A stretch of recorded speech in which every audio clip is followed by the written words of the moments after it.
All right. How's everyone doing today? Uh yeah, there's a lot to go over today. Um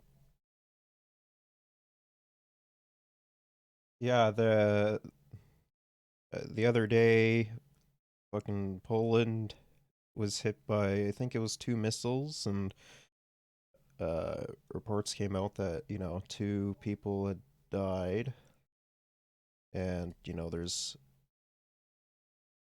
talks about like what NATO will do and everything, so we'll see what's going on with that. I personally don't really think that too much is going to happen out of that. We have some stuff going on with between China and Canada that started last week. Uh, so we'll get into that as well. Um, we have a major problem pretty much all across the country with children being hospitalized from uh, like influenza symptoms and shit, which is not not too good at all. And then we also have some updates on the Emergencies Act and QP, and some other fun news like Trump coming back, baby. Can't wait to see that. So yeah, I guess we'll get into the Poland stuff then. Okay, so there's still a lot we don't know, but this has the potential to be a turning point in Russia's war. Lieutenant General Andrew Leslie served as the deputy commander for the NATO mission to Afghanistan. He was also a Liberal MP, and he's now a senior associate at the Blue Sky Strategy Group. And here in studio, Roland Paris previously served as foreign policy advisor to Prime Minister Justin Trudeau, now the director of the University of Ottawa's Graduate School of Public and International Affairs. Thank you to you both. Mr. Paris, I'd like to start with you. There's a lot we don't know. What's your initial reaction to what we've heard about this incident in Poland? Yeah, it's very worrisome. As you say, there's a lot we don't know. So we're still in the fog of war stage here, and it'll be important over the coming hours to determine what this projectile was, where it was coming from. I would say that, and this is pure speculation, but the fact that this apparent strike took place at the very same time that Russia had launched a volley of missile strikes right across Ukraine. So what I know, like I'm sure that there has been updates on it already, but from what I've heard, uh, there it was like these two missiles were from a uh like an attack, like a Russian attack that had like 100 missiles, and I've heard that there's two uh different like sides of this. I have heard that Russia directly attacked the Polish land, which personally I don't believe. What I believe is more likely is the second option, which is people or the Ukrainians had fired off anti-ballistic weapons, and they had not fully destroyed them and everything and set them off course into Polish territory, from what I understand. Uh, for me personally, I don't really think that NATO is going to enact Article 5 from this. Uh, I think realistically they'll most likely enact Article 4 and like investigate into it. Do keep in mind I'm going off of some old information as well. Um, but yeah, I think that NATO will probably enact Article 4 if it hasn't been enacted already. Um, I just don't think that that NATO is stupid enough to engage on World War III on something like this. But I mean, I have been wrong. I have been wrong before. Uh, but like, yeah, it's just what I believe will happen. Yeah, because I have I have a feeling that it was to come down to like either nuclear holocaust um or like essentially just like kicking fucking Poland out. I imagine that NATO would most likely prefer to kick Poland out of NATO before anything else happened. So, yeah, it's. I guess we'll figure out what's gonna be going on, what's popping off, and whatever. I personally don't really think too much is gonna come out of it, despite despite what has happened so far. Ukraine, the fact that it was right in a border area between Poland and Ukraine, and that it hit a farm, all points to some kind of mistake. But what I'm happy to see is that all the parties here are taking their time to gather the information, and we'll see what turns up by the time we wake up tomorrow morning.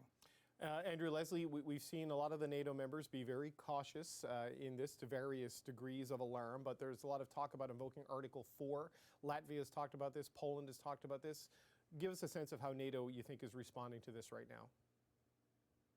Well, I think that they're gathering facts. It appears that though it's difficult to disassociate yourself from the passion of what's happened, especially for the people on the ground who are living through the fight, I echo Roland's comment. I mean, like, we already know that Zelensky is going to be following up with this being like, oh no, it was like completely like it was completely Russia. Like they had attacked Polish soil and everything. So yeah, like that's most likely what Ukraine is going to try and push. So yeah. Comments. This is a time for ice water in the veins. Keep calm, keep cool, collect the facts, and let's not underestimate the Russian army's capability to do silly and stupid things which they didn't mean to. More people who know a bit about NATO understand that Article 5, right? The attack against one is an attack against all. But Andrew, Leslie, walk us through Article 4. What force does that have under the NATO treaty? Article 4 essentially is a discussion point or a call to convene discussions over an incident of seriousness or potential seriousness. It is not in and of itself an escalatory process in getting ready for war. But it is Article 5 is a demonstration of grave concern. Of note, the only time that Article 5 has been implemented was after the Twin Towers went down in the United States. Yeah, and that led to 2 decades of war within just Afghanistan alone. That's not even attributing a lot of the other fucking horrific war crimes that are going on in like Iran or Iraq or Yemen. It's yeah, like it's ridiculous. Like that shit's still going on and popping off, but like yeah, that was the last time when Article 5 was attributed to it. Was definitely after 9/11. And at that point, it was relatively clear that there was a very serious threat indeed, and they went right to Article 5. Article 4, once again, is discussions. Okay, so Roland Paris, based on the fact that NATO is going to get together to have discussions potentially, I mean, this seems to be potentially where it's going to go. We are seeing the Russian Defense Ministry denying this, saying it's a deliberate provocation in order to escalate the situation, to even suggest that Russia may have accidentally fired missiles into Poland. What do you make of that response? Well, they might have responded before they collected their own information, so it'll be interesting to see over the coming hours how Vladimir Putin deals with this situation. I do think, though, that this attack, if it turns out to have not been a deliberate attack, will nevertheless have the effect of reinforcing Allied solidarity. It reminds us of the vulnerability of those bordering states. But it also reminds us, I think, of the dangers of any war potentially spinning out of control. And and others have warned about the risks of this. So the fact that the response so far has been calm and cool and people are taking the time to gather information is reassuring.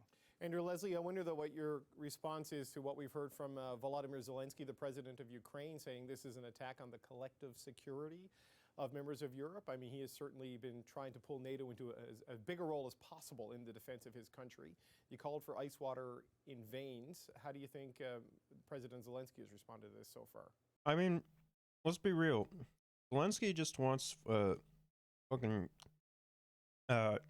NATO to like actually intervene and do shit and everything, when a vast majority of like the higher up NATO members understand, like even probably like some lower ones as well, understand that, you know, no, if we intervene, it's game over. But Zelensky's been trying to push that for a very, very long time at this point. It's nothing new. I mean, of course he's gonna be trying to push it now because of the stuff that's popping off in Poland, but yeah, I don't know. I guess we'll have to wait and see what happens with that. I think he's one of the most magnificent wartime leaders that has been produced probably in this century. I think that he's literally fighting for the lives of his people, and he will use every opportunity to broaden the scope of the combat power available to him so he can get rid of the Russians faster than he's currently doing, which is next to impossible. So I fully understand the passion with which he approaches this issue. I understand his belief, but like us, he doesn't know the facts. And for the rest of the world watching this closely, the whole idea of spiraling out of control is one that you have to watch like a hawk, because therein lies existential disaster for all of us. So calm, cool, collected, gather the facts. And if it does turn out that these are Russian missiles, it's tactically, operationally, and strategically illogical to launch one or two missiles. I mean, we essentially know that it is Russian missiles at this point, right? It's just a matter of discussion of whether it was like an accident or, you know, what actually happened. Because I am pretty sure that it is Russian missiles. Missiles that land in open fields as a precursor for a planned offensive action against a NATO state. Right. So if it happened, it was almost certainly a mistake. Right, that was going to be my question. You think it's obviously incompetence or a mistake or an accident? Roland Paris, has been some suggestion from the Russian side that perhaps Ukrainian air defense hit their missiles and caused debris to go across the border into Poland. Now, Russia still fired the missile in the first place. I don't know if that makes a difference. But your thoughts on what President Zelensky has had to say? Well, he's a master communicator, and he's using this opportunity to point out that, to highlight the fact that Ukraine and NATO countries share a common concern about Russian aggression. And as he should, frankly, in the position where he is. But we don't know. We don't know whether it seems like it. No shot, bro. Okay, we'll definitely be talking about that. What the fuck is going on in BC? Would be an errant Russian missile, but it's also possible that it was something else. And, you know, it will be important to find out if it turns out that the Russians continue to deny this and it looks like it was a mistake that they're just denying. I would imagine that after consultation that there may be additional reinforcement of bordering countries, maybe if they can spare them, additional air defense. I think that this will have the effect of bringing NATO countries closer together.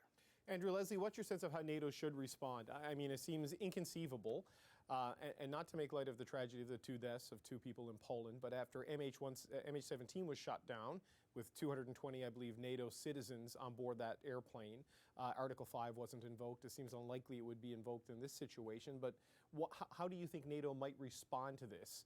And has Russia perhaps made a mistake that could lead to an escalation of support for Ukraine?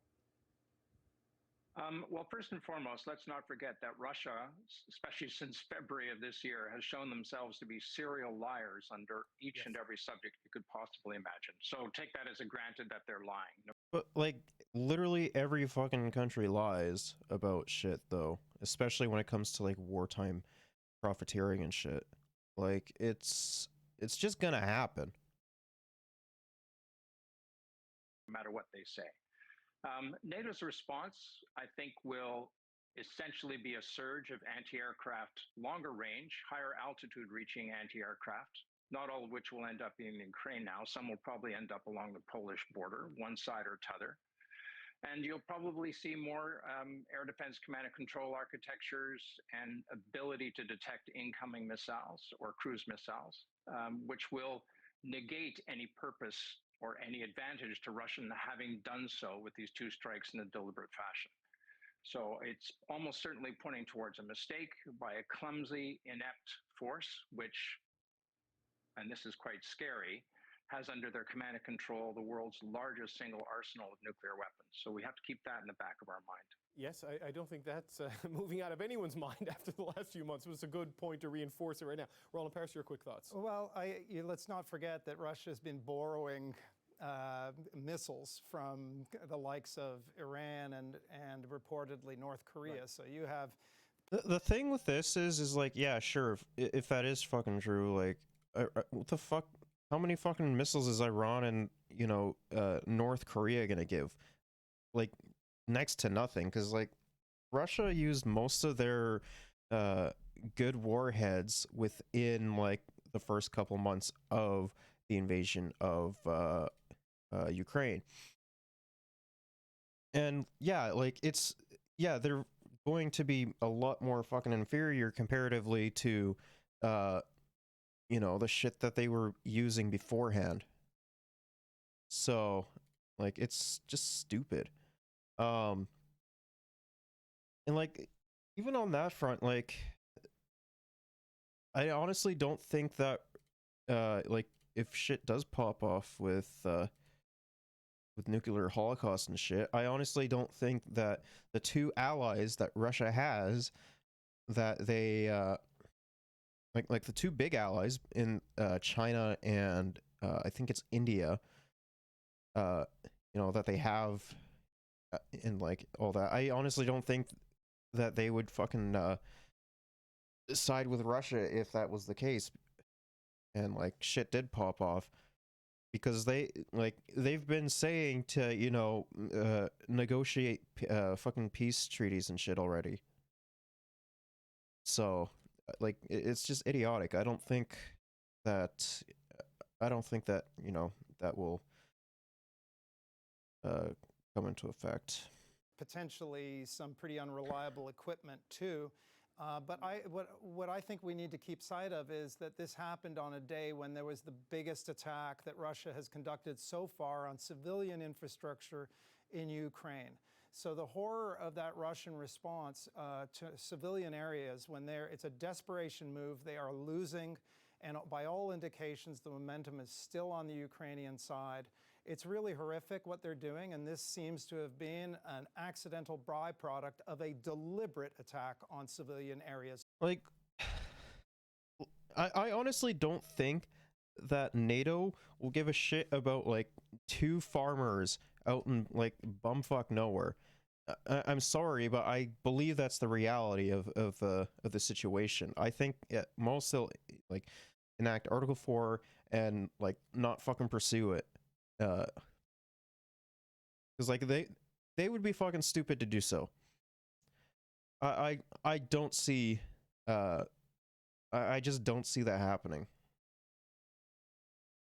in Ukraine. Okay, Roland Paris, Andrew Leslie, thanks so much for joining us in a confusing time right now and bringing some clarity to it. We'll have you back when we know some more. All right, thanks so much, gentlemen.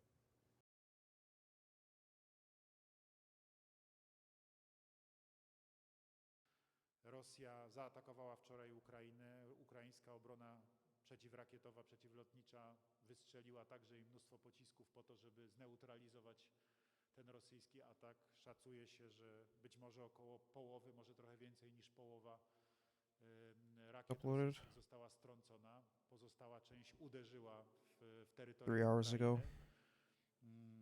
Jest niestety wysoce prawdopodobne, że jeden z pocisków, które były wystrzelone przez ukraińską obronę przeciwrakietową, no niestety spadł po prostu na naszym terytorium. Spadł i najprawdopodobniej nie była to tyle eksplozja samego pocisku, co w sensie jego ładunku wybuchowego, co prawdopodobnie była to eksplozja reszty paliwa, która w nim została. Ten wybuch no nie jest oczywiście małym wybuchem, ale jednak nie był ogromnym wybuchem takim, jakim mogła spowodować duża rakieta. Była to rzeczywiście rakieta prawdopodobnie S-300 produkcji wyprodukowana w Związku Radzieckim jeszcze, więc stara rakieta. No i nie ma dowodów. Yeah, so this is like some of the shit that has happened or that was found, parts of the missile and the shrapnel and everything, as well as like some of the other other shit. What the destruction was, or what some of the destruction Na to, was. że została ona wystrzelona przez stronę rosyjską. Więc jest wysoce prawdopodobne, że została wystrzelona przez ukraińską obronę przeciwrakietową i niestety nieszczęśliwie spadła na naszym terytorium. Uspokajamy wszystkich mieszkańców, zwłaszcza terenów wschodniej Rzeczypospolitej, że wzmożony ruch na niebie, który prawdopodobnie w tej chwili obserwują, to jest ruch właśnie, który wzmacnia nasze bezpieczeństwo i to są nasze i sojusznicze samoloty, które po prostu patrolują, są w stanie szczególnej, podwyższonej gotowości. Absolutnie nic nie wskazuje na to, że był to intencjonalny atak na Polskę. Czyli, że to, co się stało, czyli to, że na naszym terytorium spadła rakieta, nie było działaniem intencjonalnym. Nie była to rakieta, która była wymierzona, wycelowana w Polskę. W istocie zatem nie był to atak na Polskę. Ostrzał rosyjski. Yeah, like Poland will fucking cry about like being attacked on them and everything, but I honestly don't think that's the case. Like you'll probably have, yeah, like you will have Poland and like maybe fucking Turkey that will cry about it as well, but like outside of that, like I honestly don't think too much is gonna come out of this. Just to completely avoid fucking nuclear annihilation. Rakiety leciały, były to rakiety manewrujące, które w istocie leciały z różnych kierunków. Prawdopodobnie część z nich leciała w okolice polskiego terytorium i zawracała w kierunku z powrotem na wschód.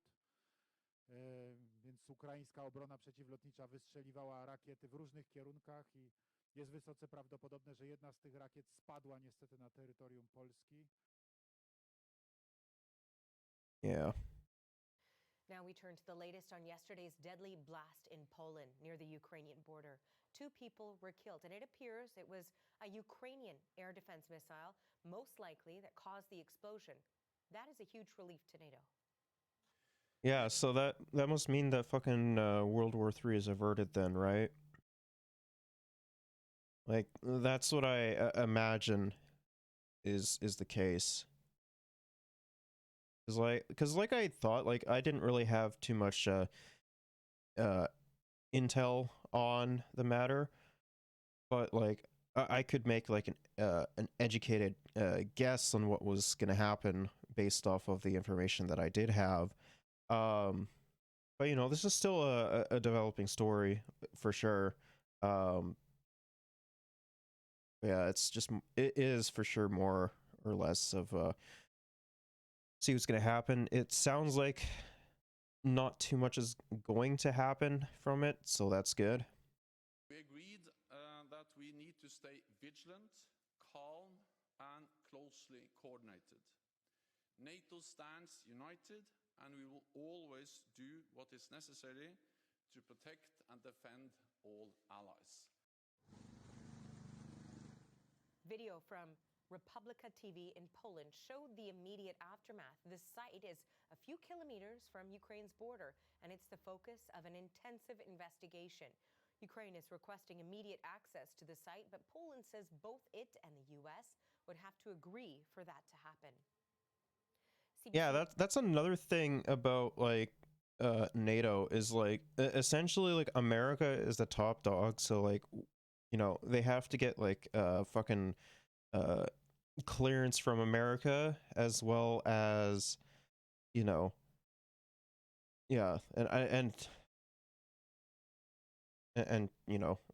essentially like have America look into it, but I honestly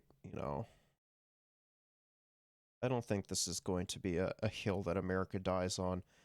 Like, for one, they're already making a fuck ton of money from the war in Ukraine. I don't think they give a shit about like two Polish farmers who died, as well as like America is stupid, but they're not stupid enough to like actually engage within nuclear holocaust. Like they'll teeter on the brink of it, but I don't think that they'd actually be down for it, because like if you teeter on it, like it's going to be incredibly fucking profitable for uh the companies who do like a lot of fucking weapon manufacturings and shit. So yeah, I don't think that America is that stupid. Like they'll maybe look into it, but like I don't think anything's gonna come out of it. Even though it is like a fucking uh uh even though Ukraine tried to shoot the missile out of the air and failed horribly. Senior correspondent Briar Stewart is monitoring the Russian response. She's standing by for us in London. Hey, Briar, so I understand you have new information on Russia's response. Bring us up to speed. Well, Russia's foreign ministry has now called the Polish ambassador to Moscow, and this follows comments that officials have made throughout the day, calling, quote, NATO's reaction absolutely hysterical. And what it is Russia is only too happy to seize on what NATO and the U.S. are saying about how this strike in Poland appears to have been caused by a air defense missile from Ukraine's system. And what Russia is really exactly focusing in on is just the initial reaction that came out as some of the rumors swirled yesterday evening. Of course, Russia isn't talking about what was going on at the time when you had Russia launch a barrage of missiles all across Ukraine. I mean, it was probably like for like an attack on like Liev, right? Like that's what I imagine is like the most likely thing, because Liev is like right next to the Polish border. So that's what I imagine, was going on. Like if it wasn't like at Liev, it was probably like a war happening within the area, or a battle happening within the area, I should say. Not talking about that, and only really what happened or appears to have happened here in Poland. Now, the spokesperson for the Kremlin, Dmitry Peskov, spoke to reporters a little earlier today. And like, honestly, I don't even think that we'll fucking find out like what the actual case was. Like, I would be genuinely surprised if we actually did. Read you some of what he said. He said, once again, such a frenzied reaction shows that one should never rush into statements that can escalate the situation, especially at such crucial moments. He then went on to say, in this case, it makes sense to pay attention to the restrained and much more balanced reaction of the U.S. side and the American president. So the latter part of that is really quite interesting, because when you look at how Russia has described the U.S., certainly as of late, you see a lot of criticism, if not open hostility. And so to have them really kind of praise the U.S. for its reaction really kind of strikes a different tone. But as I mentioned, really what Russia is trying to do is say that, look, all the blame that people were laying towards us for saying it was our missile, that we were targeting Poland, what Russian officials are saying, this is just proof of the West being Russophobic, and that Russia is being blamed for many things that the country says it's not doing. We know that it continues to be an incredibly delicate situation, and earlier, Poland's president was careful to describe the missile as Russian-made. So can you tell us more about these missiles?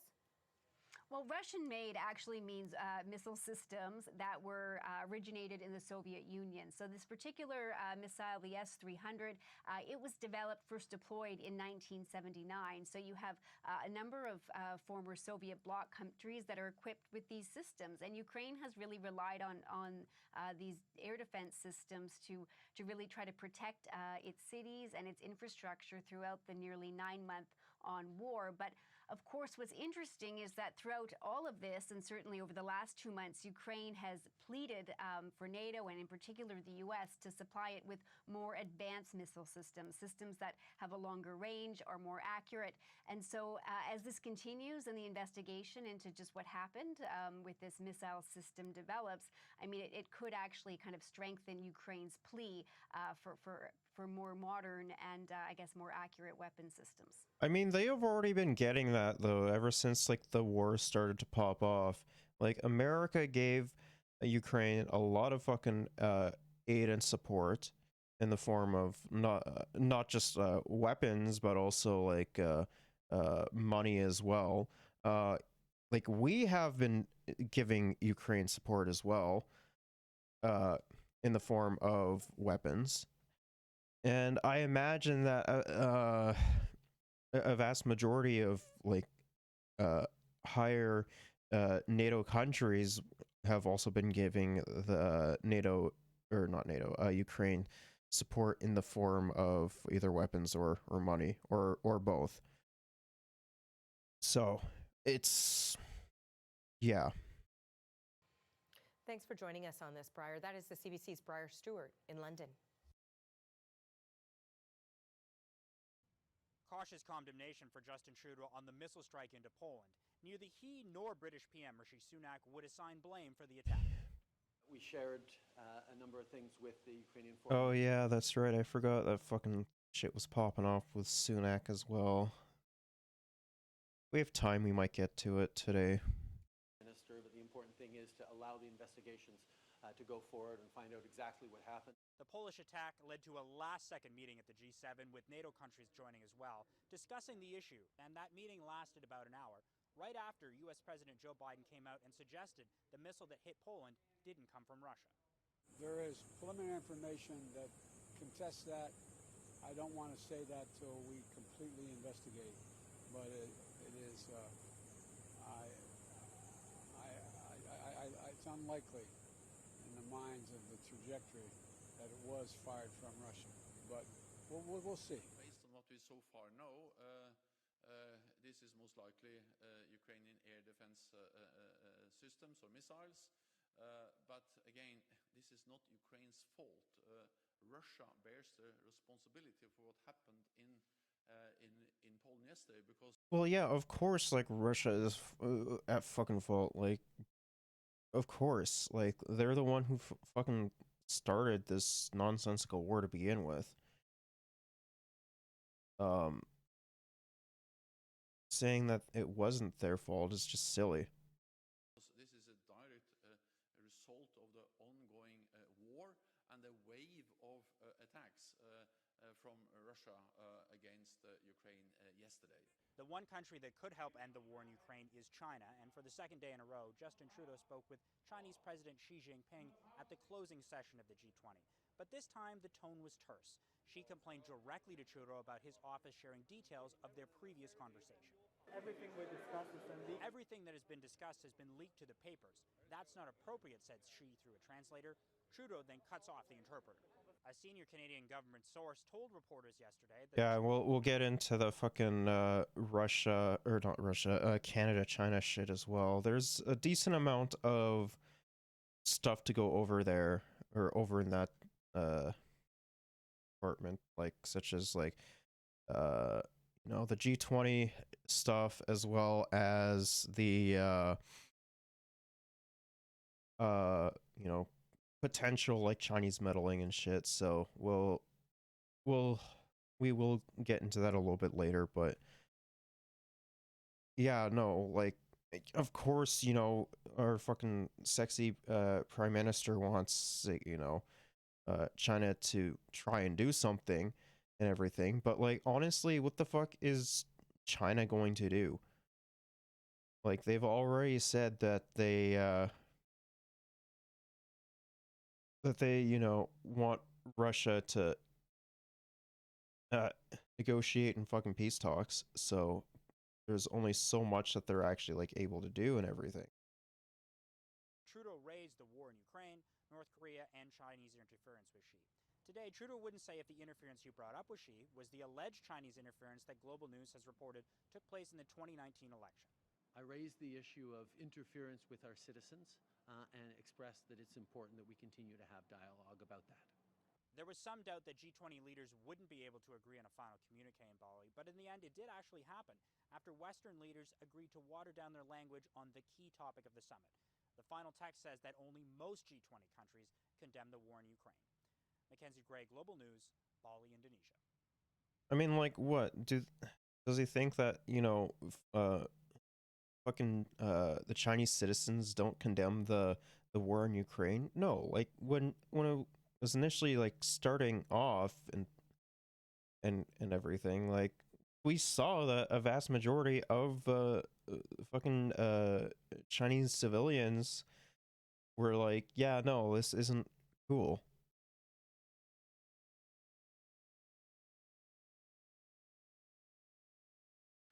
Rosja zaatakowała wczoraj Ukrainę. Oh, we've watched this. The president of Poland says there's no indication at this point that a missile strike that killed 2 people near the Ukrainian border was deliberate.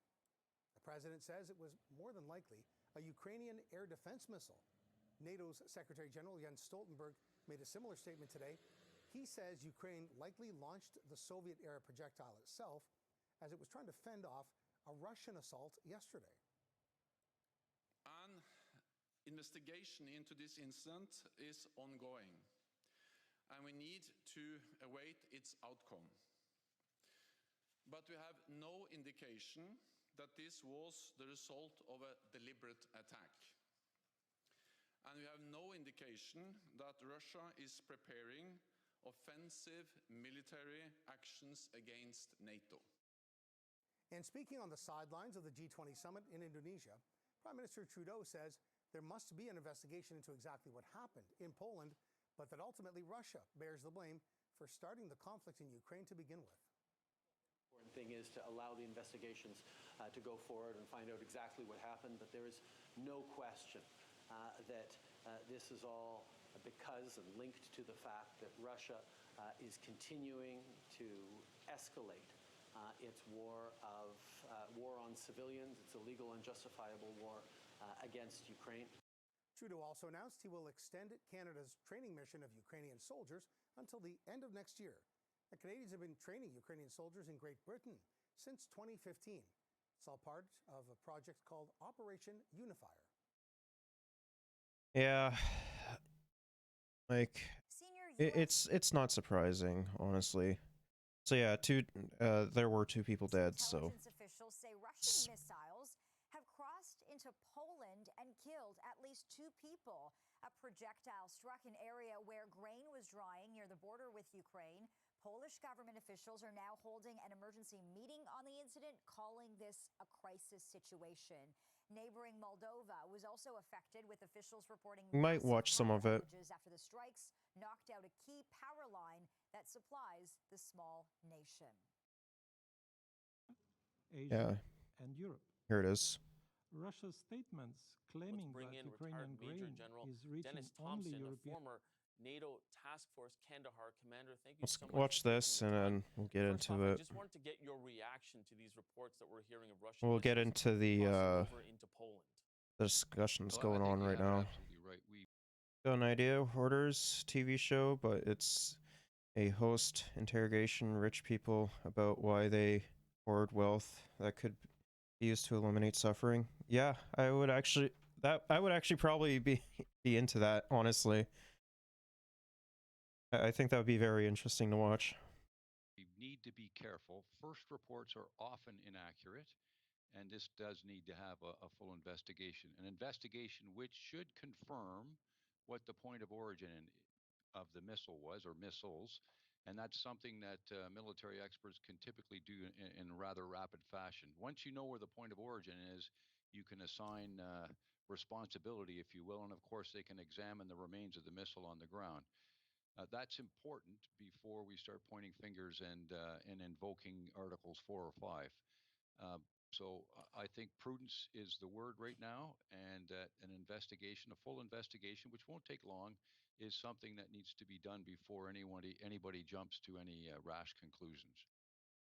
There are literally people on the street. I mean, yeah, I know. It's fucking disgusting. I think that every single homeless person, as well as like every single billionaire, is a problem, or is a systemic problem that definitely needs to be solved. But more hyper-capitalist countries, just in general, don't tend to want to solve that problem because, you know, they're getting fucking huge amounts of money from lobbying and everything. I don't get why hoarding wealth isn't a mental illness. I mean, yeah, it's messed up, to be honest. What does it tell you, though, that Polish officials are talking about Article 4 at this stage? Well, it shouldn't come as a surprise to anybody that Article 4 has already been invoked. In fact, it was invoked by the Eastern European states in 2014 when Russia invaded Crimea, and now it was re-invoked by the Eastern European states. Yeah, but like Crimea is a very, like, it's a very complex subject, though, is the thing. If a monkey hoarded bananas, then it could eat while most other monkeys starve. Scientists would say it's trying to figure out what's wrong. Humans do it, we cover up. We put the cover on Forbes. Yeah, true. But the funny thing in that, though, is that when like a monkey, you know, does something like that, you know, I think that they're more empathetic than, you know, these wealthy billionaires and everything. So they're more likely to share their bananas and shit.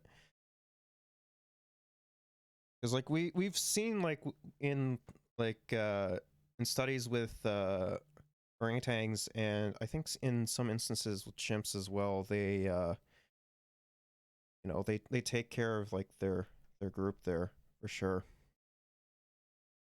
2022 in order to get the support that the Eastern European states have got, and in order to organize the flow of materiel into Ukraine.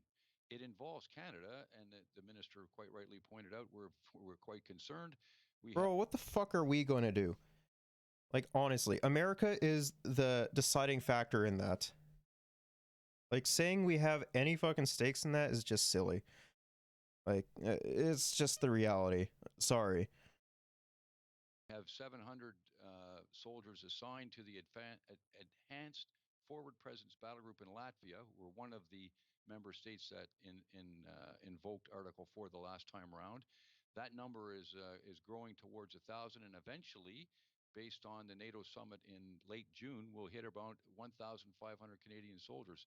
We have skin in the game, as the expression goes, and we need to keep a close eye on this conflict. But again, there's no need to rush just yet, and I think the fact that it's Article 4 that people are looking for means that they're probably going to ask for more air defense and other defensive measures to make sure that these errant Russian rockets, because if it is a Russian rocket, it'll no doubt prove to be as a result of incompetence rather than direct targeting. I mean, of course they will. Major General, is that the reason why everybody is being so cautious here? Because of the weight that this could carry, that even if it wasn't an errant missile, that this is possibly an Article 5? Is that why everyone is A, being so careful, but B, really sort of making sure that we can get to a place that potentially we can have this, I don't want to call it an excuse, but almost an out, because a NATO attack on one and an attack being on all, I mean, that triggers a major response. Right.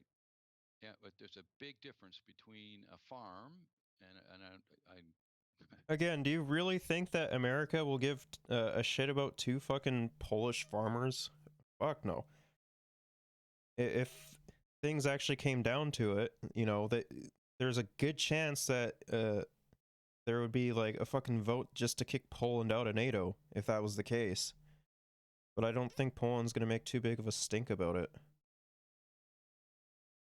I'm not playing down the loss of life here. There's a big difference between a farm being taken out and some two innocent. People love to particulate the myth that media has a left bias when the truth is their only bias is whatever drives their own short-term profits. I mean, yeah, 100%. It's completely true.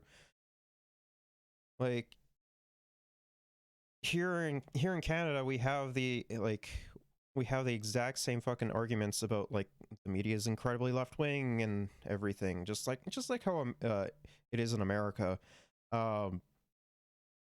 But no, like the fucking vast majority, like the only one that you could technically make that argument, which I completely disagree with, is like CBC, but like they're still like fairly right wing, all things considered. Like at best, they're probably like centrist, because we are very afraid of like any form of like media that challenges like the establishment and everything. So it's fucking crazy. Innocent civilians dying and deliberately targeting a Polish or NATO military target. And so that's the nuance that has to be played here. And again, it goes back to the fact that we need to get the investigation done, determine who's responsible, and then move on from there. I suspect that even if it's the worst case scenario, a deliberate Russian attack on a Polish farm, that it won't get beyond this, because it's not really in anyone's interest to escalate the war beyond where it is now. But there certainly would be a case to augment the level of air defense and other materiel being provided to Ukraine. Major General Dennis Thompson, thank you so much for speaking with us tonight and providing this expertise. We really appreciate that. All right, let's fucking... countries. Thank you, Mr. President. Slovakia aligns itself with the statement delivered by the distinguished representatives of the European Union. Mr. President, we are approaching 9 months since the beginning of the unprovoked and unjustified Russian military aggression against Ukraine, in violations of all fundamental values and principles of the UN Charter and international law. Despite many calls of the international community, the Russian Federation remains silent and continues to justify its so-called special military operation. I'm not really too sure where everyone else stands, but I imagine that most are not going to do anything about it. How can the Russian Federation continue to persuade us that its action is justifiable under international law? We have heard in last month this very room from the... I wish we were given real choice in elections, like whether or not we want to keep doing this exploitative economy or organize into a system of cooperatives. I mean, yeah, I completely agree, but unfortunately, whether you're looking at like more right-wing stuff, like, or even like at best like center left, like they're still gaining fuck tons of money from that. Instead, whether or not we want to be ruled by a center-right capitalist or far-right feudalist Christian nationalist, I mean, yeah, it's like, I mean, I know that's a gigantic problem within America, but here in Canada, we have the exact same fucking problem. Like, our fucking hogs are just wannabe Americans. That's all that they are.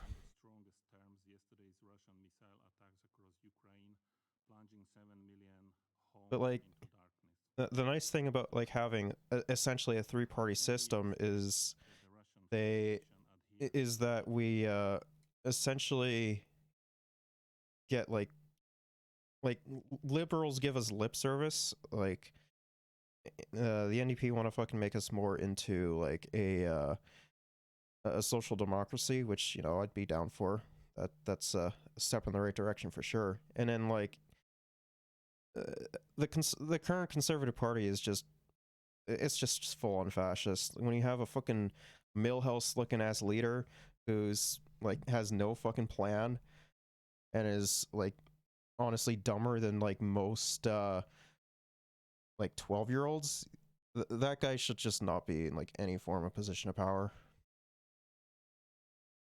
Of the Russian invasion on global food security.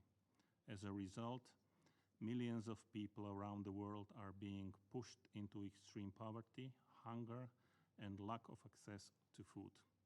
As the Black Sea Grain Initiative is about to expire, we strongly support its extension. Dog, a lot of Slovakia urges the Russian Federation a lot of like the hyper-capitalist neoliberal companies are making fuck tons of money off of that. They don't give a shit about those that are dying from starvation and shit. I thank the representative of Slovakia for their statement. There are no more names inscribed on the list of speakers. The meeting is adjourned. God damn, we just caught the tail end of it. Yeah, I imagine nothing's coming out of it.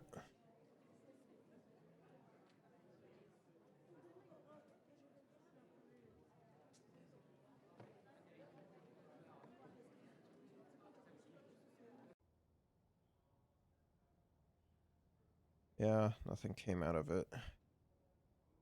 Or at least I think nothing's coming out of it. Kind of what I thought would happen.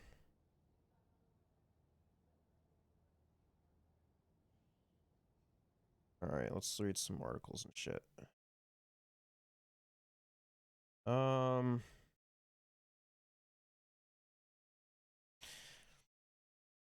Yeah, so the Ukraine war, and all that. When was this published? 6 hours ago.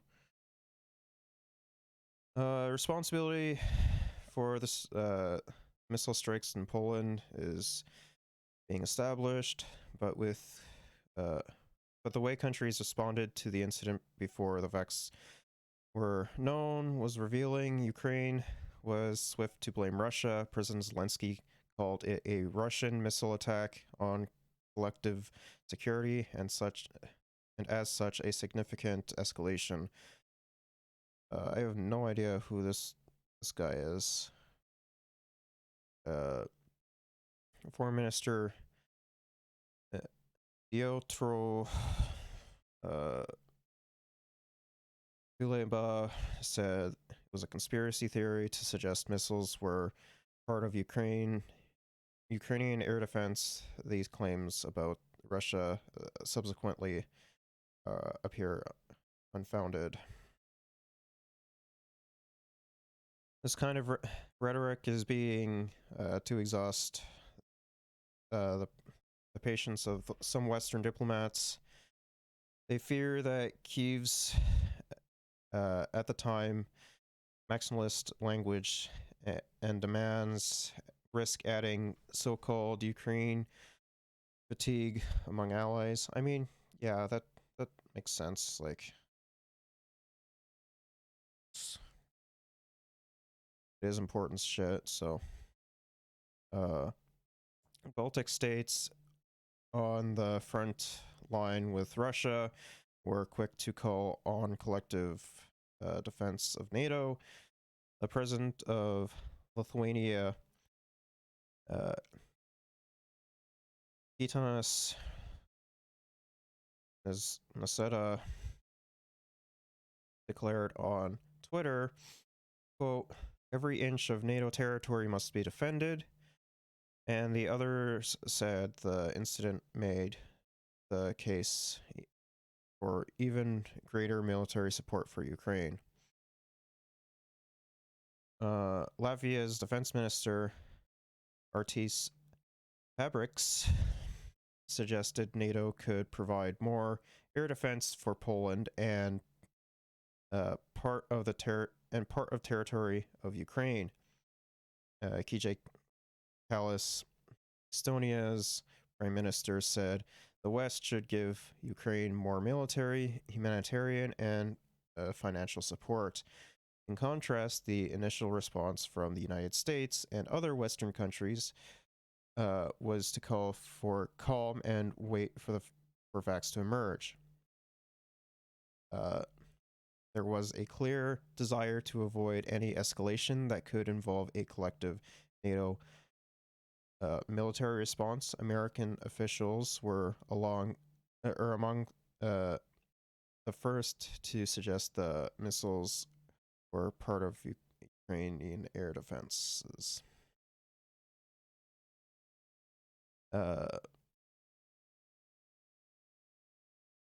What this incident shows is that mistakes happen in war. Some of the missile systems being used are old. Given the scale of the missile strikes, it is perhaps surprising something like this has not happened before. But the events of the last 24 hours suggest that if the war were once again to spill over into NATO territory more substantially, the response might not be as uniform and united as some might expect. I mean, for sure, it's it's unsurprising to say the least. All right.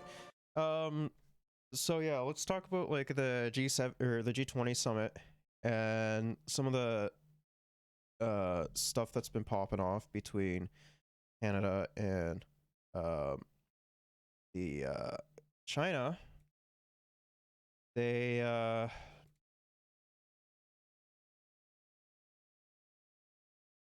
so I'll just start off by saying that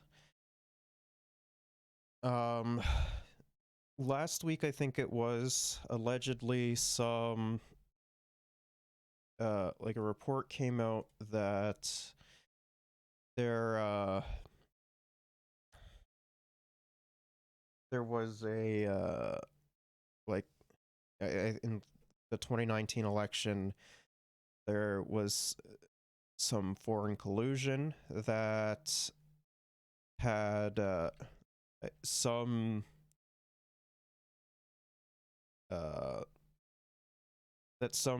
liberal and conservative politicians were getting money from China.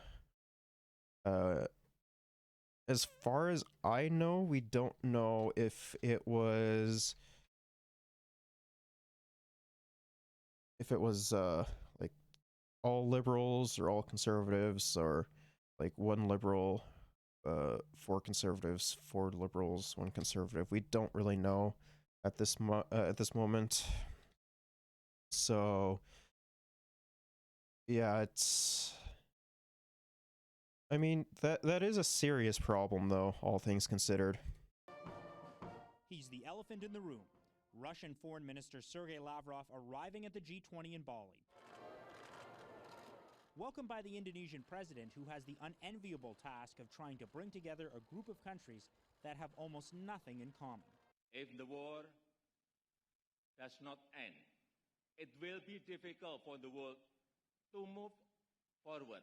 One of those countries that could help stop the war, China, whose leader had a quick conversation with Justin Trudeau on the sidelines of the G20. It's not the full bilateral sit-down that the US, South Korea, and Australia had, but it was an opportunity for the Prime Minister to raise key Canadian concerns. A senior government source says Trudeau brought up Chinese interference in Canadian elections with President Xi Jinping. Global News was the first to report that China allegedly interfered in the 2019 federal election by funneling nearly $250,000 to 11 different candidates. It was a good conversation, and it is important to indeed keep channels open. Foreign Affairs Minister Melanie Joly also met with her Chinese counterpart, but wouldn't say what their reaction was to the alleged interference.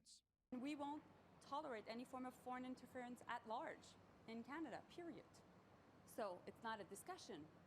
It's intolerable. So that's our position. Canada also made its position clear on Russia, behind closed doors. A senior government official says that Lavrov repeated conspiracy theories to world leaders, claiming the U.S. were operating biolabs in Ukraine, and that the WHO blocked a Russian vaccine. The next speaker, Justin Trudeau, who told Lavrov his claims were, quote, absolute garbage.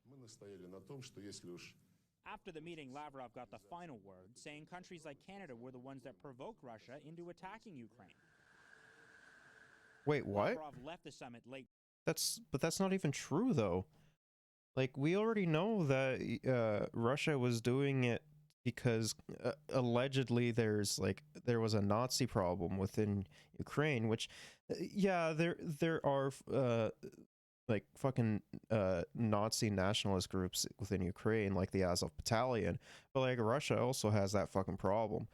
Not just that, like there were some other issues as well with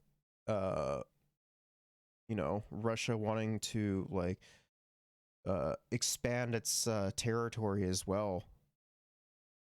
Monday night, but not before having to listen to a 20-minute speech from Ukrainian President Volodymyr Zelensky, who addressed the G20. I'm convinced now is the time when the Russian destructive war must and can be stopped, Zelensky said. With Lavrov's departure from Bali, it opens up the potential that the remaining countries could be able to find a consensus tomorrow on a final communique that might be tougher on Russia. Donna? All right, Mackenzie Gray in Bali, Indonesia. Thank you. Yeah, I mean, time will tell for sure.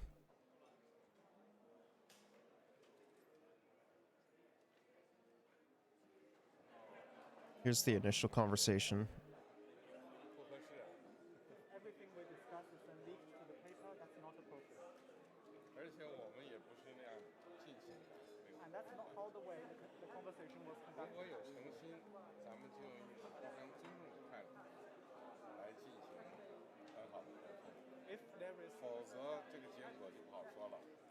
If there is sincerity on your part, free and open and frank dialogue, and that is what we will continue to have. We will continue to look to work constructively together, but there will be things we will disagree on, and we will have to continue.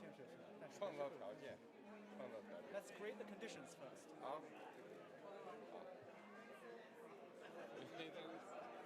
Well, what an awkward interaction, man. That's very, very awkward. Yeah, I guess we'll have to wait and see what happens out of that, or what comes out of that. Mr. Speaker, the government is refusing to answer a very simple question. So Nick, Prime Minister Justin Trudeau was at the summit in South. I was a little bit confused on what the hell was going on. Who are the 11 election candidates who in the 2019 election received hundreds of thousands of dollars funneled by Beijing through its Toronto consulate? Yesterday, the Prime Minister talked to President Xi about these 11 candidates, but the government and the Prime Minister is yet to tell this House. President Xi, he can't, bro, conservatives are fucking wild. Chances are that there was actually a decent amount of conservative elects that received a decent amount of money as well, like not just liberals. I mean, yeah, they're trying to fucking be like, yeah, oh, liberal bad, liberal did this, or liberals took money, but like we already know that, like I believe that some conservative constituents also accepted money from Beijing as well. Who these 11 candidates are, what are they hiding? The Honourable Parliamentary Secretary. Mr. Speaker, and any kind of foreign interference is a threat to our democracy. We must stand together. It's a threat to every single member of this House, and I implore the members on the other side to stand together with all members of this House to fight foreign interference, which only goal is to sow chaos and destroy our democracy, and we will never tolerate it, Mr. Speaker. I mean, that's like the bare minimum of being a fucking conservative, is just like stowing fear and chaos and like lying about like literally everything. Speaker. Member for Wellington, Halton Hills. Mr. Speaker, we have been asking for years for a plan from this government to combat Beijing's meddling in our democracy, but they have failed to act. And now we have a situation where candidates are receiving illicit funds from Beijing, funneled through its Toronto consulate. Canadians. Okay, dog, what about the fucking lobbying efforts that go on from big oil, the big banks, some pharmaceutical industries, you know, that shit as well. You won't touch about that because that will make your fucking donors really, really angry. Like, it's not just fucking Beijing that's, you know, giving money away as well. It is also, you know, the fucking lobbying efforts as well. That, you know, let's be real. Oftentimes a lot of politicians tend to get into, as well as there's you have people like the CEO of like BP and shit, you know, who are contributing to the to the climate crisis, literally being approached by the Liberal government, being asked to help solve it. Dog, that's not going to fucking happen. Like, they don't give a shit if the world burns, because they're making a fuck ton of money. And like, carbon capture and all that shit is just a fucking joke anyways. It's literally gonna do nothing. Deserve answers. Who are these candidates? Are they members of this House? Are they going to be candidates in the next federal election? Again, Mr. Speaker, who are these 11 election candidates? The Honourable Parliamentary Secretary. Thank you, Mr. Speaker. And again, I will suggest that we need to step back and remember what is motivating foreign interference. Foreign interference is designed to sow chaos and to destroy every fabric of our democracy, Mr. Speaker. We are taking action. I'm sure the honourable member for Wellington Halton Hills wants to hear the answer. Please. Bro, conservatives just do not know when to stop, bro. Oh, this is awesome. The Honourable Parliamentary Secretary, may start right from the top so we can hear the whole answer at once. Thank you, Mr. Speaker. And I'm disappointed that the honourable members don't want to hear the answer to that question. Foreign interference is something that is an attack on every single member of this House. It is an attack on our very fabric of our democracy. We must stand together. We must stand as one against any kind of foreign interference. Our national security agencies continue to monitor and react to threats from foreign bad actors. Mr. Speaker, Canadians expect us to work together. My main question is what about bad actors that are not foreign and are instead national? That's what I would like to know, because there's a good chunk of bad actors within like the national sphere as well.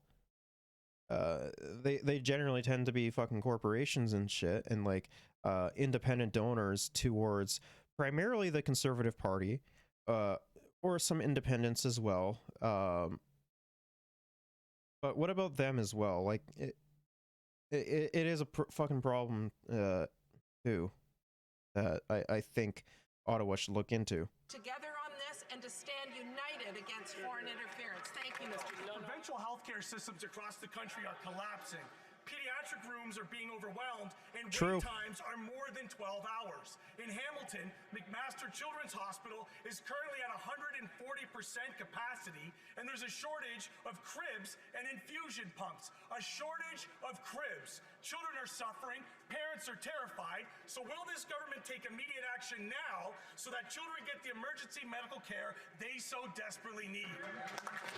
The Honourable Parliamentary Secretary to the Minister of Health. Thank you, Mr. Speaker, and we share the deep concerns of my colleague and parents across this country.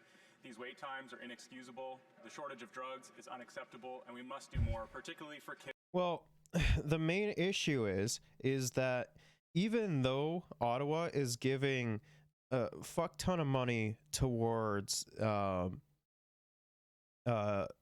know, healthcare and shit, by giving it to the fucking premiers, which they're supposed to spend it on. A vast majority of the fucking premiers are conservative. They're not going to be spending that fucking money on the healthcare system, considering that they're trying to undermine it and privatize it. Like, honestly, I think, you know, there should be a fucking federal investigation into it. And not just, like, in the healthcare aspect either. I'm also referring to, like, the education aspect as well. Like, there is a lot that needs to get fucking looked into. Like, it's a gigantic problem. They were given a fuck ton of money for healthcare and education, and none of that is actually going towards the like actually funding the national healthcare system. And it's very infuriating. Kids and children in our ridings, but right now it's a really, really bad flu season. Right now, parents are going through this because cold and flu is just rearing its ugly head. And as we see an increase in these types of illnesses, we should all be protecting ourselves and those around us. So I encourage everybody to make sure they're up to date on vaccines and do everything they can. If you don't feel good, stay home. Thanks, Mr. Speaker. Well, Mr. Speaker, yesterday the Auditor General laid the facts bare for all Canadians. Never, ever has a government spent so much to deliver so little. That's right. Canadians see the results. They see the tent cities growing all across this country. So can the minister please Again, dog, a lot of that comes down to like not only provincial jurisdiction but also local jurisdiction as well. The main issue is that none of that fucking money that the federal government is actually being used to solve problems. It's going to, you know, underfunding a vast majority of the institutions required, you know, that people require, and they're just fucking pocketing the rest or giving it to their wealthy friends. That's all that they're doing. That's all. They don't care. explain to this House and to every single Canadian that cannot find a home right now why you would give $48 million in bonuses to federal housing gatekeepers while more and more Canadians get left out in the cold. The Honourable Minister. Bro, you would do that a lot more. The Honourable Member took that same level of advocacy to his leader, who has been the biggest gatekeeper in this House against supports for Canadian first-time home buyers, against supports for rapid housing initiatives in communities facing homelessness, against supports for 64 different community entities to reduce and prevent homelessness.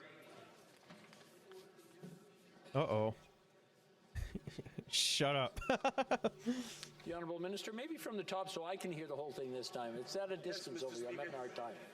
To live up to their record, and when someone actually states their true record in this side of the House, they have a problem listening to it. But those are the facts. Whether it is first-time home buyers saving up to $40,000 in a tax-free savings account, they voted against it. When it is providing more supports to communities facing... I mean, like, yeah, of course fucking conservatives are gonna vote against, you know, actual legislation that, you know, even slightly helps the working class. Like, it's silly that anyone actually thinks that, you know, the fucking conservatives actually give a shit at this point. Like, they've come full on mask off, being like, yeah, no, fuck it, we do not care at all about, you know, the people that, you know, we allegedly care about. And the silly thing is that these brain dead idiots still eat it up like it's nothing. So, like, yeah, it's idiotic, and, you know, we're having like fucking children dying on the streets. And if they're lucky, if they're fortunate enough to get like an ICU bed within the crumbling healthcare system, you know, then they're going to have like a drastically big lack of service because, you know, they're being underfunded. Homelessness through the pandemic by preventing 62,000 people from entering homelessness and providing permanent solutions to 32,000 Canadians experiencing homelessness. They voted against. I mean, you should just go beyond that, fuck it. Provide fucking permanent housing for literally everyone that's dying on the street. And, you know, giving them the resources that they actually need in order to, like, at the very least survive. The Rapid Housing Initiative has delivered 10,250 deeply affordable homes. They voted against that. I mean, it's just unsurprising at this point. Like, yeah. Wait, what's this? We'll have to watch this. A tense exchange between Prime Minister Trudeau and Chinese President Xi Jinping on the sidelines of the G20 summit in Bali. In Canada, we believe in free and open and frank dialogue, and that is what we will continue to have. We will continue to look to work constructively together, but there will be things we will disagree on. Now, Xi was upset that the Prime Minister released notes of a meeting between the two leaders on Tuesday. Xi accused Trudeau of harming diplomatic relations between the two countries. Speaking with reporters later, Trudeau defended the release, saying that's how things work in a democracy. For more on that, let's now bring in a senior political correspondent for CTV News Channel, Mike Couture. Mike, good afternoon. It's good to see you. A lot is being made of what has happened between Trudeau and Xi Jinping. Talk to us about the reaction that's coming in from Ottawa. Yeah, especially when you consider interactions like that, Akshay, not often captured on camera. And that was the Canadian media pool traveling with Prime Minister Justin Trudeau that was able to capture that tense exchange and that terse comment that we had heard from President Xi, who basically said that it was not appropriate for Prime Minister Justin Trudeau to be sharing the details of that 10-minute conversation that they had just the other day at the start of the G20 Leaders Summit. In that exchange, or in that discussion that they did have, Prime Minister Justin Trudeau and his office said a number of topics were discussed, including climate change, North Korea's missile launches, human rights, China's interference in Canadian elections, and also the Russian invasion of Ukraine. But what we are seeing here in these images clearly is a dissatisfied or displeased President Xi, and you have to wonder how that will affect the relations going forward. Certainly the Canadian spin on. I mean, I don't really think too much is going to come out of it, to be perfectly honest. We already have a pretty sour relationship with China, and I don't think this one interaction is actually going to change anything about that. Like, I just don't see it happening. On this is that this is the Prime Minister in a positive light. Have a listen to François-Philippe Champagne, former Foreign Affairs Minister. He had some comments going into his caucus meeting earlier today.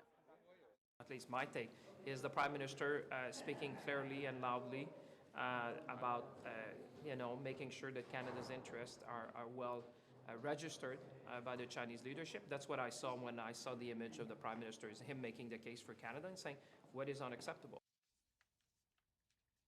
So in Champagne's view, Prime Minister Trudeau making the case for Canada, but certainly how this will all play out, Akshay, I think we will only see in the days and weeks to come, when you consider that the relationship between China and Canada was already a little frosty, and you wonder whether or not it will really get colder after this. Indeed. Let's also talk about the other issue, Mike, which was, of course, making headlines the last almost 2 days and a point of discussion with many leaders at the G20. The missile strike in Poland was also part of all of that conversation. What came out of that emergency leaders meeting? Yeah, it was interesting because it was almost like a G7 plus, and I say plus because the head of the European Council was in that meeting. You also had a number of others, like-minded nations, like the head of the Netherlands, Mark Rutte, in that meeting as well. Prime Minister Justin Trudeau talking about how allies continue to stand together as they were trying to assess really what was happening with that missile strike. We had also heard that there was a meeting that was held, a conference call. You had the UK Prime Minister Rishi Sunak, who was on the phone with Prime Minister Trudeau. They were in the same room, and then speaking as well to Volodymyr Zelensky about not only the missile attack, but also Canada continuing to push and have Operation Unifier operate inside of the UK. That's the operation where Canadian forces are training Ukrainian forces. That has gotten an extension now until 2023, the end of 2023. But have a listen to Prime Minister Trudeau in his closing press conference in Indonesia, talking exactly about Ukraine. One thing that's certain is that the loss of life in Poland was a consequence of Russia's latest indiscriminate attacks. I mean, I love the fact that, you know, the leaders are going to be, are definitely going to be using the two losses in Poland as like another angle to attack Russia from. Which, you know, it is fucking tragic and everything, but like, yeah, no, honestly, these guys don't care. Like, it's wild. On Ukrainians. These missiles are killing innocent people and destroying civilian buildings. Done so for a while. Another demonstration of why it's so essential to continue supporting Ukraine. And Akshay, that support of Ukraine and also the fallout from Canada-China relations. We'll have more of that at 5 o'clock Eastern on Power Play later on today. We'll be watching out for that. And that's CTV's senior political correspondent, Mike Couture in Ottawa. Thank you for this, Mike. Appreciate it. Russia's invasion of Ukraine was also just one of the topics U.S. President Joe Biden discussed today with China's President Xi Jinping. The two met face-to-face at the G20 summit. Let's see what I am kind of curious to see what Xi and Biden had to talk about. Summit in Indonesia. Now, Biden and Xi shook hands in front of the cameras before closing the doors for a private discussion. They spoke for several hours. The U.S. president met with reporters after that meeting. He said his talks with Xi were open and candid. He was clear and I was clear that we'll defend American interests and values, promote universal human rights, and stand up for the international order and work in lockstep with our allies and partners. We're going to compete vigorously, but I'm not looking for conflict. I'm looking to manage this competition responsibly. And I want to make sure that every country abides by the international rules of the road.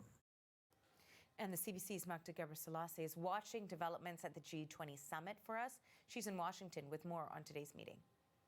Well, what we heard today from Biden was this was a very direct conversation that both leaders were committed to improving relations and making plans to have officials meet in the future to hash things out, to keep hashing things out. We know that they talked about trade. We heard President Joe Biden say the goal is to prevent competition from turning into conflict. We know they talked about addressing international conflicts and global issues.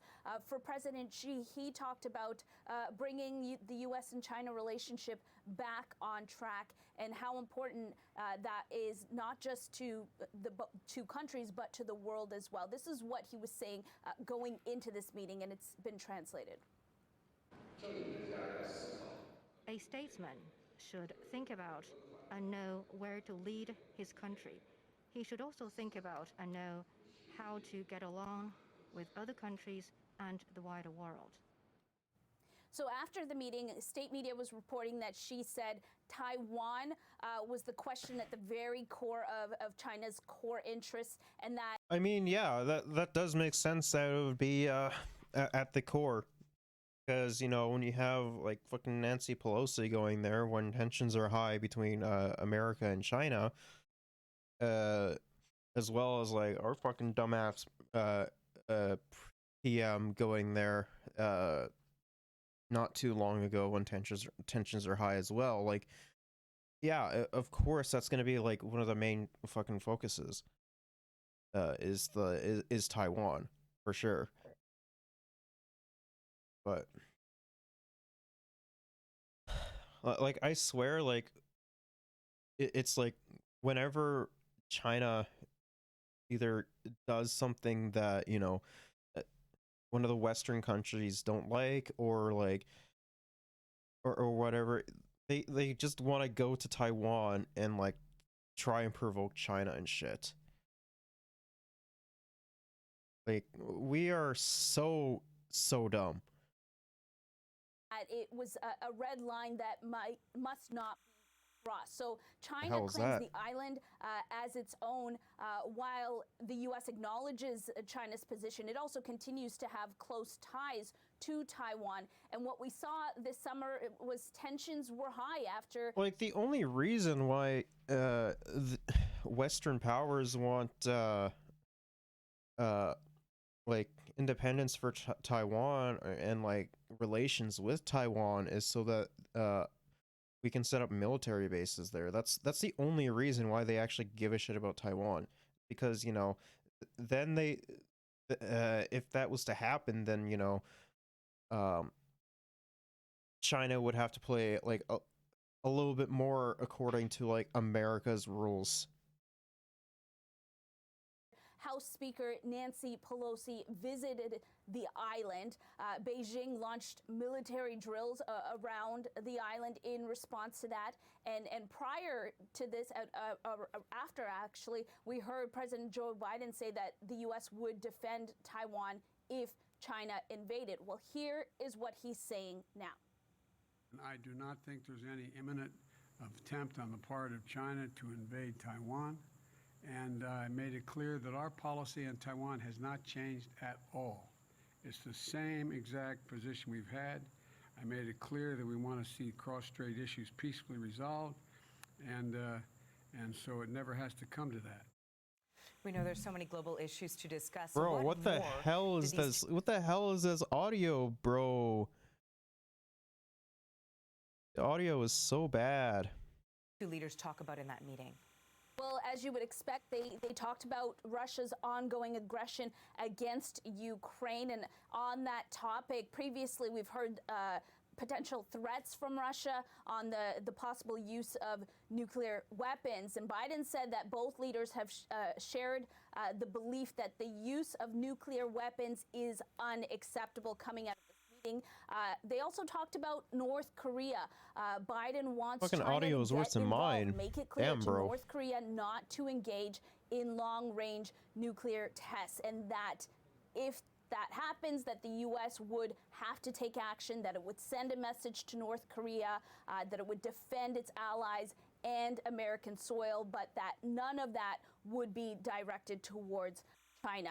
We also heard Biden say that these talks will continue, that the Secretary of State, Antony Blinken, is going to head to China at some point to keep going with that. The CBC's Magda Gebrselassie in Washington. How the fuck do you have such terrible audio? Like, what the hell? So we're talking about Beijing putting agents in MPs' offices. We're talking about an increasingly aggressive campaign to silence Canadian MPs. My question again to the government is very simple. Wait, what? Who are these 11 candidates? Parliament will investigate claims that China interfered in Canada's election. That follows a bombshell report from Global News that is making waves on Parliament Hill.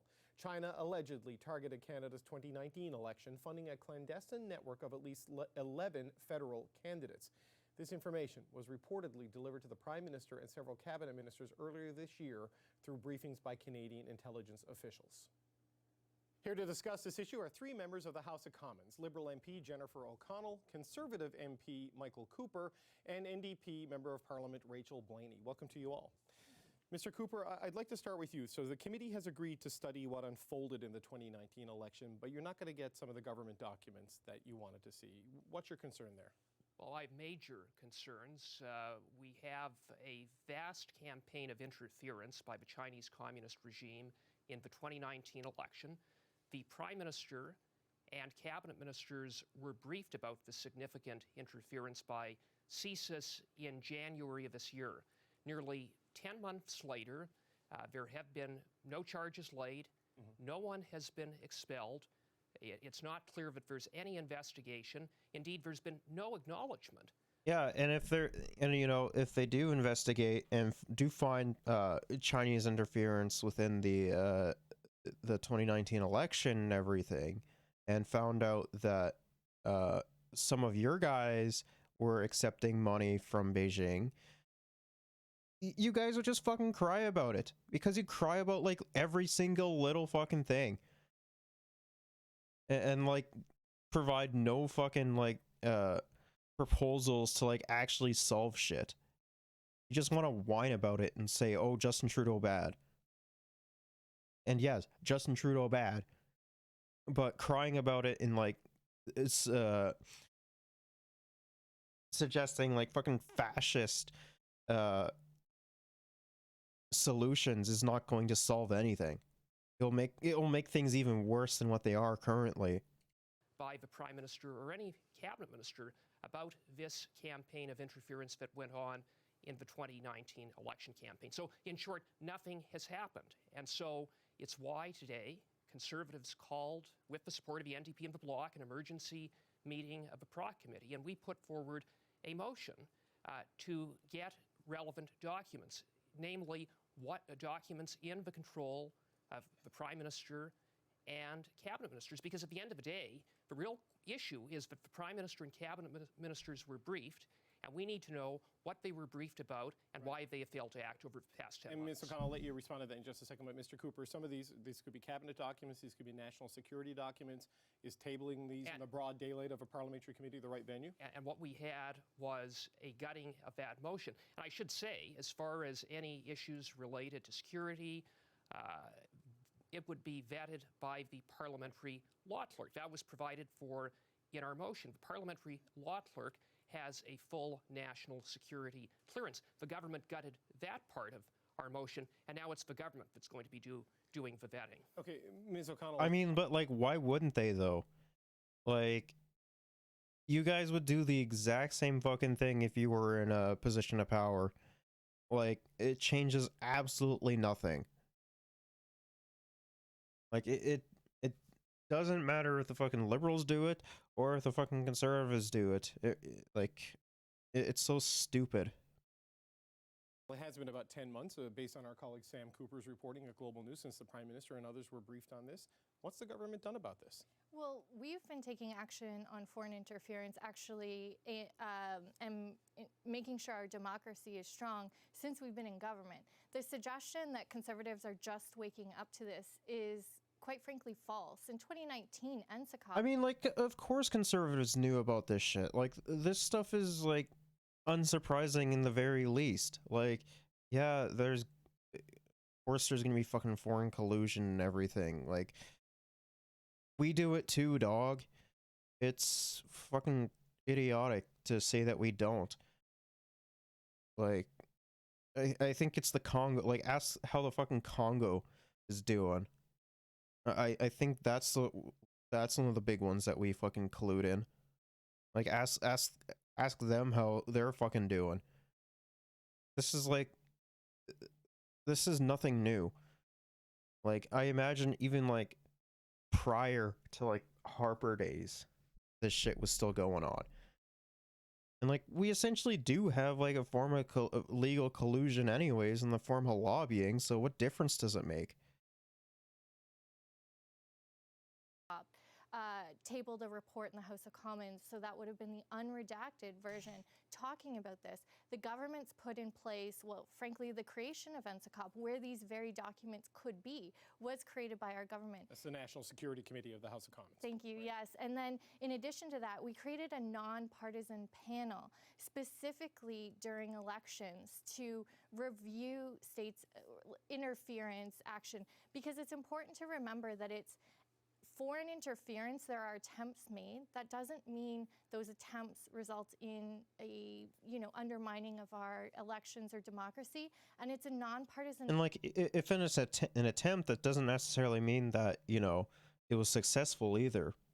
Panel that makes that determination. Right, but whether it's successful or not is one thing, but if you read some of these allegations in the Global Report, maybe as many as 11 federal candidates may have gotten money, $250,000 may have flowed through the Chinese consulate in Toronto. I mean, there's a $1,500 limit on donations, right? So this is at minimum an election financing law violation should this reporting be... I mean, like, private companies do that all the time, though. It's absolutely nothing new. Like, we just legalized it for them. That's the only difference.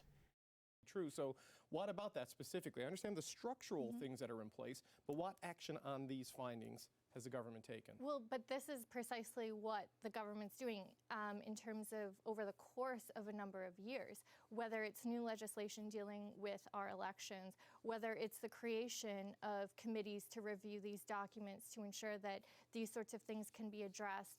It's the transparency of having parliamentarians be able to look at this.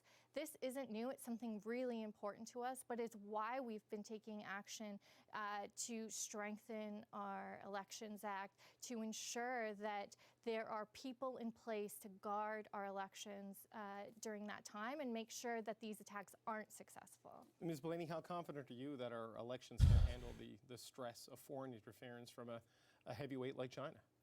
Well, I definitely have a For all the amount of criticism I give the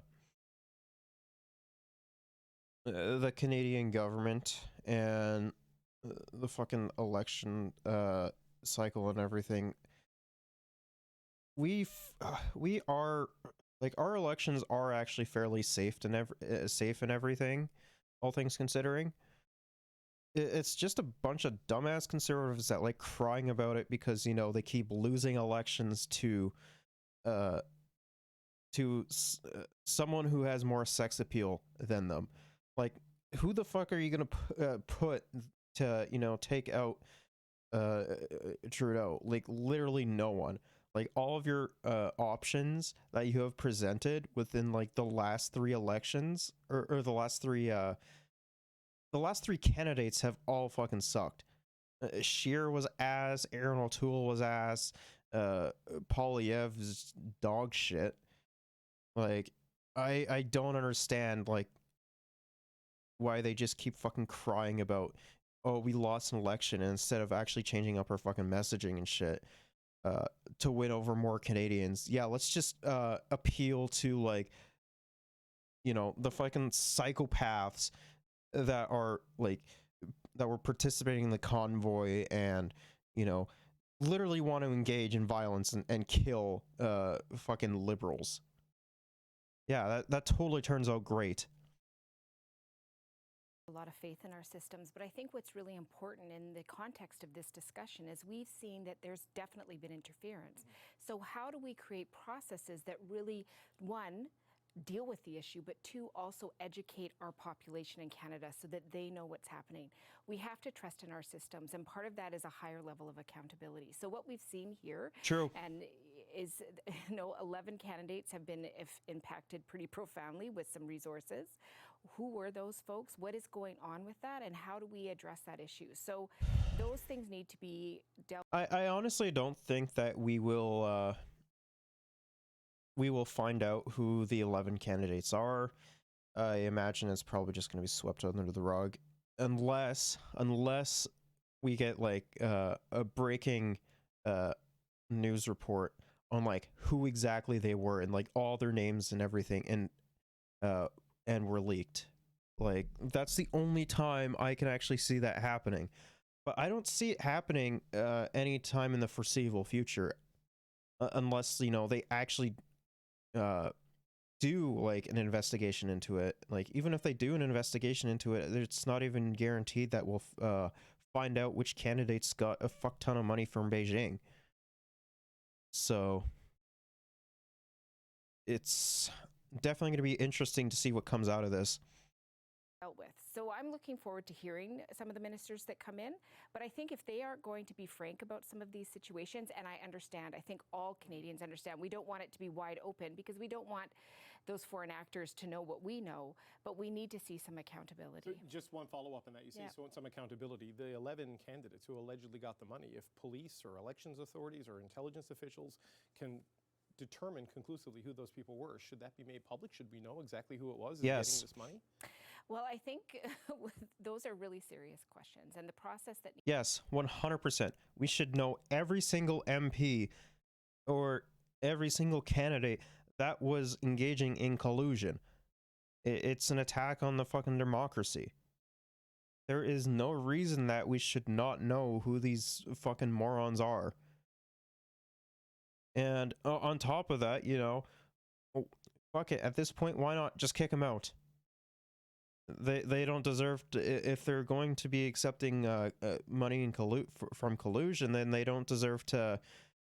They have no reason to be in fucking parliament. Sorry. You should, and they should never be allowed to run again. Needs to happen must protect Canadians at all counts. So transparency really relies on that accountability. Mr. Cooper? And what we see is a total lack of transparency as a result of the Liberals, with the support of the NDP, gutting our motion. What is relevant is... Because your motion was fucking psychotic and dog shit. That's why it was gutted. What, you don't think the fucking NDP don't want to know who the fuck is behind this? No, absolutely not. Of course they do. Like, your notion was complete dog shit. That's why they fucking voted against it. And completely made you rework it. So that it's, you know, a little bit less psychotic. Is that the Prime Minister and the Cabinet were briefed about this interference, and for 10 months they have done nothing. How do you know they've done nothing? Well, because if you're doing counter-espionage, you tend not to, like, put it in the paper, right? No charges, no one has been expelled, the Prime Minister hasn't even acknowledged the issue broadly. It's why we need to get those documents. It's why we need to get those documents in the control He's lying. He's lying, dude. He's lying. Those cabinet ministers who were briefed. That was the issue. That is what is being covered up. And it really raises the question. I love how conservatives think just because something isn't going their fucking way or goes with their preconceived worldview, it's automatically a cover up, and automatically like they're going against them, which is fucking stupid. Like, come on, bro. Espionage takes time to fucking look into. And like those that were engaging within espionage aren't necessarily going to be entirely fucking honest about it anyways. What is it that the Prime Minister is afraid of? What is it that he is hiding from Canadians? Okay, but just a quick question. I'm going to let Ms. O'Connell respond. But first, you say nobody's been expelled. Like, there's a lot of this seems to have gone, according to the global reporting from Mr. Cooper, no relation, I assume. But going through the Chinese consulate in Toronto, are you saying they should go in and expel diplomats from the Chinese consulate, get the ambassador out of the country? What should they do? Well, no, that would be absolutely psychotic. Like, no, that would be... That would sour things with China even more than what they currently are. And as things are looking right now between the Canada-China relation, like, I don't think that would be a great idea. And like the fact that I don't know what he's gonna respond to that, but like, you know, if he says yeah, like that's it. That's just game for fucking conservatives. They have baby brain and they should not be in charge of anything ever again. Those are questions that we need to get to the bottom of, because what we do know based upon the reports of what the Prime Minister and ministers were briefed on was a coordinated campaign that was directed in some measure by the consulate in Toronto and by other consulate offices across Canada. Ms. O'Connell, what's your response to all of that? Well, I mean, I feel like it's deja vu with the Conservatives using national security and the protection of these documents. Yeah, they love saying that they're like all pro national security and everything, but yet whenever they get in charge or whenever they come in charge, they always cut fucking funding towards national security. It seems like they don't give a shit about national security or something like that. That, and they also engage in a fuck ton of collusion as well, so... That it's not about a cover-up, as the Conservatives would like everyone to think, but it's the fact that these documents are sensitive and need to be treated as such so that the very people who would love to see them don't have access to that, meaning foreign actors. So there is a place, actually, though, for parliamentarians with the proper security clearance to have access to this information. I'm a former member of NSICOP. I know exactly what goes through that process for all parliamentarians who are on that committee. So there is a place to review the these documents, there's hiding nothing except treating national security documents with the care that I think all Canadians would expect. And to Ms. Blaney's point about Canadians being aware of this, I think that's an excellent point. Canadians should be aware of it, but we have faith in our democratic institutions and in our agencies to protect our elections, and we need to keep working together to ensure that continues to happen. Well, I think it's just important to correct for the record that the motion that was gutted by the Liberals removed the independent parliamentary law clerk who has full national security clearance to review the documents and make appropriate redactions before they are submitted to the committee. In the place of the law clerk, the government is going to do their own redacting. In other words, they're going to cover... Okay, the government's doing an inquiry into the fucking the usage of the Emergencies Act. Is that inherently bad? You probably would say yeah, because you're a fucking moron. Like, it's so stupid. Up their failure to Right, but presumably... How can we have confidence in that process? Where is the openness? Where is the transparency? We need answers. Ms. Blaney, presumably the Liberals do not have a majority on this committee, so they couldn't have done this by themselves, right, with this change. So I'm going to go out on a limb and guess the New Democrats supported this. It's all on public record, exactly. so you can watch it. So why are you satisfied with this process when Mr. Cooper is not? Well, I'm satisfied at this point that we're going to have the ministers in front of us and we're going to ask some hard questions. We're going to see what is given to us. And then at that point, I think we have to have further conversations depending on that. What I'm hearing now is sort of like this, everything's a cover-up. I don't want to create a drama out of something until we get to that stage. True. And I'm willing to hold to account. We're going to have the ministers there. We're going to have some documentation provided to us. But I also can't help but think that these are really sensitive documents. So how much of it is going to be redacted? Are we going to get the information that we really need to understand and to provide that information to Canadians? That's important to me. But I mean, like, I don't even... like, if the ministers and everything do go through with it and like the notion and everything and whatnot, I imagine that the fucking dumbass conservatives will like potentially leak you know, the Liberals that were getting funds from China to begin with. there's also different methods that can be done to look after that. So I just don't want anybody to think that this is a really simple thing where it's very black and white. This is going to be a process. You know, I did support the letter that went to say we needed an emergency meeting. I think we need to extend this study because this is important. This is Canada's democracy. And I know that I've already heard through this process that there's concerns about rural and remote communities not having the information they need, Indigenous communities, ethnic communities. We need to make sure that those areas... all of which are drastically underfunded and, you know, don't actually have enough information or aren't given enough information on, you know, what the hell is actually going on, generally speaking. Are all covered and that they get the right information, because we don't want to see our elections fall. But I'm willing to go through a process and not make assumptions at this point. Okay, all right, we're going to leave it there. I'm sure this is not the last word on this issue or on this committee. Rachel Blaney, Michael Cooper, Jennifer O'Connell, thanks for coming in. Thank you. Thank you. We created a special independent commission made up of top officials and security experts to ensure that our elections continue to be free and fair in Canada. And in both the 2019 and 2021 elections, they reported that our elections unfolded with integrity.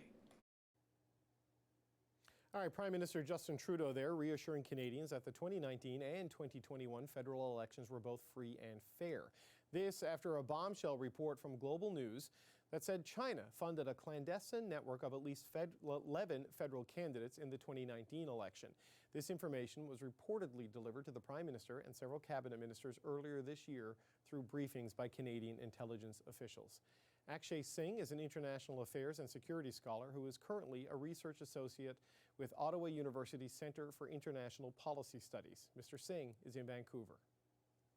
Mr. Singh, this report by Global News was stunning and surprising to amateurs like me, but I'm wondering, an experienced China watcher like you, did anything in this report surprise you? Well, one thing that did surprise me was the level of detail in some of the allegations that came out. It's notable in the sense that in Canada, we've had some revelations about foreign interference in the last, I would say, 3 to 5 years that have been coming out steadily. But the significant pieces of these are how in depth some of the allegations go. In terms of the types of interference, for example, targeting of diaspora groups or the use of coercive activities to repatriate people home or trying to interfere in our electoral system, those are less surprising to me as themes. Right, and we've also For seen sure. today, for example, a Hydro-Quebec employee has been charged with spying for China. So when you look at that, when you look at the money flowing to candidates allegedly through the Chinese consulate in Toronto, I just wonder, what do we know big picture about how widespread this problem is, how widespread Chinese interference is in our elections and in our politics? Honestly, this sounds exactly like fucking Russiagate. It sounds exactly the same.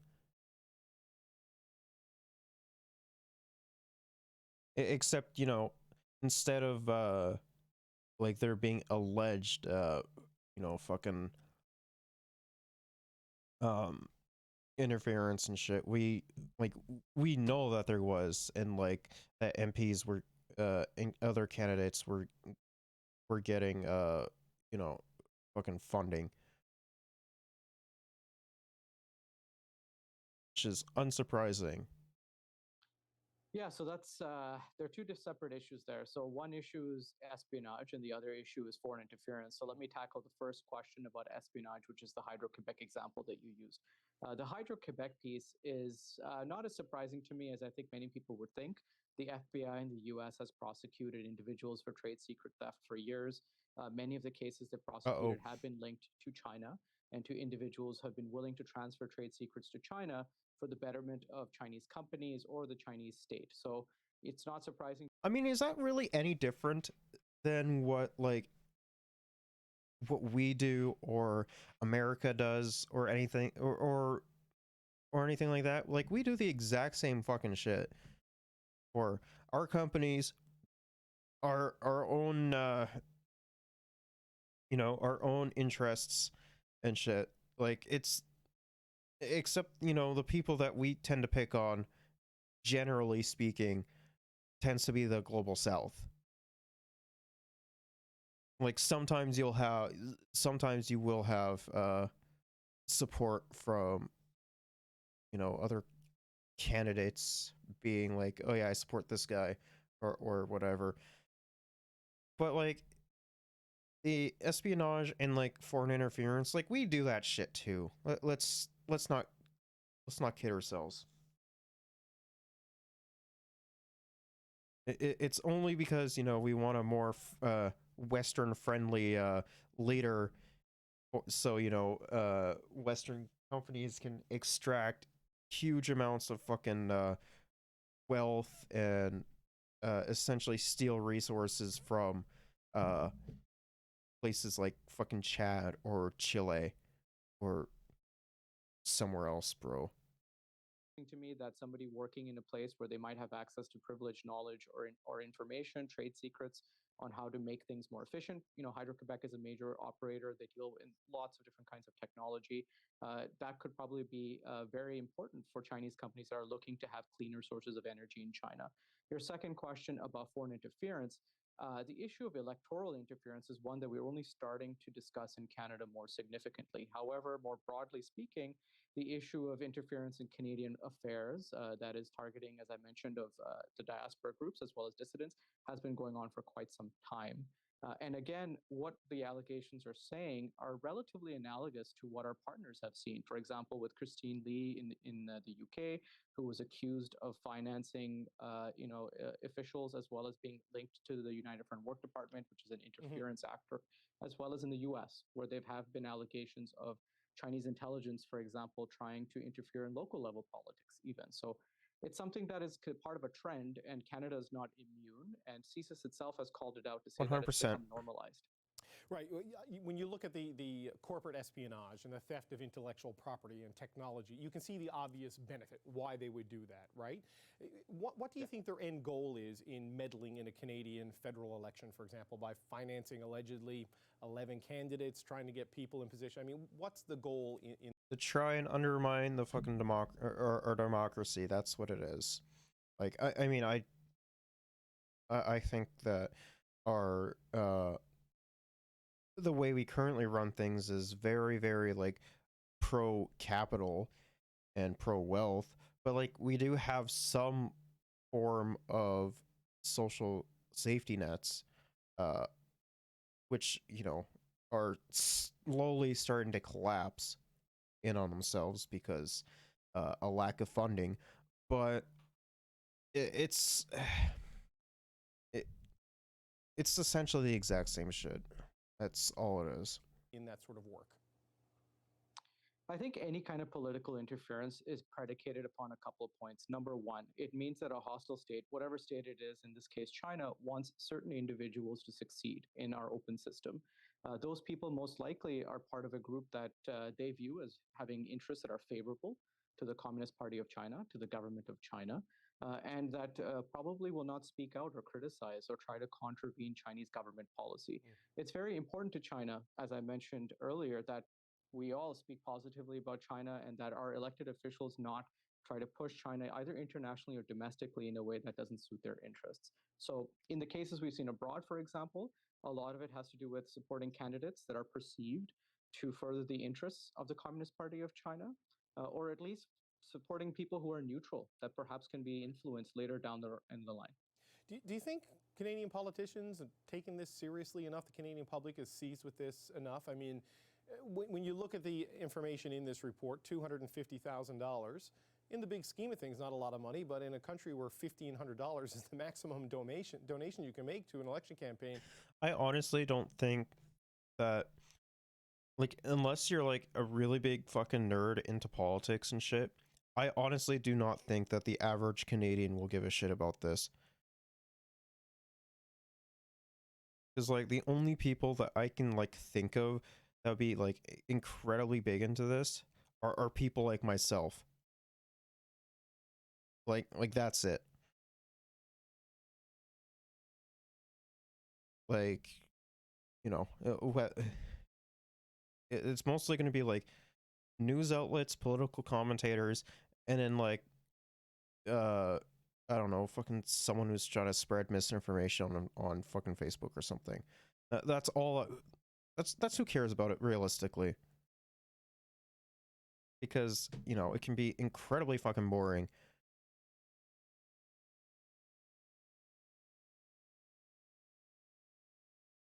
$250,000 goes a long way, right? I just wonder if you think we're seized with this the way that we should be. I think people are waking up to it now in the wake of what's happening across the world, including in the United States, for example. There are questions being raised of, are we being careful about where we're sourcing our financing from? Do we know who we're dealing with? And one of the major challenges is in Canada, we don't have a foreign agent registry. So we don't really know whose interests are being represented by specific individuals. If a foreign government decides to, let's say, give somebody money and say, do with it what you will, and this person's acting on the behalf of a foreign government, they're not required to go ahead and register like they are in the United States or in Australia or potentially in the UK with new legislation. And that makes it difficult for elected officials to understand who they're dealing with. And it's an issue with transparency. I do think the problem is becoming more prevalent in our public discussions, and that's pushing elected officials and non-elected officials, quite frankly, across multiple levels to think about the issue more critically and understand what we're going through. So the Prime Minister and other senior officials were briefed on this in January, so about 10 months ago. The political allegation or accusation from the Conservatives is they've done nothing. How could we know if they're doing anything? I mean, would this be the sort of thing they would do in secret, or would it be big public bold action? I think it would have to be a combination of things. So as you probably know, Canada has instituted a couple of things. One of them is the Security Intelligence Task Force on Elections. So that's for 2019 and also the most recent election meant to monitor foreign interference in the elections. We also have something called the G7 Rapid Response Mechanism that's supposed to monitor discussions regarding elections. So I think there are things the government is doing. However, a lot of the clandestine work, the covert work, will need to be done behind closed doors, because you don't want to risk burning a source or potentially implicating somebody without it being completely sure that that's what's happening. And these allegations, and they are allegations, are quite significant in that regard, because it is a matter of understanding who's doing it that's going to eventually help us understand how pervasive the problem is. Right, so should Canadians assume that something is being done behind the scenes, even if it's not being announced publicly? I mean, we've had people talk about how they're strengthening their election integrity and monitoring of these sorts of things, so that even if there is interference and influence, it may not succeed. But should we assume that there's maybe some sort of less public action being taken to deal with this? Yeah, I think it's safe to say, based on what CSIS and CSE, as well as the RCMP, have said publicly, is that there are significant amounts of effort being put into to investigate these issues. I think the challenge here, as I highlighted earlier, is that we may not have the tools necessary to tackle foreign interference. We won't necessarily know what happens right away for sure. I imagine that a vast majority of this is going to happen behind closed doors, and then the public will gain access to it like sometime after that, with like everything redacted. It's gonna be hard to say how long the investigation is going to be for sure, because it's a very it's going to be a very touchy and touchy subject, as well as, you know, they have to get into the roots of everything on top of that. So I'm kind of curious to see what's going to be going on legislatively. And what that ends up happening is there are a lot of investigations that happen. There's a lot of information that's collected and advice is provided to the government. But the actual tools required to perhaps prevent the activity in the future, or to litigate it, to prosecute it, don't necessarily exist, which then creates essentially a pervasive environment where people can conduct interference and get away with it. And we happen to know about it, or perhaps things are being done in the background and they're not very effective at preventing the actual threat activities themselves.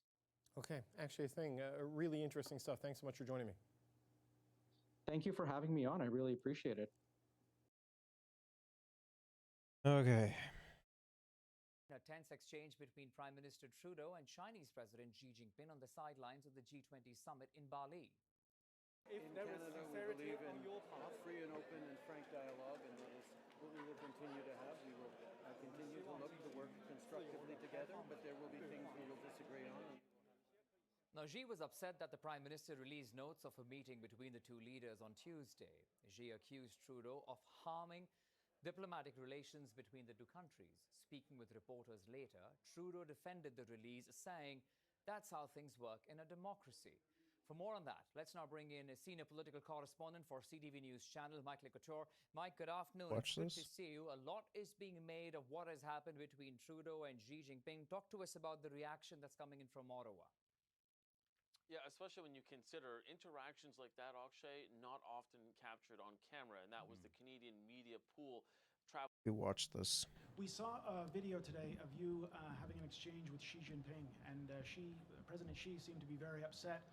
He accused you of leaking the contents of a conversation that you two had on the sidelines of the G20. I'm just wondering, why was President Xi so upset? Was this a misunderstanding? Did you offer him some kind of assurances that you wouldn't talk about this? First of all, not every conversation is always going to be easy, but it's extremely important that we continue to stand up for the things that are important for Canadians. This is something we always do. And Okay, dog, then why the fuck aren't you investigating further into what the hell's going on with the underfunding of education and healthcare services? Why aren't you, providing adequate housing and food security to a vast majority of Canadians that actually need the help? Why not make fucking pharmacare accessible and free for everyone? you know, having more or introducing the fucking windfall tax that the NDP has been pushing for a while. Why not nationalize like a vast majority of Canadian industries and uh like, you know, have them unionized and uh investing that money into either um into the country itself, or sharing those profits with the Canadian people as a whole. You know, there's a bunch of fucking shit that you could easily do that would benefit a vast majority of uh, the Canadian people. But instead, I imagine that this is more or less for like a business standpoint. We will continue to. I highlighted areas in which we can and should be working together. A good example is the Nature COP15, being held in Montreal over the coming weeks. Bro, we've done literally fucking nothing about it and just pushed back the fucking deadline for it. Like, ugh. There's a lot we have to do, my guy. At the same time, as I highlighted, areas of mutual concern, geopolitical challenges from the war in Ukraine to the situation in North Korea. I also highlighted things of preoccupations to Canadians, like the question of interference with our citizens, and highlighted that it's important that we be able to have dialogue about this. But part of our values as Canadians is being open and frank about the conversations we have, keeping Canadians involved and apprised of what it is that we're doing and the conversations we're having here. I mean, if it's documents that you shouldn't be sharing, you know, yeah, understandably, you know, she would be fucking not too happy about that. Like, it's the same shit for us. Like, if she, you know, leaked some fucking documents that that we wanted to remain confidential, then understandably you wouldn't be happy either. And that's exactly It's just something you can't do. Why do you think, though, I mean, why do you think he was so upset? What was the message that he was trying to get across to you? Do you think this was a power play of some kind? We know that China is an important global player in the economy and has a very big impact on events around the world. Canada needs to be able to engage constructively and directly on areas we can work together, while at the same time we continue to be there to challenge on human rights, on values and principles that matter to Canadians, and look to advance the interests of Canadians. And this is something that we're going to consistently do in a clear and hopefully a constructive way. Yeah, totally. As the Prime Minister is finishing up his meetings at the ASEAN Summit and is getting ready for the G20, questions keep arising about Canada's relations. Oh, this was with 2 days ago. And earlier in the day, he, along with Canada's Foreign Affairs Minister Melanie Joly, were asked what worries them most about China and President Xi Jinping. Here is part of Minister Joly's answer. One thing that was highlighted is how much China is trying to influence international norms in its favor, which really departs from our own interests and values. And so that's my main concern as foreign minister, because it creates more instability in the world, and it's a threat to peace and security in general. Now, these comments come just as Canada has been hinting at a tougher stand against China. So for more on this, we're joined once again by Charles Burton. I mean, he's a senior fellow at the Macdonald-Laurier Institute and a former Canadian diplomat to China, joining us from Ottawa. Mr. Burton, always good to see you. Thank you so much. Thank you for having me on. Let's begin with what we just heard from Minister Joly about this concern about China's increasing influence, that it's bad in terms of democratic values, but it's just generally bad for security in the region as well. What did you make of what she had to say? Well, I think the government is gradually coming round to the idea that we cannot continue to make compromises to China on non-economic areas so that we can achieve more access to the Chinese market and create Canadian prosperity through trade and investment. And I mean, it's more than they're saying so far. I mean, after all, the House of Commons came up with a unanimous resolution that China is engaged in genocide. There have been very dangerous military. What? Wait, what? We've engaged in genocide too, and probably still engage in it. Saying China is the only fucking country in this equation that has done genocide is fucking ridiculous. Activities in the Taiwan Strait. You know, it just China's interference in our election, these revelations have come out, which could have affected the actual result of the election, and any number of areas, economic coercion, hostage diplomacy of Coburg and Savor, which suggests Oh, are they that going to it's play the more classic than, clip? as the minister put it, increasingly disruptive. China is an actively destructive force attempting Yep, they're playing to the. destroy the international rules-based They're going to be order playing and the classic establish clip. itself Yep. as a global hegemon. Totally not like this dude's like 9,000 years old. Whether they can succeed in that And, you know, was trying to get out and shit. or not, I fucking love.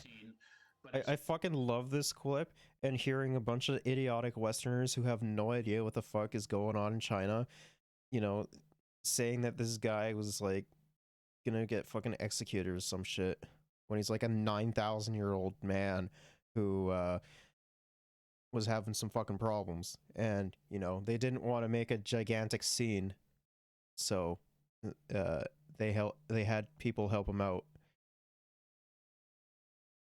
or like help him up and help him leave the premises. It's clear that the United States and our other allies want Canada to step up much more in terms of recognizing what's going on and contributing to the measures to try and bring China better into compliance with the accepted norms of diplomacy and trade, and hopefully stop the genocide.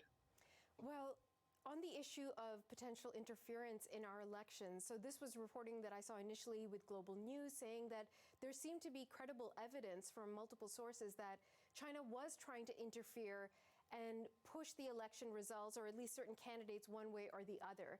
Now, the Prime Minister was asked about that today, and he said that they had put together a committee to make sure there was no interference, or that the outcomes of the election were not affected by this alleged interference.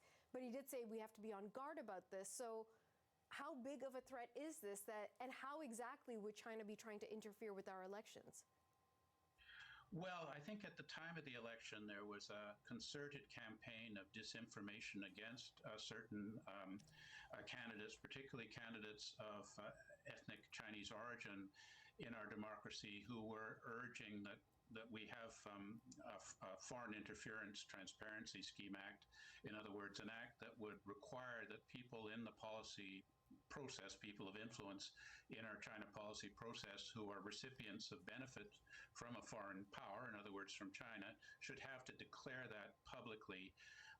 You know, certainly this leaked CSIS report that Sam Cooper of Global News came up with suggests that China was actively involved in 11 campaigns, illegally providing funds, and that China not only has placed people into the electoral campaign offices, but that China has placed people in the offices of members of parliament. Well, obviously, you know, what we'd like to see would be who those 11 candidates were, if they illegally received money knowingly from a foreign source, that they should be made accountable in law. And if CSIS has identified people inside our democratic system who are not working for Canada but are working for a foreign power, that should be attended to as well. So, you know, what we want is more than just rhetoric and words, but we'd like to see action and, you know, some arrests made if, in fact, illegal activity has occurred, as appears to be extremely likely. That is troubling. And on that front, you know, we've heard from the Prime Minister on this issue today. We've heard at least a couple of times this week from Minister Melanie Joly, but we've also heard from the leader of the Conservative Party, Pierre Poilievre, who was talking about this issue earlier in the week and said, quote, that Trudeau has failed to protect our democracy in respect to Chinese interference. Is that just plain politics, sir, or what do you make of those comments? And that's just plain politics. That's normal fucking conservative shit. That's all it is. Because it would be the exact same fucking thing if the rules were reversed. Criticisms. Well, we know that Mr. Trudeau received the CSIS report 10 months ago, so why has there been no action since?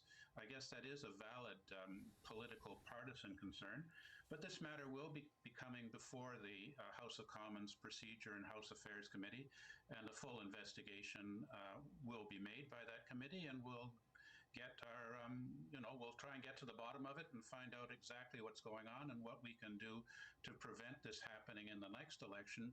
If there's no accountability for those who have actively influenced our electoral process, then presumably they will try to do it even more next time. And so, you know, we really need to put some resources into this, and there has to be some political will to make those who have made serious errors in terms of collaboration with a foreign power accountable for this, and ensure that in future people who might want to take Chinese money to further their electoral prospects will think twice about it. Before I let you go, Mr. Burton, the last time you and I spoke, the issue of, for lack of a better word, Chinese police stations that were operating here in Canada, you and I discussed that. You addressed that there were 3 of them. Subsequently, we've learned that the RCMP is investigating this. But it's been very difficult to get clear information about what exactly is going on and who is being targeted by these police officers. What exactly are they here to do? And I wonder if, again, I could ask you to put a finer point on this. What is our federal government doing about these alleged police stations here? Well, we have no evidence that the government has done anything. Presumably, CSIS has informed the authorities of what's going on. These stations exist in many other countries, and other nations have been much more proactive in closing them down and bringing those accountable for them. What I'd like to see would be anybody who is working as an agent for a foreign regime involved in harassing and menacing people here in Canada should be brought up before the law, and the Chinese diplomats in the embassy and consulates throughout Canada who are responsible for this kind of thuggish activity should be declared persona non grata and sent back to Beijing. You know, we just can no longer tolerate this kind of behavior by the Chinese regime, thinking if we just turn a blind eye to it, that China will not retaliate against us economically on other matters. You know, it's about a lot more than the Canadian bottom line in trade with China. We really have to put much more emphasis on protecting our democracy, sovereignty, and security. And I'm hoping that that's the direction the government is now moving. Okay, we'll wait and see. Charles Burton, thank you so much for your time, sir. Thank you. Okay. As the Prime Minister is finishing up his meetings at the ASEAN Summit and is getting ready for the G20, question.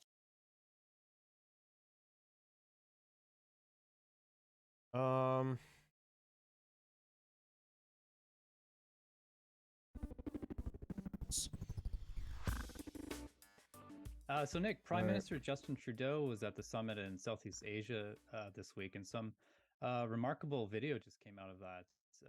Trudeau addressed with China's President Xi Jinping allegations of foreign interference in our elections. And I just want to play you this clip. Everything we discuss is then leaked to the paper. That's not appropriate. 而且我们也不是那样进行的，没有。And that's not how the way the conversation was 如 conducted. 果有诚心，咱们就用一种互相尊重的态度来进行很好的沟通。If there is 否则这个结果就不好说了。If in there is Canada, we sincerity believe in on your part, free and open and frank dialogue, and that is what we will continue to have. We will continue to look to work constructively together, but there will be things we will disagree on, and we will have to continue. 创造条件，创造条件。 Let's create the conditions first. 好。 For those listening to the podcast, I don't know. Do you want to describe what you saw in that clip, Nick?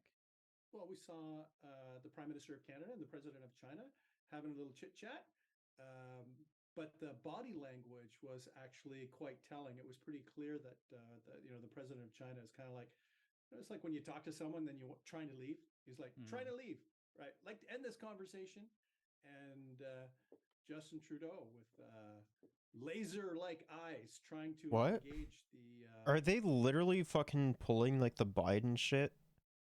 Being like, oh, he has fucking laser beams coming out of his eyes and shit. The President of China, who on many occasions didn't even look at the Prime Minister of Canada. So I thought it was quite awkward. It speaks to the awkward relationship and the awkward diplomacy that we're having right now between Canada and China. So not a big surprise, but yeah, awkward is probably sums it up.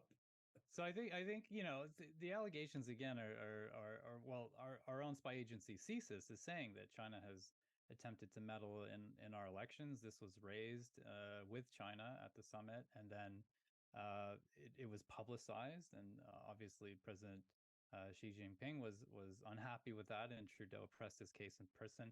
So I guess the debate going around now, Nick, was this sort of a power play by Canada? Or was it just sort of optics at this point? And do Canadians are Canadians really paying attention to this? Well, I would never use the word power play in Canada-Chinese relations because we have no power realistically over China. China is a superpower. Canada is not. I would say it's more posturing than a power play, and probably posturing more towards a domestic audience. I'm not sure how that interchange is going to help Canada-China relations get back on track, or why don't we say go from frosty to cold? And the reality is Trudeau didn't even rank a meeting. He had to buttonhole him wandering around during the meeting. And the other interesting thing, maybe perhaps the good news for the Liberals at least, is that when we asked Canadians in a recent survey that we did for the Globe and Mail, we asked Canadians, which regions or countries should be the top priorities for closer ties. At the top of the list is the US at 52%, Europe at 25%. But we're literally already like fucking top dog, or America is already like the fucking top dog when it comes down to like relations with Canada, and then of course Europe. 5. Indo-Pacific, excluding China, 5. China, 3%. So if you're an average Canadian, you're probably thinking our priority for closer ties really should be the United States. What? Much more important than the Indo-Pacific, which is where there's a new strategy that's being. The Indo-Pacific is not a fucking bad place to, exchange with, because Japan buys a fuck ton of lumber from us. Like, that's just silly. Like, Japan is probably, if I remember correctly, either the first or second biggest buyer of Canadian lumber on the planet. So like, reducing ties or like trying to cut ties there is stupid. Rolled out, or Europe, and that China Indo-Pacific just not as important as a top priority for closer relations. What? So even if the Prime Minister is sort of playing to a hometown crowd, let's say, in this, you're saying that only 5%, 3% of Canadians actually care about our relations with Southeast Asia and China? Well, it's not that they don't care. right? They obviously, Canadians know that China especially is an extremely important country, both from an economic and a security perspective uh, around the world. But as a priority for Canada, it's kind of like China's just not at the top of the list. Only 3% of Canadians believe that it should be the top priority. I'm also not sure where they got their Just to polling put it in data from. context, 52%. So more than 15 times more likely to say that we should be focusing on the U.S., or 8 times more likely to say we should be focusing on Europe compared to China. So, I guess we can have those frosty relations because Canadians at least don't really see it as a top priority. Speaking of the United States, just keeping in topic, Nick, I don't think the U.S. president has visited us yet. Is that true? Is my memory faulty? No, he hasn't visited, and but I think they talk about a visit every time. Every time Trudeau meets Biden, they talk about a visit. It's kind of like one of how about this? This is another situation. It's kind of like one of those friends that say, we should get together. Yeah, let's get together, and then it never ever happens, and there's nothing ever initiated. So it's kind of like, Biden has kind of visited a number of key partners around the world, trade partners and security partners. Canada just hasn't been on the list, and this is in contrast to most other U.S. presidents who come to Canada to visit, because Canada is like an easy lift.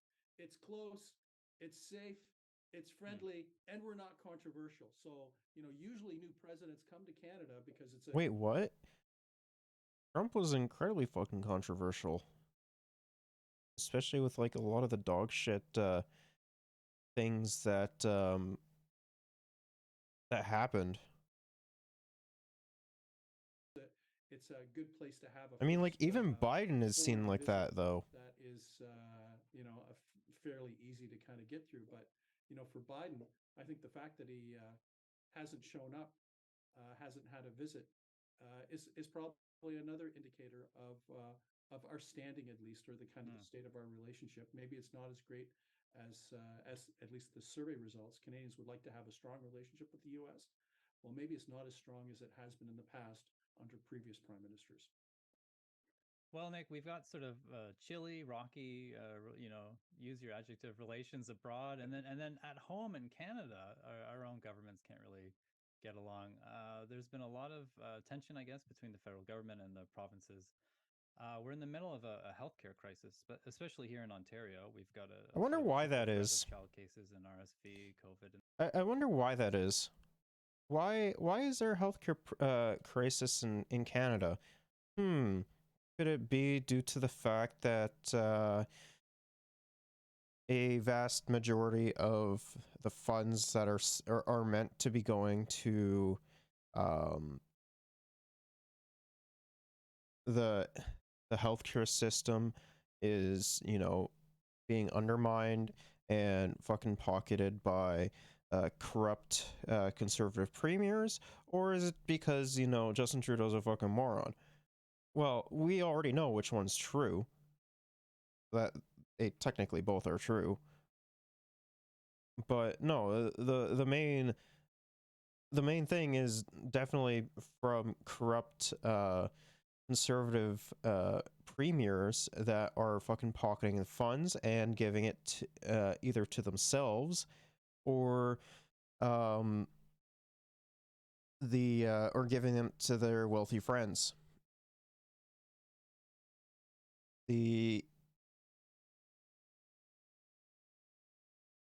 Because it's not like they're not getting fucking funding for it. The Conservatives have been very, very open about undermining the healthcare system for a very long time. Hell, they've even been doing so, like, even when like my grandma's fucking started working within the healthcare system itself. So it's nothing new. They've always fucking done this. It's unsurprising that it's still happening. It's dog shit. In the flu, and the healthcare ministers could not come up with a breakthrough in healthcare funding, which seems to be a major problem. Wait, what? They literally gave fucking a decent amount of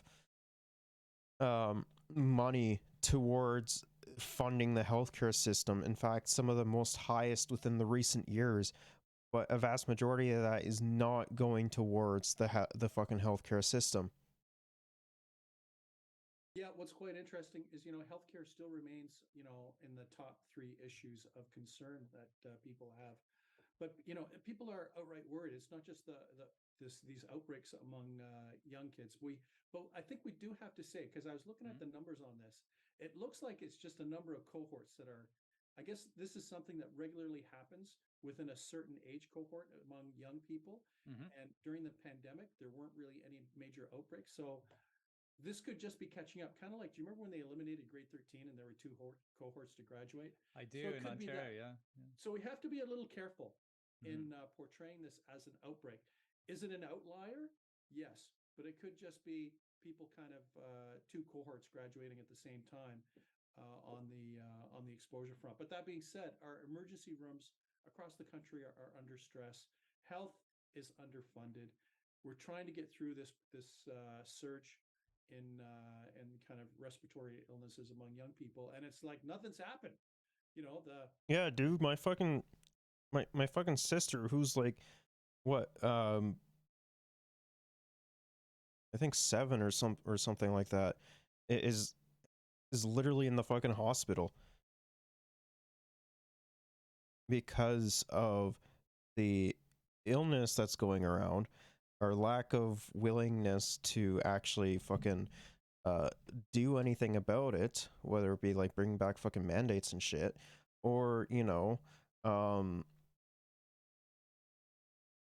like providing actually having the fucking premiers provide the funding that they're supposed to those in need of it, instead of fucking lining their pockets. The provinces are asking, the federal government is quasi-engaging, and there's a lot of unrest, right across the country, especially also in Ontario.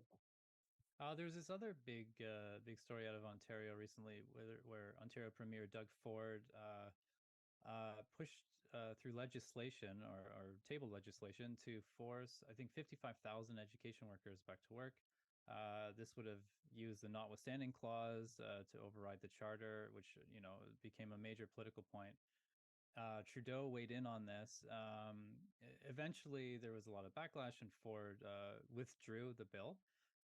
But it had a very curious impact on support for the federal parties. Yeah, it's what's interesting. So think of it this way: Ford literally drops the legislative hammer on the education workers, and then after a couple of days, kind of recoils and lifts it back. What's interesting is because we poll every week, basically every day on the federal scene, and one thing that we did see, and Michael, if we can share the trend line on this, this is the trend line of federal party support in the province of Ontario. So it's not provincial, it's federal. But check this out. You can see. I mean, this realistically doesn't fucking matter. Like, if an election was to be held tomorrow, the exact same fucking results would play out. Nothing different will happen.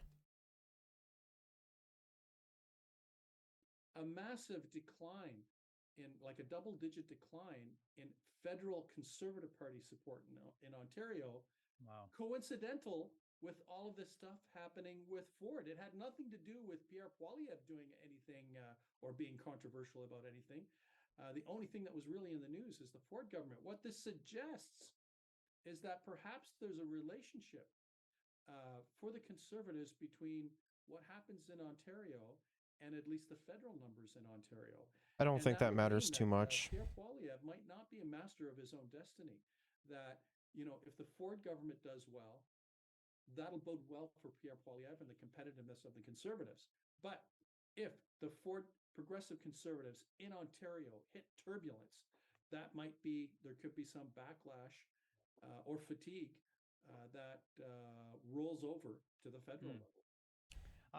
Correct me if I'm wrong, Nick, but this seemed to have happened when Aaron O'Toole was leader of the Conservatives. Yeah, true. The exact same fucking thing happened when Aaron O'Toole was in charge of the fucking Conservative Party, and everyone thought that, you know, he was gonna fucking win, and he was like a fucking cool dude and everything. Aaron O'Toole at least had like some form of charisma. I personally don't believe that fucking Pierre Poilievre has any of that. Like, he's just a dumbass libertarian who wants to just whose idea of fucking fun is just like debate lording shit. And we had an election last federal election, and I believe Doug Ford sort of was not public. Let's say I don't want to say he went into hiding or something, No, but he wasn't, low key. yeah, low Say key. low That's key. better. Yeah, low key. sure. Say low key. Well, many times premiers tend to be low key during. He went to fucking hiding. Anyways, because they don't want to interfere. In the same way, they get upset when federal party leaders, when they're not invited, we should say, intervene in provincial elections. But, you know, I think the key takeaway here is, you know, if you're a federal conservative, you're thinking, why did our numbers go down that week? We didn't do anything wrong, didn't mess up. There's no controversy, no scandal, no nothing.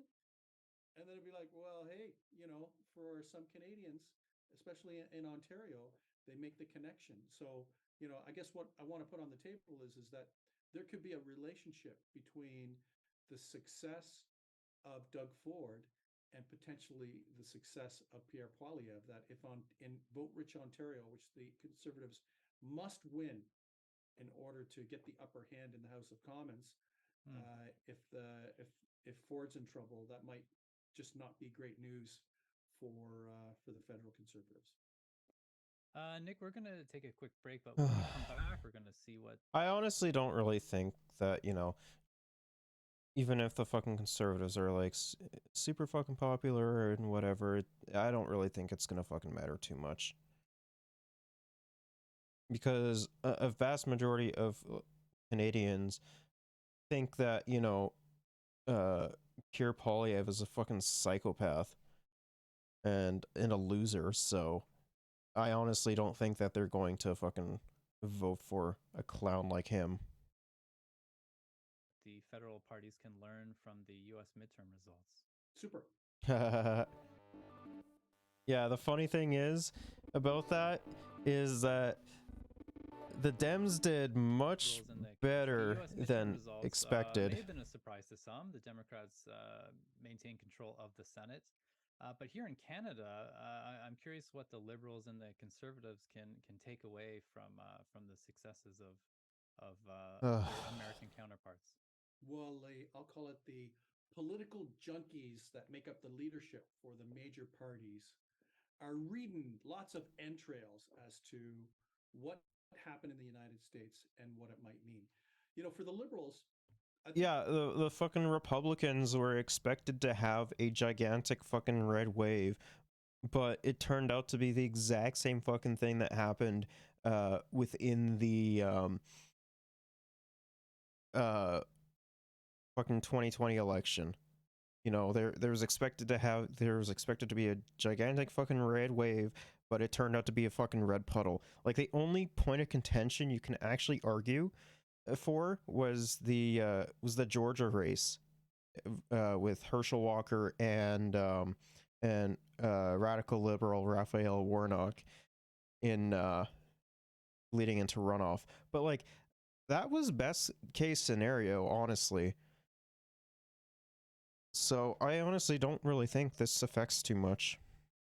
And like, you know, looking at like how dog shit the dog shit leaders that the Conservative have been putting out, as well as a vast majority of Canadians not liking the direction that the Conservative Party is going, I'm fully expecting the Conservative Party to lose out on votes, as well as lose out on fucking support as well, and push away those more moderate Conservatives to be more liberal. So like the only people that you can actually say that would, you know, the conservatives would actually gain from it is more like your fucking right-wing psychopaths. So they'll probably like drop the fucking PPC and vote conservative because, you know, Pierre Poilievre is trying to appeal to them.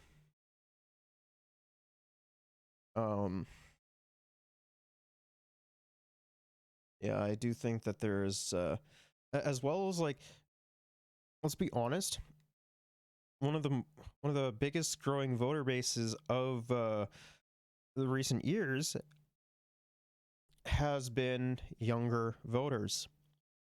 And younger voters are not going to vote for the conservatives due to how psychotic they are. The younger voters, you know, tend to lean more liberal or more NDP. They're not going to vote for a fucking dumbass who's promoting something that was drastically unpopular within Canada. They might be looking at the Democrat strategy. What's interesting about the Democrat strategy is that when we look at the exit polling and the profile of individuals that voted, And like the one thing that actually unified a vast majority of voters within America, especially during the midterms, was the repealing of Roe v. Wade, the removal of abortion rights within America. That was a huge L for voters or for the Republicans within their races, because that was like one of the biggest things that people turned out to come and vote for was legislation for protection of abortion rights. Very clear is that women were highly motivated by the abortion issue, but that Not just younger, it's younger people as well. Of young Americans ended up voting, and we know that for them, this whole Biden promise on the tuition front was important. So think of for the liberals, you know, when they're kind of the mad scientists in the liberal campaign trying to figure out how to motivate voters, they might be looking at issues like this and trying to replicate them for the next liberal campaign. The only thing I can actually think of that they would do this for would be like housing and inflation, and possibly gas prices as well. That's what I can imagine them doing so for, because a lot of young people are very afraid of the inequality that they're facing when it comes to like not just the wealth inequality, but like also being able to gain access towards housing as well. Whether it's being priced out of the housing market or not qualifying for the dog shit public housing systems that we have in place now.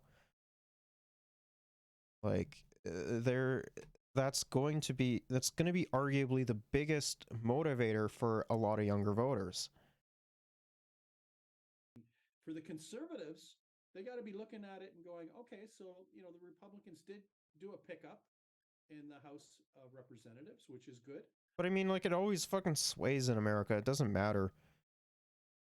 Not as much as the Republicans wanted, but I think perhaps the lesson for the conservatives would be, you know, to make sure that the Conservative Party does not go too far to the right, because what looks like they're already there. Is that, you know, for some Americans, they're just fatigued, especially with the election deniers and those other types of, I'll call it Trump elements, that basically stemmed what should have been Poilievre is literally trying to do that. In the U.S. election.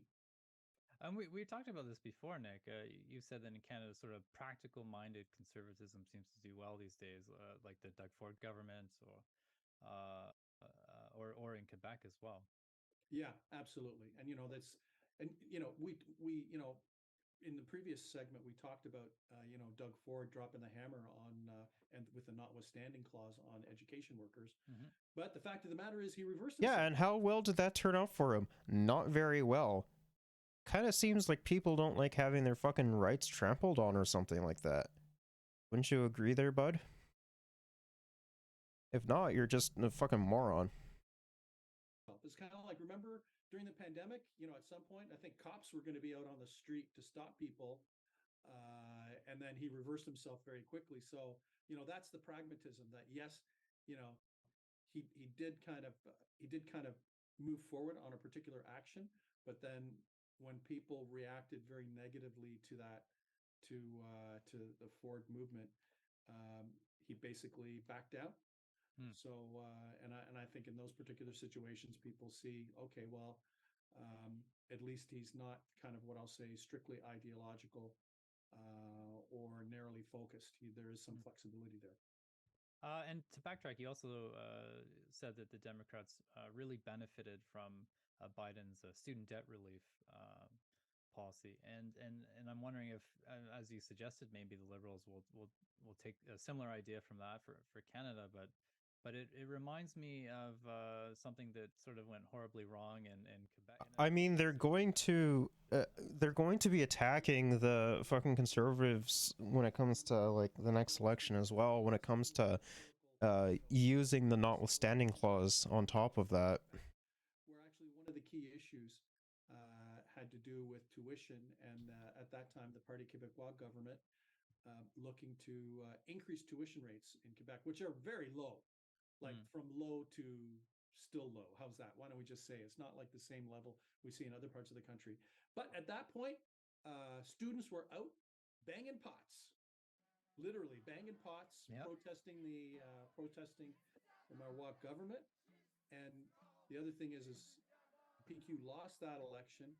The other thing is and it'd be interesting to see if any of our listeners or viewers can find another stat, but as far as I can see, that specific provincial election had the highest level of turnout among young voters compared to any other provincial. I mean, it's not surprising though. It had to do with the fact that there was a concrete issue on the table that directly impacted the lives of young people that they were highly motivated for, and they came out and vote. I mean, the thing is that with millennials and Gen Z is that they are some of the most active younger voter base that we have seen throughout Canadian history.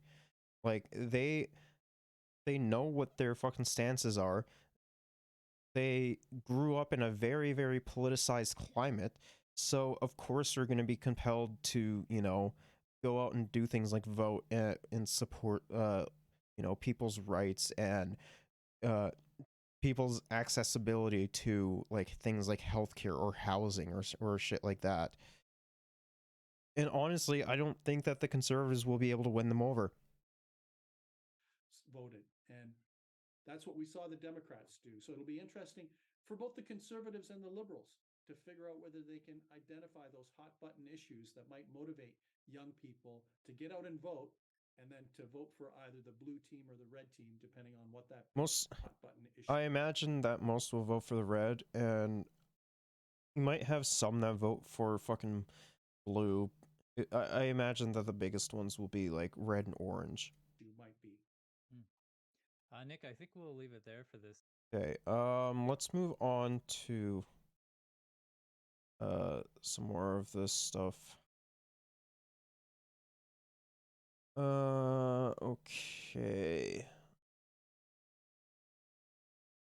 So,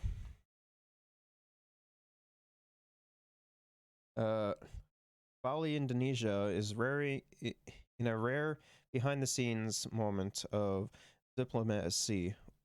Chinese President Xi Jinping criticized Canadian Prime Minister Justin Trudeau for sharing details of a conversation between the two leaders. The two leaders had on Tuesday on the sidelines of the G20 summit in Bali, Indonesia, with the media. Everything we discuss has been leaked to the paper. That's not appropriate, Xi told Trudeau Wednesday through a translator at the closing session of the G20. She then added that there could be consequences for Trudeau, but he did not say what those might be. The translator did not convey this remark to the Prime Minister, but Global News confirmed the translation with three Mandarin speakers. It's this last phrase which has a threatening aspect to it, the way it was phrased in Chinese, said Charles Burton, a senior fellow at the MacDonald Lettier institution in Ottawa, who spoke Mandarin, previously worked at the Canadian Embassy in China. Well, he normally leaves those kind of things, those kinds of menacing statements to members of the foreign ministry who seem to specialize in the kind of thing. The phrase she used, Berton added, is the kind of thing, quote, a mafia thug might say to someone to intimidate them. The comment from she translates to or else, or I don't know what the consequences will be, of Trudeau sharing the information about his conversation with the Chinese president.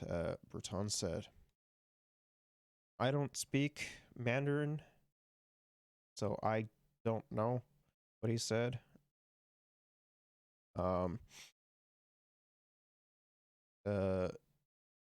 Two other fluent Mandarin speakers offered similar interpretations, suggesting she had said, otherwise it is hard to know what will happen, and otherwise this outcome or result, better not talk about it. Before that part of Xi's comment was translated by the interpreter, Trudeau interrupted the translator, saying, quote, we believe in a free and open and frank dialogue, and that is what we will continue to have. We will continue to look to work constructively together, but there will be things we disagree on. After Trudeau replied, the two shook hands and went separate ways. On Tuesday, the senior government source told Global News that Trudeau raised the war in Ukraine, North Korea, and alleged Chinese interference in Canadian elections with Xi when they spoke for roughly 10 minutes. Foreign Affairs Minister Milian Jolie also confirmed that she discussed the same topics with her Chinese counterpart yesterday with reporters. The interaction comes on the heels of Global News reporting last week that Canadian intelligence officials had warned Trudeau that China has allegedly been targeting Canada with a vast campaign for foreign interference. The campaign officials added, allegedly included funding a clandestine network of at least 11 federal candidates running in the 2019 election. It's possible that she is angry about these allegations, Breton summarized. Quote, I think he's angry about the suggestion that China has been interfering in Canadian internal affairs by funding illegally funding candidates for our parliament in the 2019 election, he said. This is a very sensitive issue for China because China constantly accuses the West of interfering in their affairs by raising the human rights issue. So it is very unpleasant. It was a very unpleasant interaction. End quote. Yep. And this just goes more into that. today, Health Canada did secure a new supply of children's medications, specifically, as I mentioned, acetaminophen, which has been hard for parents to find in recent months. Now, the product will be imported from a foreign supplier. Ottawa says it has been reviewed by Health Canada to be safe and effective, and the medicine will supposedly be available in pharmacies within a few weeks. Now, for more on all of these topics, we've reached Jen Belcher. She's a pharmacist and vice president of the Members Relations and Strategic Initiatives at the Ontario Pharmacists Association. Welcome to the program, Jen. Thank you for having me. Let's just get right into this issue. What is the problem with securing children's products? We heard there Danielle Smith alluding to something that the opposition leader had been saying earlier. It's because it needs to be in French and English on the label. Is that true? So for consumer health products that are sold in Canada, yes, we need to have instructions and information available in both of our national languages. And most of those consumer health products for use in Canada with acetaminophen, ibuprofen are manufactured here. What we've seen is that since August, the Canadian Pharmacists Association has advised that the demand for these products has exceeded 300% of our previous all-time highs. And this demand has just not been able to be fulfilled by the manufacturing capability that we have currently. So this news of the foreign supply being brought in to help bolster the situation right now is good news. But definitely we look forward to seeing more of our domestically manufactured supply enter the supply chain so that we can continue to meet the need that is currently being left unmet in the shortage context. So the simple answer to it is that the demand is so high, they just can't keep up with production here in Canada? Correct. So the demand has come much earlier than would normally happen in each season. Our respiratory illness season has hit harder and faster and at an atypical time. We normally wouldn't see that high level of demand in the late months of the summer.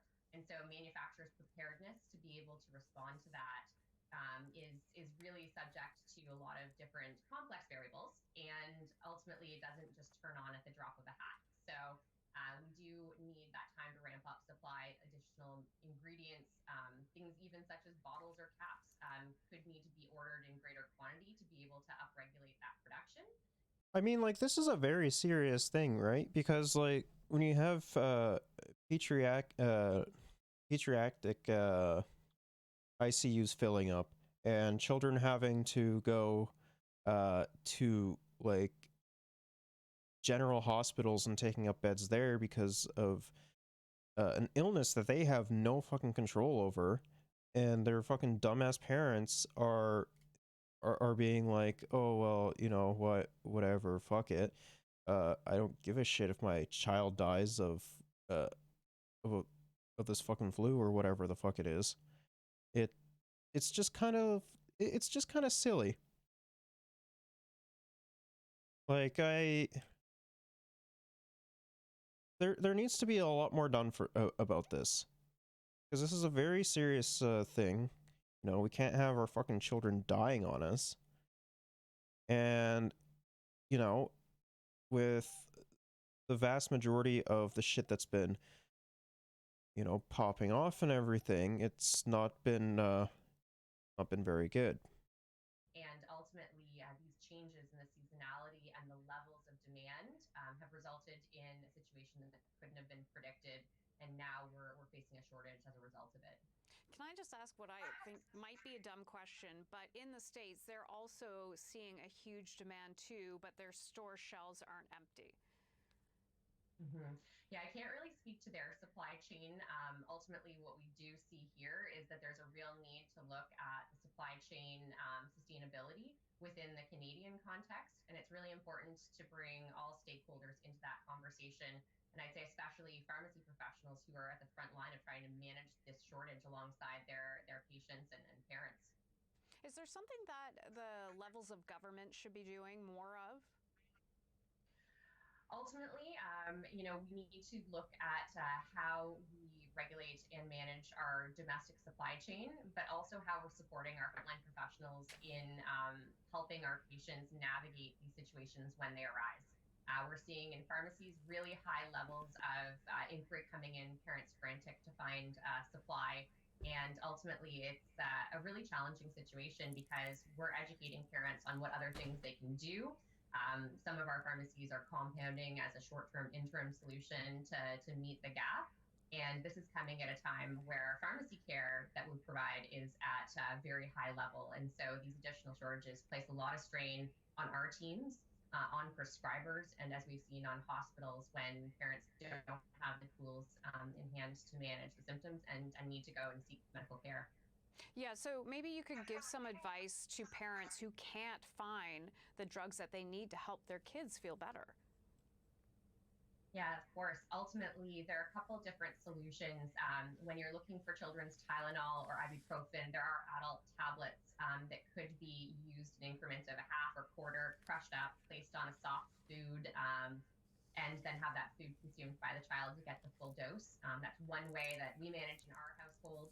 Chocolate is I mean, it seems like all that seems like is, you know, the pharmaceutical companies do not give a shit that, you know, children are fucking dying from this illness and everything, and want to make things uh incredibly fucking hard for that, as well as like it's just again, like you would think that after COVID we would have fucking solved this issue. The fact that we haven't is fucking disgusting. There's no reason that our fucking children should have to put up with this shit. Because, you know, we don't know how to fucking prepare for shit. Very good flavor for masking bitter tastes if your child is having trouble managing to eat the food because they don't like the way the taste has been altered. So chocolate ice cream, big thumbs up from my toddler here on that. Some pharmacies are also compounding oral liquids for kids that either haven't been able to use some of those alternative strategies. And then ultimately, your healthcare provider, your pharmacist can talk about some non-drug things you as a parent can do to make your child more comfortable and help manage some of those symptoms, and when you should be seeking medical attention when things maybe take a turn for the worse. So definitely have that conversation with your healthcare provider, and we can help with that. The federal government says it secured a new supply of acetaminophen and fever medication. How quickly do you think that will be on store shelves? Yeah, ultimately that will have to It depends, for sure. and then redistributed to the provinces and then out to the supply chain. So depending on when it arrives on Canadian soil, it could take several weeks, and we'll continue to support our parents and our patients in the interim with some of these other solutions. But it's good. This is why I think we should have a federally established form of producing medications and everything, and not have to rely on fucking third-party companies in order to do so. Because, like, what if an incident comes up like this where an illness is a lot fucking worse than what the children are currently facing now? Like, there have been talks about that, but nothing's come of it. And the fact that, you know, we're not fucking doing anything about this, and we haven't learned our lesson from fucking COVID, should be fucking outrageous. Considering that, you know, we have literal fucking babies dying from something completely preventable, as well as something that we can actually take action and do so now, such as mandates. Used to hear that supply coming in for the community pharmacy, And we'll get into the mandates a little bit later. That most of the imports have been allocated to hospitals, which makes sense, but definitely there's need within the community for these products as well. So encouraging to hear on that front. Jen Belcher, I want to thank you for joining the program today. Thank you for having me. Jen Belcher is a pharmacist and vice president of member relations and strategic. A quote from the Wall Street Journal, which had an article about Canada's children's Alright, let's see what this fucking dumbass libertarian has to say. medication shortage. Mark Parrish, president of the International Federation of Pharmaceutical Wholesalers, a trade associations with members in 19 countries, says that no other country is experiencing similar shortages as Canada is. That forces our parents to drive south of the border and buy the medications in the United States where they are abundant and in supply and bring them back here. Many people are actually hawking them with a profit back in this country. Again, why are these medications available abroad but not here at home? The Honourable Minister of Health. Thank you, Mr. Speaker. I'm pleased to repeat the answer in English this time. The question is right. No, the stress that families and children are going through is real. That's why we were pleased with collaboration with other producers and retailers, partners over the last few weeks to see an increase, a substantial increase in the production, home production of analgesics for children. But more importantly, Mr. Speaker, just a few hours ago, we announced an important importation of a few months additional supply of analgesics for children, which will make a big difference in the ability of children to be cared in Canada. Leader of the Opposition. The Governor of the Bank of Canada has said that inflation here is domestically generated, not imported. Bro, what the fuck does inflation have to do with kids dying, you piece of shit? Like, it has absolutely nothing to do with the current topic at hand. Fuck, conservatives love using children more of a mouthpiece than literally anyone, I swear to God. Like, holy shit. Ordered from the rest of the world. He agrees with our friend and the future leader of the Liberal Party, Mark Carney, who says that inflation is coming from Canada. But interestingly, the governor says that the solution is to cap wages and cut jobs. He says the only way to... No, the best way to fucking do this is that, and this is what you guys are fucking saying, is like cut wages, or cap wages and cut jobs. Because that's always what fucking happens with conservative leadership in this goddamn country. No, what we need to be doing, at the very least, is introducing a fucking windfall tax and, you know, investigate into these fucking gigantic corporations, or like grocery corporations that make a fuck ton of money and are raising prices, and conveniently, once, you know, the NDP had suggested a windfall tax and an investigation into these corporations, froze their fucking price hikes until January. Very fucking convenient. It's kind of like we should be looking into that. And, you know, fucking charging the, and like taxing the shit out of them. That's what we need to be doing. But you guys will fucking oppose that because you guys are morons. Stop inflation is to drive up unemployment. Does the government agree that it needs to kill jobs to fight the inflation that this government has caused? No, they need to fucking tax them more. Mr. Speaker, what our government believes in is an economic approach which is both compassionate and fiscally responsible. In fact, here is what the Globe and Mail, which as a rule doesn't agree with our government's policies, had to say about the fall economic statement. And I quote, "It is, broadly speaking, the right approach. Canada has the slimmest government shortfall in the G7. In inflation fighting..." Yeah, like comparatively, we've been doing phenomenally compared to the rest of the G7. Like, the only difference is that, you know, we're actually, we don't have, you know, fucking some security or some more securities like other fucking European nations do. So that, you know, you don't have to fucking necessarily die on the street. Or make the fucking process of dying on the street a little bit less painful. Unless you live in America, which, you know, at that point they don't fucking give a shit. Because America is just like a bunch of fucking corporations dressed in a trench coat, being like, "Oh, hey, look at me, I'm a country." That has Liberal fiscal policy looking pretty good, especially graded on a curve. Did they just ask if she's gonna cut Netflix? And like, are conservatives trying to be funny? That was like one of the cringiest things I fucking heard in a long time. And like, yeah, I fucking made fun of her when she said she was gonna cut Disney Plus too. Like, come on, bro. It's fucking. That's a lazy joke. Leader of the opposition. Well, what's not looking pretty good is the cost of diesel. In New Brunswick, it's over $3 a liter. Diesel is not a luxury, it's a necessity when you live in the country and drive a big truck. It's a necessity for the truckers that bring Yeah, except that, you know, those fucking idiots who have, you know, a big lifted truck with fucking truck nuts on it are fucking morons.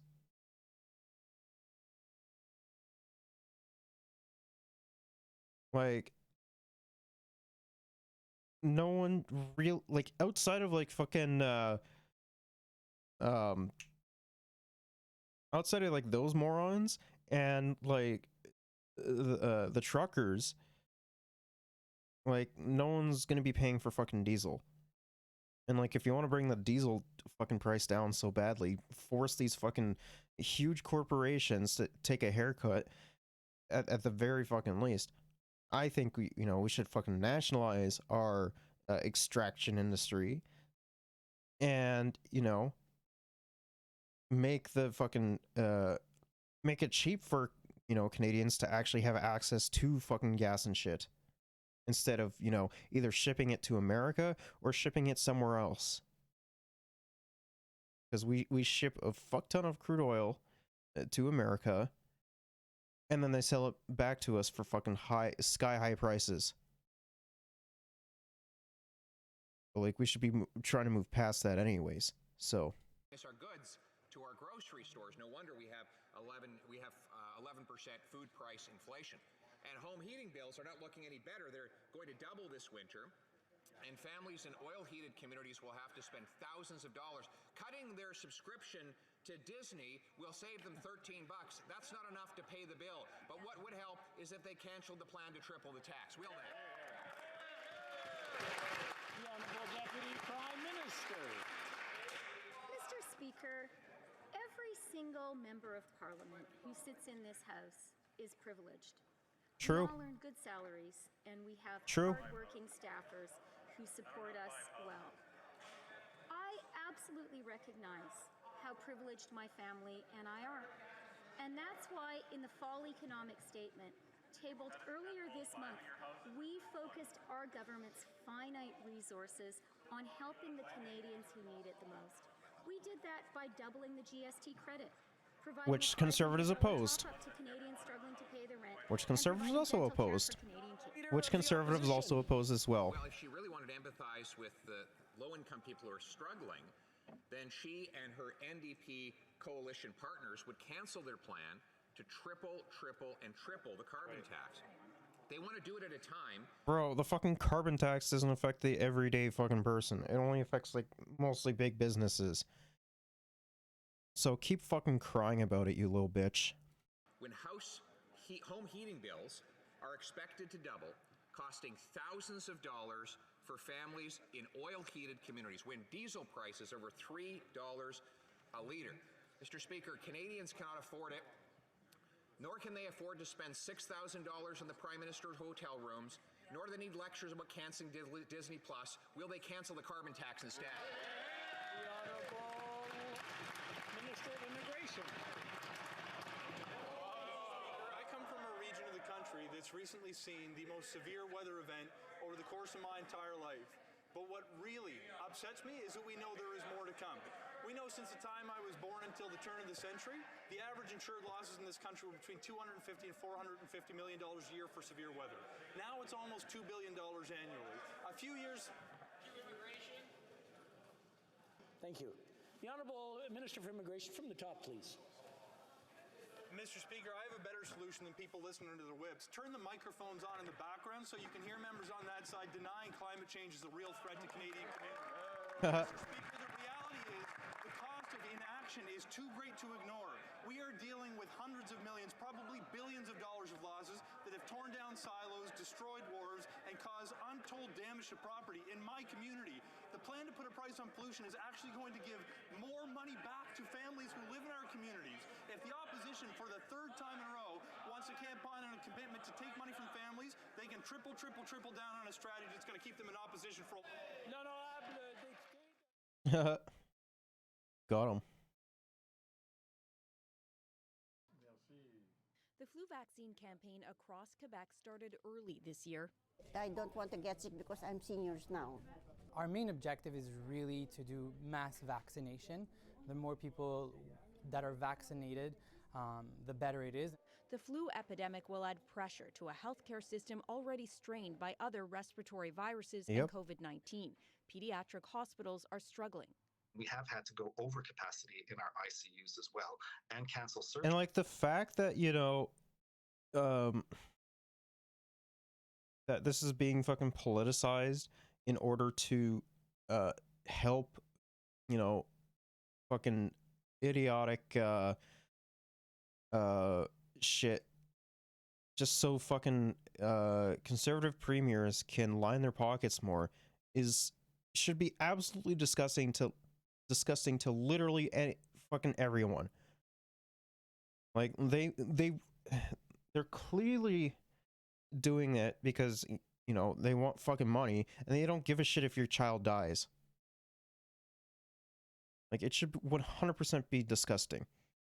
Surgeries in order to be able to have the personnel and the beds to look after this really was a tsunami of viral respiratory infections in our youngest children. They just had so many people at one time being admitted and trying to find beds. Ryan Weichel's daughter just turned 6. He says she spent much of last week in an Ontario hospital with influenza A. For 4 days, yeah, we had nothing but trying to care for our daughter and making sure that she made it through. She's home now, getting better. More than half of flu cases so far have been among people 19 and under, but others are at risk too. They're not just children's bugs, they're vulnerable people's viruses. So that also means the elderly and people with underlying medical conditions. The next few weeks could be hard on the healthcare system, says this doctor. So it's the beginning of that curve going up. We are Like this should be absolutely alarming to, literally anyone who has like some form of fucking common sense. And the fact that you have a bunch of dumbass conservative premiers being like, no, we're not going to be fucking putting mandates back in place in order to fucking protect our kids. Like, it's psychotic. Likely to continue being busy with every single respiratory viruses and their complication, whether they are pneumonia or other bacterial complications for the next few weeks. She says the key is to slow transmission to bring that curve back down. With Canada, like I've seen, like on TikTok, I have seen people and like who have been affected by this, that their kids are fucking in pediatric ICUs, being like, I know it's not required, but I'm still gonna be masking up because I don't want my fucking kids to die, and even if it reduces the spread rate of like even 50%, that we should be looking at that, which I totally agree with, by the way. Like it's so psychotic. Like first it's like all the fucking elderly people and people with autoimmune diseases from COVID-19, and now we have this who's killing children as well as like autoimmune deficient people as well. Like, I swear to God that the fucking boomers don't recognize that they need to take fucking viruses and disease more seriously, instead of buying into the nonsensical bullshit propaganda that they spread on Facebook.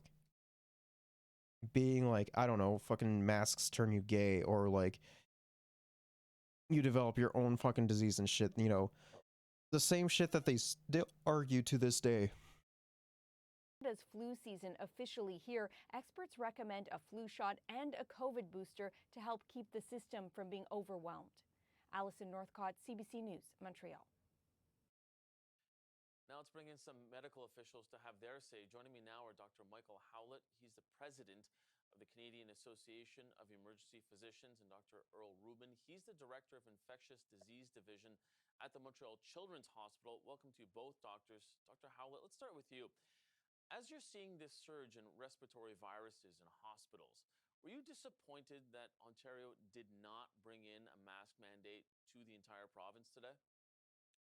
I think I would say less disappointed, but more concerned that we're going to fall behind in addressing the situation. If you talk to infectious disease experts, they would say this is precisely the time that you want to put in place your public health preventive measures.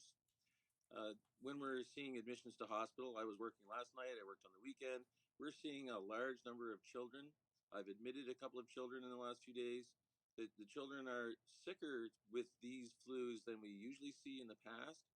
And of course, they're ending up in ICUs. They're ending up with prolonged illness on ventilators in some instances, and our pediatric units are becoming overwhelmed with the cases. I don't know what it takes to say that we are in an impending crisis of this particular winter flu season, and it's starting like 2 and 3 months earlier than it usually does every other year. And to that point, though, when you consider that we are seeing the warning signs, are you at all shocked that, you know, a mask is not intrusive? Are you at all shocked that they're not just saying, you know what, let's just throw them back on in daycares and schools? I'm not surprised at all that they're not doing that. Not in the slightest. You know, if we actually gave a shit about the fucking kids that we claim to care about, we would actually be, you know, doing something to fucking protect them instead of, you know, letting them go to ICUs, letting them fucking die. Like, it's absolutely disgusting that no one has any fucking balls to actually introduce mandates again, as well as be like, you know, oh, who fucking cares if you know, you don't necessarily want to wear it, just fucking suck it up. Ugh, like, it just doesn't matter. Like, when I go out to, like, especially like incredibly fucking populated areas, yeah, I'm going to be wearing a fucking mask and shit. I see no reason why not. I mean, I have family members myself with immunosuppression, with children, and when the children get sick, they mask or they stay at a different house. I don't know why that should be any different for anyone else than it is for me or my family. I think that the responsible thing to do is to try to prevent transmission. Don't wait till people get sick. Dr. Rubin, I was going to ask you, the Quebec College of Physicians is also recommending people wear masks in public spaces because of the overflow pediatric emergency rooms. How bad is the situation at the Montreal Children's Hospital right now? It's horrific. Absolutely. The viruses have gone viral, as they said. The numbers of for the emergency room, they're at over 200% capacity, and similar numbers to what you had quoted for the Ontario hospitals for our inpatient units and for our ICUs are also over 100% capacity. And how do you do that? Is we have a brand new hospital, or it's 5 years old, and they're single bedded rooms, but we are doubling kids up because we just don't have the space. Now, Dr. Rubin, is it a case of the system not being ready for this, or politicians not being ready for this? Because we know there's like a bit of a mixture of both, honestly. Like, politicians don't want to fucking fund the healthcare system in order to have preventative care, as well as have access to you know, things like this, or have access to more fucking resources when shit like this pops off. a trifecta here of COVID-19, the flu, and RSV. So what has been happening at the hospitals in terms of preparing for this type of onslaught? Yeah, so really at this point in time, the overwhelming majority is still RSV. Flu is here, so we anticipate that the numbers will go up. For COVID right now, we are relatively stable. The majority of kids who are admitted with COVID are admitted for another reason and found to be COVID positive, but with BQ1 and 1.1 and BA 4.6, we don't know what's coming. So that's where that triple threat really is. But at this point in time, it's really RSV that is the issue. So to answer your question, there's kind of that perfect storm that's brewing. We have easy transmission of these viruses. We have a population that is not immune because they've been wearing masks and distance and not going to school in the last couple of years. So you get increased numbers who are vulnerable. And on top of that, you have kids who are not only vulnerable, but because they don't have immunity are getting sicker. So all of these things are coming into play. In terms of preparedness, to answer your question, at least here in Montreal and Quebec, we moved to a brand new hospital. And what the government did is they decreased the number of beds as we moved to the hospital, feeling that there more kids and adults, for that matter, could be managed on outpatient basis, and we don't need as many acute care beds. And that really has come to the forefront during COVID for the adults, and now for us, that we really don't have enough beds. If we did have enough beds, the next problem is, do we have manpower? And nurses are burning out. There are different political issues that prevent other nurses to get licensed. It's all of these things come into play. Dr. Howlett, I've got only 30 seconds left. I mean, are you seeing this similar situation in Ontario, especially when you consider that some hospitals are looking to admit ICU patients that are age 14 and older in adult ICUs? Is this Yeah, it's fucking wild that, you know, we were drastically underprepared for this, as well as, you know, not having adequate resources to actually fucking deal with it, because, like I had said time and time again, the fucking conservative premiers keep underfunding the healthcare system and don't really want to do anything about it. Is this becoming a bit of a domino effect? I think my colleague has explained the situation in his jurisdiction as it is very similar in our jurisdiction. We are seeing the same types of viral issues. We're seeing the same type of admissions to hospital. We have the same hospital capacity issues. This is a Canada-wide problem. This is an international problem. We see in many countries that we have prepared over the years for a stable healthcare system without stresses. And now that stresses on the system have come along, we're now realizing that we are under capacity in our capability to deal with disasters, with significant infectious disease or other types of events. We don't have the capacity. It hasn't been built into our system, and it needs targeted intervention very soon on the part of those who take care of and fund the system. This is going to be a long-term problem of resource for the next 30 years. And if we don't get it right now, we're going to have a lot worse trouble than we have now. Dr. Michael Howlett? I mean, like, are we really surprised by this? Because, like, outside of, like, conservative premiers, like, underfunding it and everything, like, we're doing literally nothing to, you know, actually take preventative measures from having shit pop off and whatever. Like, there's, like, they're just fucking toying around with people's lives right now. Like they did with fucking COVID as well. News that isn't surprising, but still shocking nonetheless. Health Canada has officially declared an influenza epidemic. An epidemic is marked by early and unusual flu activity. In the last reporting period, ending November the 5th, there was an 11.7 test positivity rate, an increase of more than 6% in 2 weeks. And it's children who are the most impacted. 64% of all illnesses have been reported in kids up to 19 years old. So this map from Health Canada illustrates the areas with widespread flu activity in dark purple.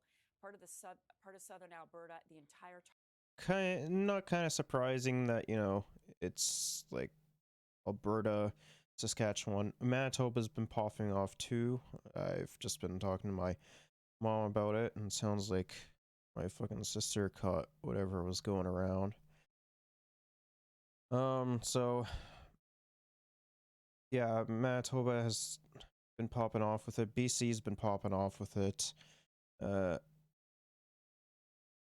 Quebec has been having it, like Atlantic Canada as well, Ontario. So yeah, like pretty much from like BC to like Quebec has been like fucking popping off. Well, I would say actually Newfoundland, Labrador been popping off a little bit too. But yeah, no, essentially from fucking coast to coast, it's been popping off. I'm not too sure about like Nunavut, Northwest Territories, or Yukon though. Top of Saskatchewan, southern and eastern Ontario, and New Brunswick are all reporting surges in influenza cases. With me to discuss is Dr. Marla Shapiro, CTV's medical contributor. Dr. Marla, good morning to you. So we knew flu season was happening earlier than usual this year. Now Canada is in a flu epidemic. Tell us more about what this means and what changes now in the way we respond. So we've been predicting this for quite some while, looking at what happened in Australia and their outcomes. And we've really been encouraging parents, particularly of young children, 6 months and up, everybody actually, to get a flu vaccine. This means that we've got this tridemic of RSV, flu, and COVID happening, and prevention is so critical, along with all those mitigation methods that we know that we have learned for now the past 2 years. So with rising cases of the flu, RSV, and COVID-19, as you point out, we have been tracking the surge in patients at children's hospitals across the country. But many parents are still unsure, Dr. Marla, about when to seek help for their children. Of course, many people are concerned about visiting an overcrowded hospital right now. What's your advice? Yeah, that makes good sense. The first thing I really want to reiterate is that if you haven't had a flu shot, get a flu shot. So many of my young adults will say, I don't get the flu. I'm not worried about getting the flu, but you can transfer the flu to someone else. As a parent, what you want to look at is how ill your child is. For any child under the age of 3 months that has a fever, that typically means an emergency room visit. Yeah. Children that are in really difficult respiratory distress, you really are concerned about your child breathing, or your child is not as responsive as you would like to see, or you're very concerned about them being seriously ill, then that usually means an emergency room visit. But for the vast majority of children, typically watch them, try and keep their fever down, hydrate them. If they hit a fever of 72 hours, it's time to see somebody like me.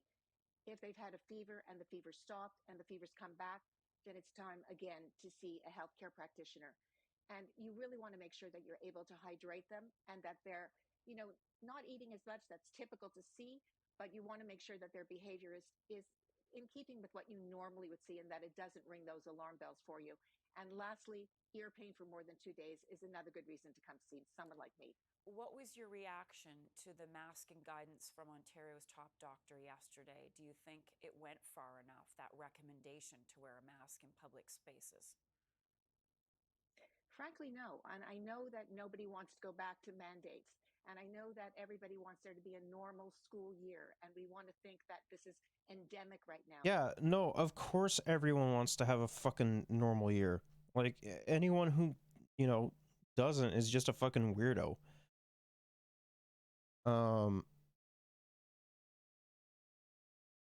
It's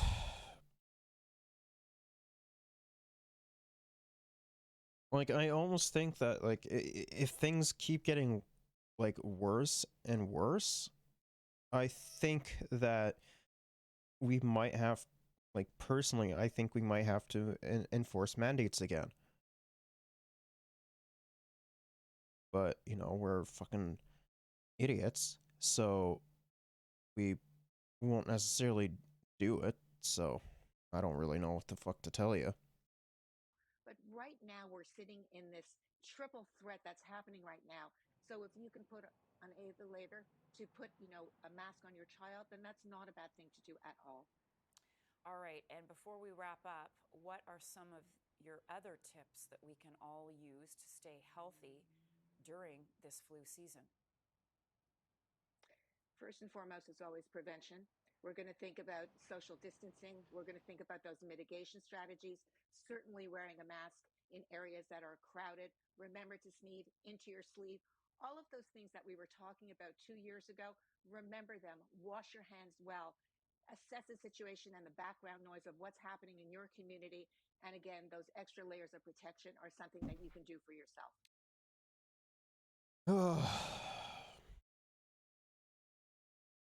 This after-school dance class, Mashiv Fadaye's daughter is the only student masking up.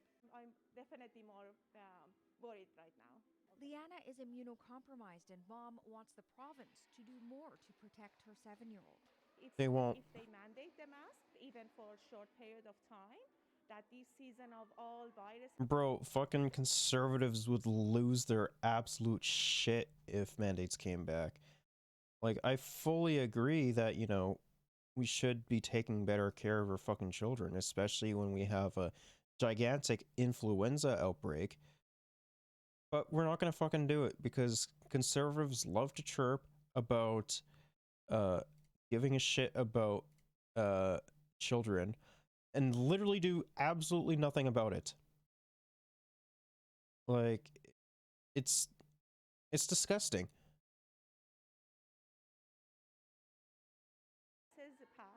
But Ontario's top doctor didn't go that far. I'm strongly recommending that all Ontarians, not just those at high risk, wear a mask in indoor public settings. That means on transit, at work, in schools and daycares, even at home if someone is sick. Please, parents, grandparents, siblings, if you have any respiratory symptoms, you must Oh, mask someone's making around something. those It smells good. The call comes amidst a growing triple threat of COVID, influenza, and RSV, and as pediatric hospitals are operating at overcapacity. The Children's Hospital of Eastern Ontario has opened a second ICU. Sick Kids in Toronto is cancelling non-urgent surgeries, and those 14 and older are being sent to adult ICUs. This hospital in Hamilton, Ontario is diverting some patients too. We've got levels of demand that we've never experienced before. Several provinces are seeing a similar surge. In Alberta, about 15,000 school kids were homesick last week. The Premier questioned about it Monday. I'm telling anyone who wishes to wear a mask to wear one, but we will not be mandating them, no. While some Why? doctors say a mandate would... I fucking hate Danielle Smith, man. She's the fucking absolute worst, man. Like, oh my god. I really fucking hate her. She sees fucking, you know, huge amounts of volume for, you know, little babies going into the hospital and shit. And she's like, yeah, fuck the kids. We don't really give a shit about them, whatever. Would be more effective. Many hope people will mask anyway. It's like a really cheap and relatively inoffensive thing that you can do to save lives. Ontario's top doctor says he didn't recommend a mandate because the viruses are spreading within families and social situations where enforcement is tough, but he didn't rule it out completely, especially if things get worse in hospitals. Lisa Shing, CBC News, Toronto. Like, I honestly, like, at this point, I honestly wish that we started enforcing mandates again. Because, like, it's getting out of control. Question for you.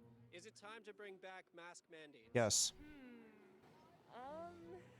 Is it time to bring back mask mandates? Yes, for sure. Don't let our guards down. No, I don't think so.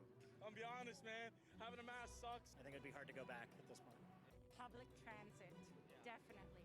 Oh, I'm just sick. That's why I have mine on. Well, I'm a physician, and that's a tough one. People want to wear masks, and they should wear masks. Wait. What's so tough about that, my guy? if you're a physician, you should be like, yeah, no, we have an increase in respiratory illnesses, especially amongst children. We should definitely be taking care of our children. If I was my physician, I would change physicians. Fortunately, my current doctor isn't a fucking clown like that. No. I guess it is time. Like, I actually like my doctor. If the government enforce it, good for me. Ontario's Chief Medical Officer of Health is expected to recommend a return to public masking Monday, but will stop short of a mask mandate. Canada's top doctor is recommending masks as well. Children's hospitals are overwhelmed with a triple whammy of flu, RSV, and COVID, and many doctors are increasingly alarmed about a healthcare system in crisis.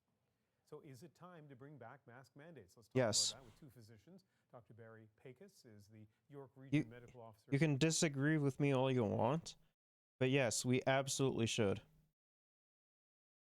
If we're seeing an increase in,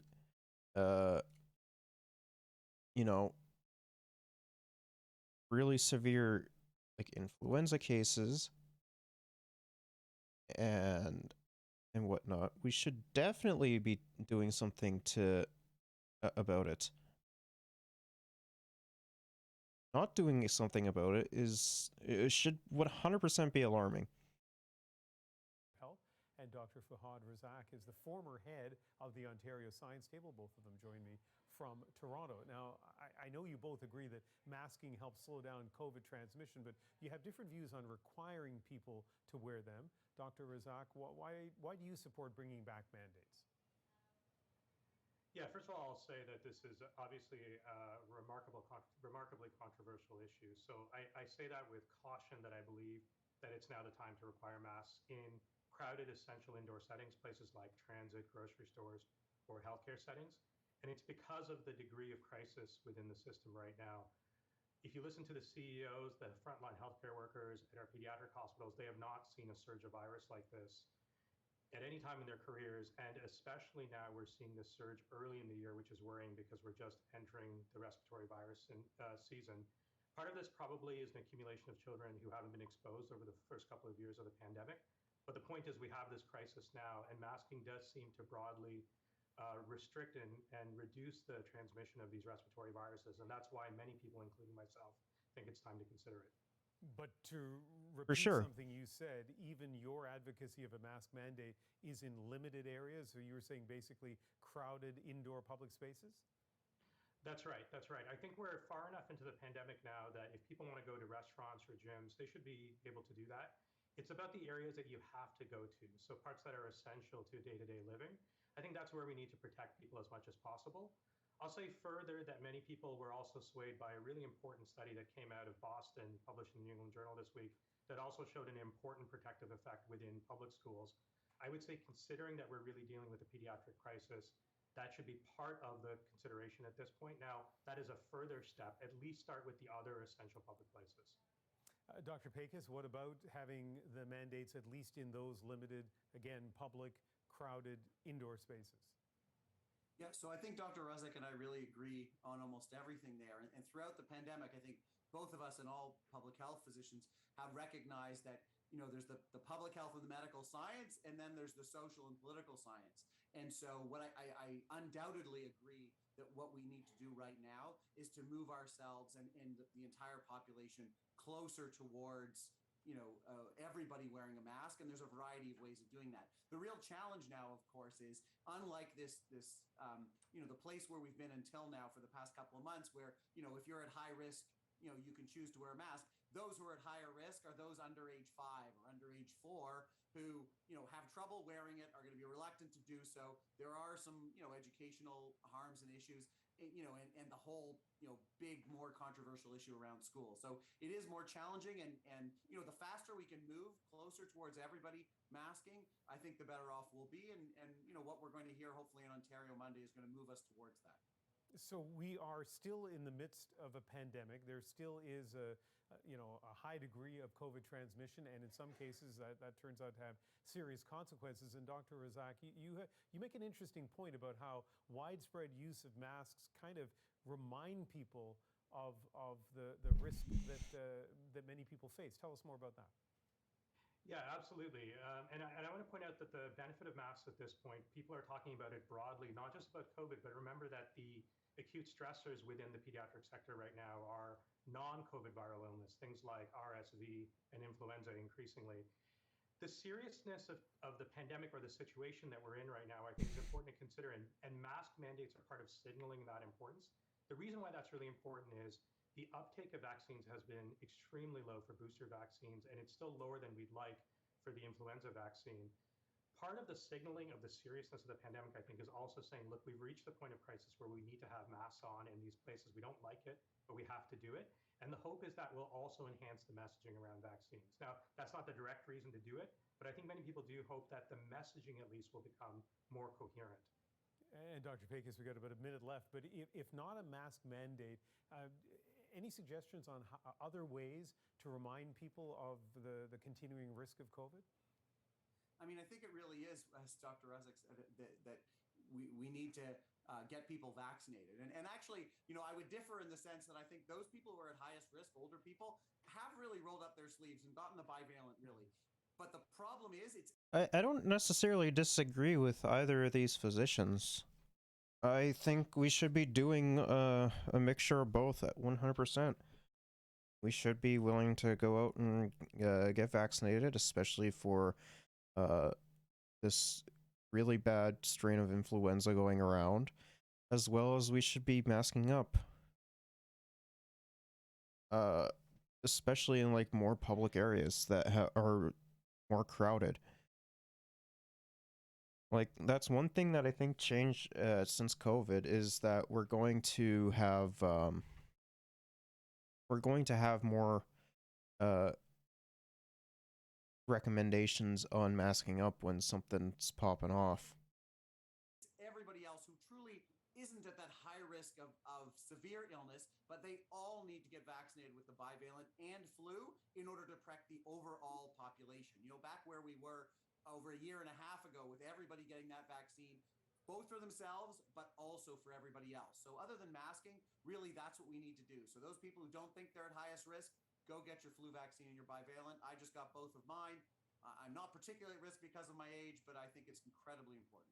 What? Maybe a quick answer from both of you on this final point. We know masks are contentious. It quickly becomes polarized. Maybe I'll start with you, Doctor. It's only fucking polarizing and contentious amongst like dumbass conservatives and fucking fascists. Outside of that, no one else actually gave a shit. So it's just silly that saying masks are contentious. Only like a small majority of people actually cared. Dr. Rezek, any suggestions on how we can have meaningful conversations about mandates without it becoming personal?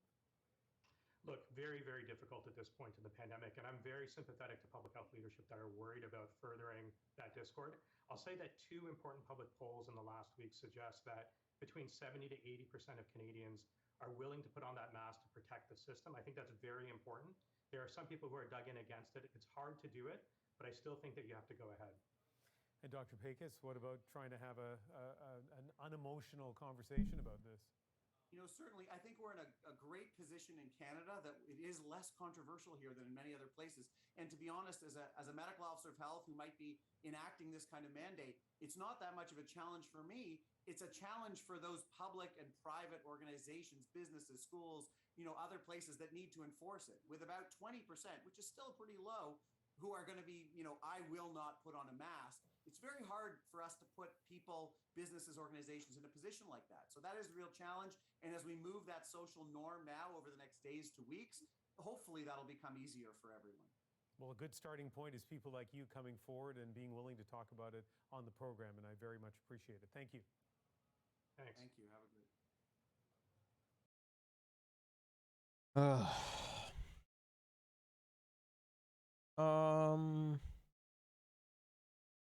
Yeah, let's read. Oh. So, the BC PM, as we have seen, had said that that was Daniel Smith, that didn't do anything about that. But the BC PM says that mandates are not going to be needed. Provincial Health Officer Dr. Bonnie Heron says, even with the rising rates of respiratory illness, especially among children, a mask mandate is not necessary at this time. Quote, I do not believe we need that heavy-handed of a mandate, said Henry. And I don't see a need for a mask mandate by itself because we have many other tools and a high level of protection.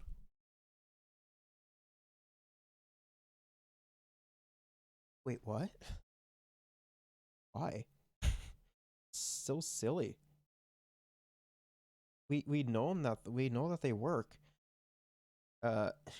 Henry said previous mask mandates were imposed when COVID-19 vaccines were not available for children and when there was a high rate of sickness and absenteeism among adults and restrictions on gatherings. Yeah, but literally no one's saying that, we're fucking gonna be restricting gatherings and shit.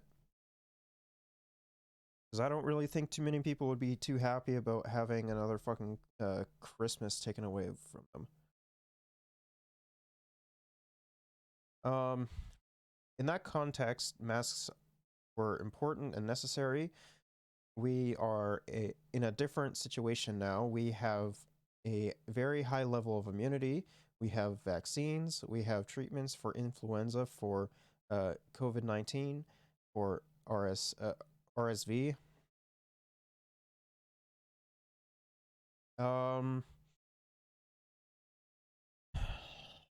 That's just kind of silly though. And like, that's not necessarily entirely true either. Because just because we have high levels of immunity that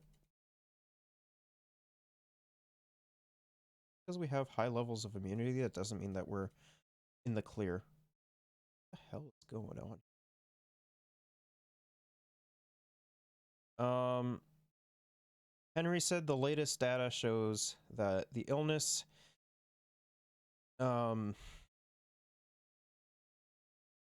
the illness being seen mostly commonly among children in BC is influenza A, and a lesser degree respiratory syncytial virus (RSV) infection.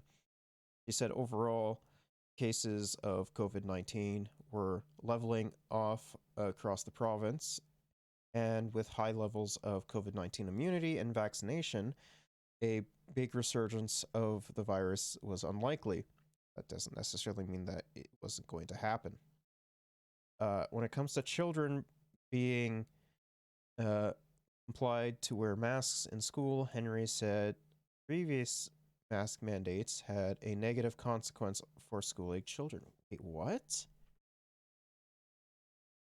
That's just silly though. What negative fucking consequence does wearing a fucking mask have on children? Like, that's just idiotic. Both Henry and Health Minister Adrian Dix encouraged mask use in settings where it makes sense, on transit, in crowds, and when sick, to name a few. I mean, yeah, like, if you're going to fucking school, you should be wearing a fucking mask too.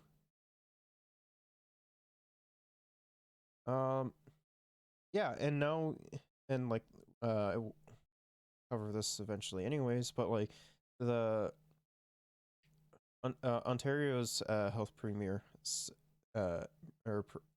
health minister says masking is personal choice. Again, the conservatives don't really fucking give a shit about people.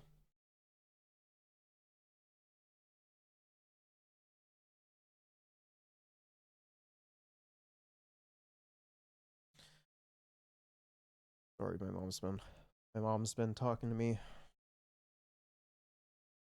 Ontario's health minister said it's a quote unquote personal choice to wear a mask Tuesday, one day after the province's top doctor urged everyone to do so in all indoor spaces.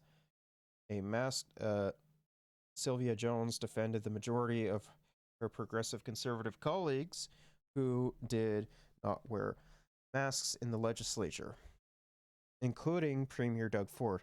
Surprising. 12 other Tory colleagues wore masks, including the Speaker of the House. All opposition members wore masks, which, you know, the opposition is, like, actually kind of fucking smart comparatively to Doug Ford and his fucking caucus. Well, I think what we are seeing is people wearing masks. What we are seeing is people making determinations based on their own personal circumstances. Personal choice is important here. Jones, who had COVID-19 3 weeks ago, to reporters. Damn, bro. Come on, bro. Pressed afterwards by reporters about why most of the caucus was unmasked, Jones responded, "I think you have to take into consideration the size of the building, the size of the room." End quote. Which is just fucking silly. Like, I mean, there's a fuck ton of people in the caucus. Like, you should, and in the building, you should be, like, doing so anyways.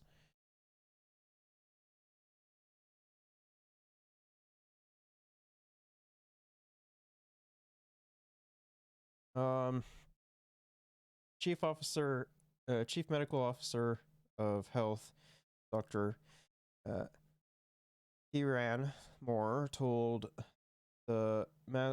made the masking recommendations in a bid to ease pressure on children's hospitals, which are at capacity province-wide due to respiratory illnesses and have had to cancel non-urgent surgeries to deal with the surge of young patients in intensive care, emergency departments, and pediatric wards.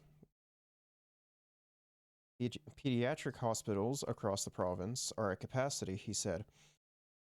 Those hospitals have had to cancel non-urgent surgeries to deal with the surge of young patients in intensive care, emergency departments, and pediatric wards. Ford said on Sunday that Ontarians should wear a mask every time possible. When asked why he didn't wear a mask, a spokeswoman for Ford said Jones addressed it in her comments to reporters. During question period on Tuesday, interim NDP leader Peter Tabuns raised the question of why Ford was unmasked at the legislature. Quote, "Why is the Premier not taking leadership and wearing a mask to protect our children?" Tabuns asked. MPP Paul Calandra responded on Ford's behalf, saying the NDP has repeatedly voted against the government's proposal on healthcare, but not answering the question directly. I mean, yeah, the fucking Ford government's proposal on healthcare is absolute dog shit. Of course he would fucking vote against it.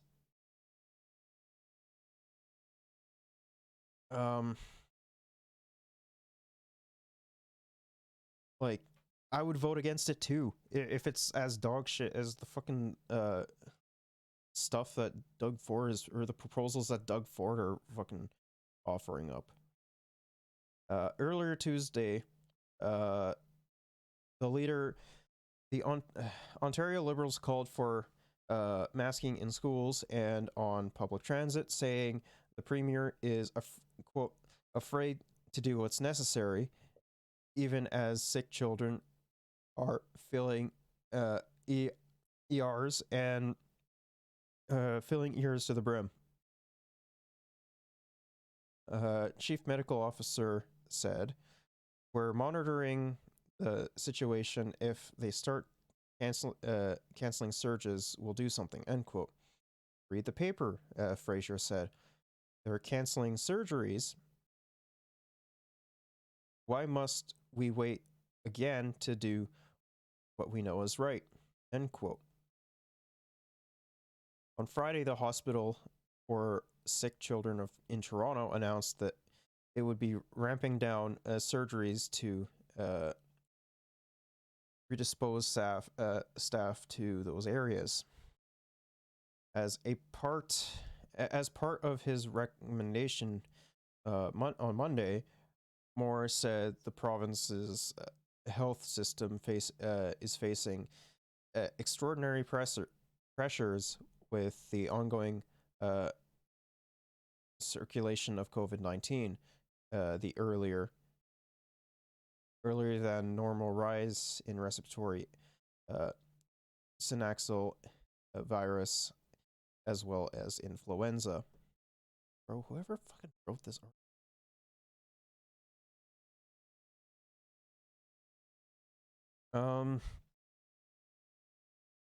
Quote, why are we facing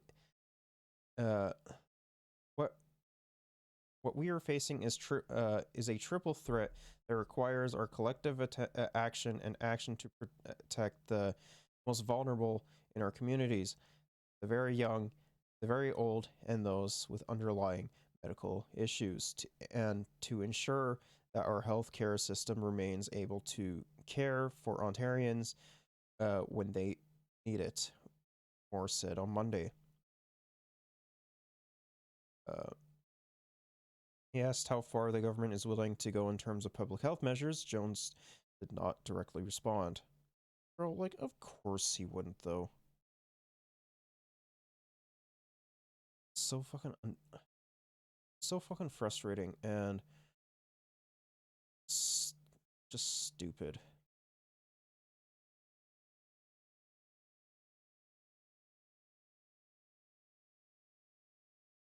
The first day of testimony from federal officials and a lack of coordination with other authorities seemed to be the theme. Take Canada's intelligence agency. When the convoy arrived, CSIS didn't think it posed a threat to national security, but it did not warn officials to prepare. Intelligence can be very broad. It's not an exact science. Before the federal government invoked the Emergencies Act, it had drafted a plan to meet with Ottawa protesters. 80% of the protesters, particularly 2.5 weeks into the protest, where they've been sitting on the streets of Ottawa in freezing weather, were probably likely to go if they had the right offer. But that meeting never happened. It's not yet clear why. When Ontario offered to meet blockade protesters in Windsor, there was little warning for the federal officials to join. There was no way on an hour's notice that he was going to get a decision to sign on. Other requests went unanswered. When Alberta asked for military tow trucks, Ottawa drafted a response declining to help, but never sent it. The resources of the Canadian Armed Forces were not appropriate. Finally, when Ottawa's mayor cut a deal with protesters to move some of their vehicles, the federal government heard about it after it was a done deal. I mean, like, are we really surprised that they're trying to cover this up? Probably not, right? It'd be fair to say that there's sort of these different branches of potential engagement going on with not perfect sight over all of them. No coordination at all. No coordination at all. Okay. All of that prompted U.S. officials to wonder what was going on. Repeatedly, I got messaging to the extent that why isn't Canada doing more? Their analysis was that the three levels of government were not cooperating. These final 2 weeks of the inquiry will give the public an inside look at the Canadian government's decision making. But up first next, Brenda Lucki, the RCMP's top officer. Marina von Stackelberg, CBC News, Ottawa. The day before the Emergencies Act was invoked, downtown Ottawa remained choked by protesters. And RCMP Commissioner Brenda Lucki met with federal cabinet ministers. It was her job to keep the Prime Minister and his inner circle up to date on what the various police forces were doing to deal with the convoy. Cabinet is on the verge of invoking the Emergencies Act. You are their window on law enforcement. That evening, she had an update. After weeks of confusion over who was in charge, the Ontario Wait, Provincial what? Police, Ottawa Police, and RCMP had finalized a plan to clear out protesters using existing laws. But Lucky didn't say that. The only explanation was the meeting ended before she had a chance to speak. A lawyer with the public inquiry looking into Bro, what the fuck is going on with America right now? Like,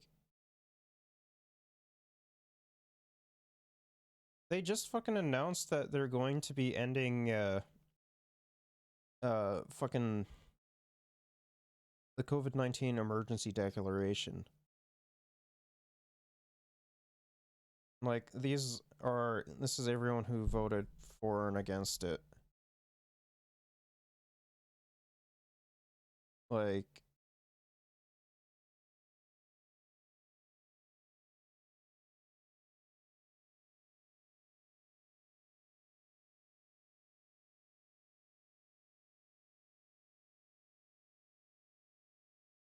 oh man, what the hell's going on with America, bro?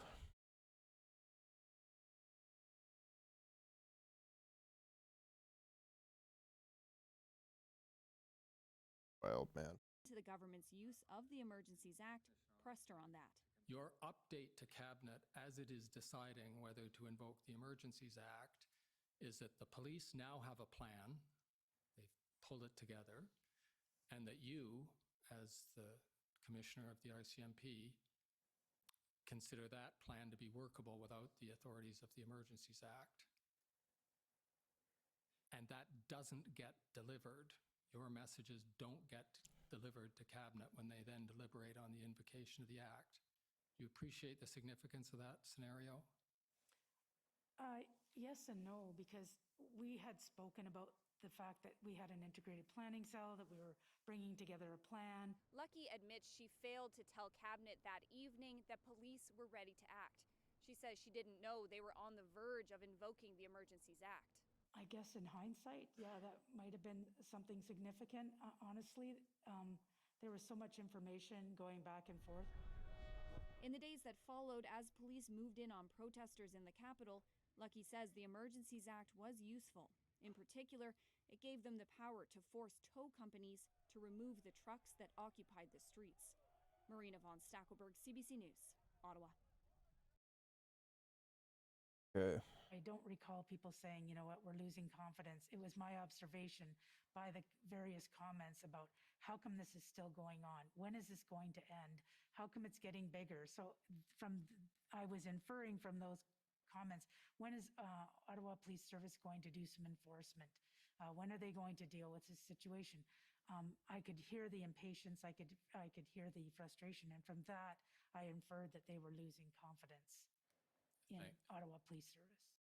All right, let's bring in CBC senior political correspondent Glenn McGregor joining me now following this. Glenn, good to see you. What we're hearing from Brenda Lucki, it's quite crucial as well as we've sort of been trying to follow the narrative here, which has been kind of all over the place during the few weeks of this inquiry. It has been very scattered and a lot of different opinions, but Lucky was, of course, a very much anticipated witness because she was really kind of the key contact between law enforcement forces across the country, including the RCMP, of course, and the people in the federal cabinet and some of the senior public servants in the federal government. And they were the ones who ultimately made the decision to invoke the act, potentially, we'll hear more about this afternoon as she continues her testimony, based on her advice and whether or not the act was actually needed. Now, we do know from some of the notes that were submitted before the committee hearing today that Lucky told Cabinet on February 13th, this is the day before the act is invoked, that they have existing measures in the laws they currently have, plus also the state of emergency that the government of Ontario had declared to make arrests and to possibly deal with clearing some of these protests. But she also said at the same time in those notes that, well, if you are going to invoke the Emergencies Act, here's kind of our shopping list, some other things we'd like to have in it, some other provisions that would be useful.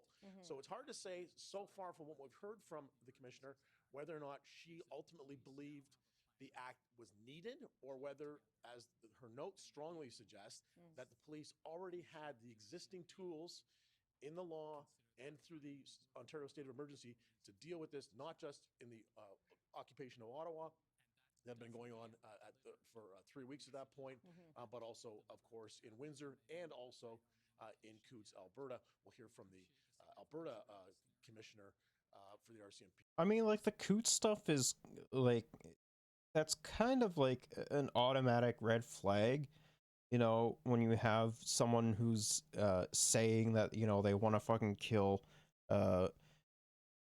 RCMP officers and all that. This afternoon for his take on that. But this testimony just kind of rolling out now, and it follows a piece that we have not really yet heard from anyone in law enforcement who said, yes, absolutely, we needed, Angie, the Emergencies Act to be invoked. Yeah, exactly. And that's really interesting because Brenda Lucki is also being very, very careful with her words, trying to clarify what she meant, even in terms of what was said in emails and sort of what her focus was going to be. You mentioned that we're also going to be hearing from the Alberta Commissioner as well in terms of what their take is on what exactly happened. Because when we make the comparison between what happened in Alberta at the Ambassador Bridge in Windsor, even what we saw in downtown Toronto for that weekend, compared to what happened in Ottawa. Of course, a lot of heads are being scratched here. What more are we expecting this week then, Glenn? Yeah, well, we've heard testimony from the Ontario Provincial Police that they kind of went to school on Ottawa's experience when the convoy was headed towards Queen's Park, and they were much better prepared. Alberta, though, a different situation. And some of the testimony last week we heard from... The testimony that they had last week was complete dog shit, as well as... you know, a vast majority of it is just fucking insane. People who were in Coutts, and they said basically, again, the Emergencies Act, although it was invoked the day that protest essentially ended, it was the arrest by the RCMP of 13 individuals, including some on weapons charges and ultimately some on a conspiracy to commit murder of RCMP officers, that dissolved that protest. That the other protesters saw what was going on, saw the pictures of this weapons cache that had been found. They decided to abandon that. So we'll hear more from, as I said, the top Mountie in Alberta this afternoon.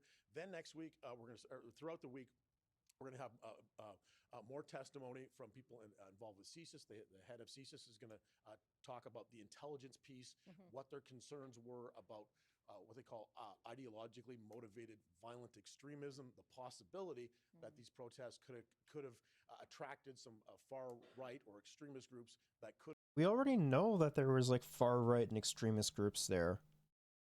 Like, they weren't trying to hide.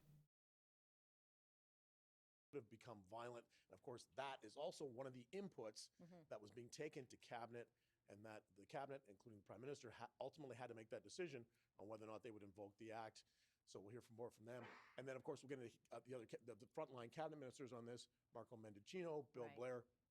Then ultimately, Angie, we'll hear from the Prime Minister. We will, and that will be very interesting testimony indeed. All right, Glenn, thank you so much for this. CTV's Glenn McGregor for us in Ottawa. Okay. Mom finally decided to stop messaging me. We begin in Going Ontario, with this. where the latest talks between the province and education workers have broken down. Their union, CUPE, has once again filed a strike notice. Oh wait, this is CUPE shit. We'll move on to this then. And it's appreciated. And again, I'd simply reiterate, if there are issues, please raise them with Commission Council as soon as they're noted, so that we can address them and resolve them if there's something to be done. So with that, if I could proceed with the panel. Panel be sworn. Deputy Commissioner Duhem, will you swear on a religious document, or do you wish to affirm? I swear. I can swear on a religious document. We have available the Bible, the Quran, or the Torah. Bible.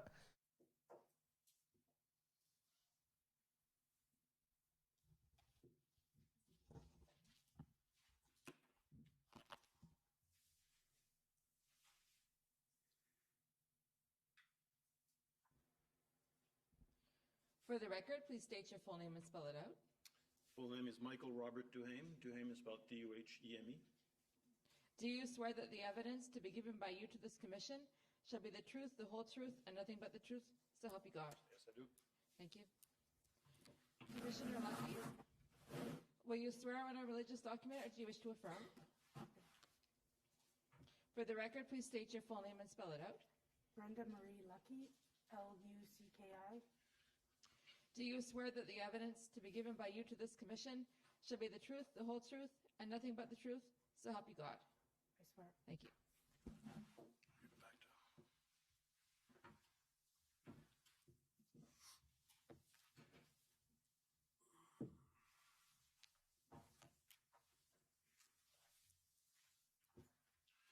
I gotta pee. Good morning, Commissioner, Deputy Commissioner. Morning.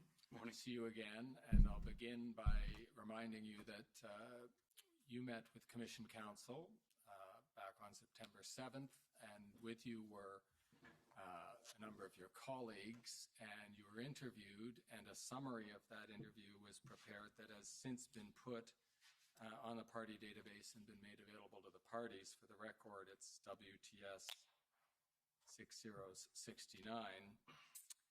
And so I'll ask you some questions about the adoption of that summary on the record, with the qualification that four of the people who were in that interview aren't here today. So I'll just ask you to confirm that the interview summary is accurate to the best of your knowledge. So the way I'll put it is this: that you have reviewed, each of you two have reviewed the summary and confirm that insofar as it contains your information, you believe it to be true and accurate to the best of your knowledge and belief, and that insofar as it contains the information of your colleagues, you understand it to have been reviewed by them for accuracy and confirmed as accurate.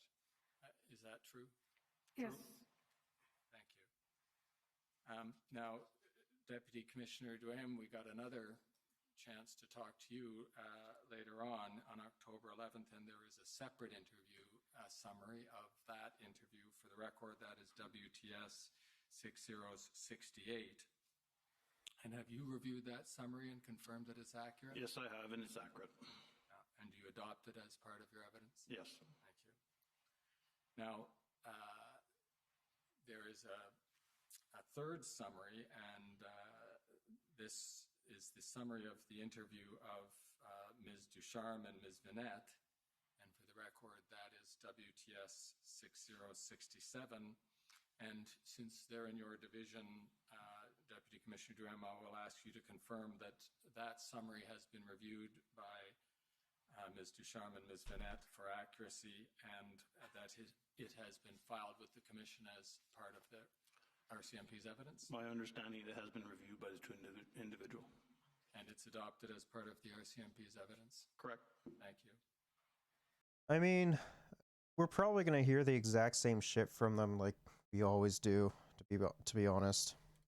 Now, finally, the RCMP filed an institutional report that has been on the party database for some time as DOJ.IR.6011. And I'm going to ask you to tell us what you can about a recent clarification to the status of that institutional report, so that we can make sure the proper version gets adopted as your evidence. Can you help us with that?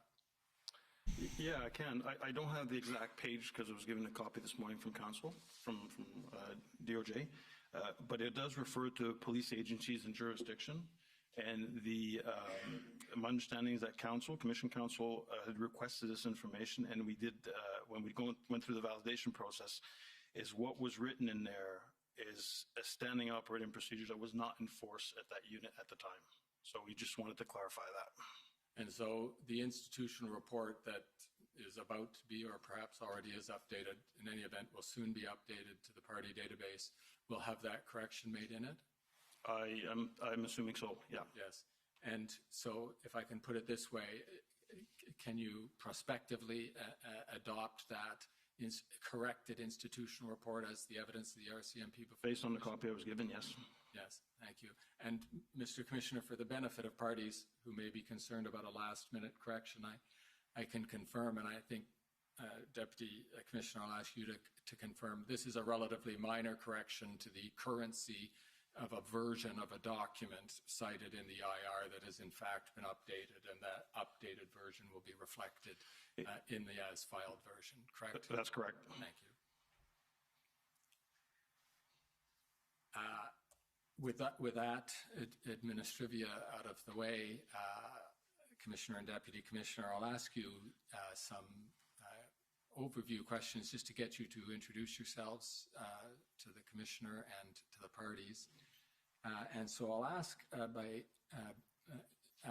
begin by asking you, Commissioner Lucky, to just describe your role within the RCMP, and just so that you don't need to tell us the whole of that, perhaps you could concentrate in particular on your role as it pertained to the convoy and protest events that are the subject of this inquiry. Thank you. Generally, my role as Commissioner is to oversee the operations and administration of the RCMP. In relation to the convoys, obviously we had convoys across the country, so I was getting operational updates in our jurisdiction. When it came to the specific convoy or the protests in Ottawa, there was a few roles I had. One was to I was liaising. I mean, like the fucking convoy shit that was popping off in Ottawa was just fucking wild and awful. And like the fact that like they didn't want to do anything until the absolute last minute is just fucking wild to me. The deputy minister community, the ministers, there was 4 ministers that I would brief, and then halfway through, the Prime Minister called incident response group, where I would brief situational reports from across the country of anything that was happening related to the convoy. Generally speaking, I had to make sure that in our police of jurisdiction, that our divisions had the resources, ensuring that they had the resources, the equipment that they needed to deal with those incidents. And with respect to your observation that you were briefing ministers, would that have included Minister Mendicino and Blair, and also presumably the National Security Intelligence Advisor? Yes, and I believe it also included Minister Algabra, the Minister of Transport, as well as the Minister of Governmental Affairs, Minister LeBlanc. And you also participated in regular briefings with PCO, PMO, and Justice, Intergovernmental Affairs briefings where those departments would have been represented? Mostly at the deputy minister level, we would have discussions. I am not sure who all was there, but it was mostly at the deputy minister level, the representation of the same ministers, the DMs of the same ministers I mentioned before. And in particular, you participated, to that point, Commissioner Lucky, you participated in the Deputy Ministers Committee on Operational Conditions, the DMOC? Yes, we normally have those meetings, and we sort of morphed it into convoy briefings as well. And judging from the minutes of the meetings of the SSE and the IRG, you were in attendance at those meetings as well? Yes, I was.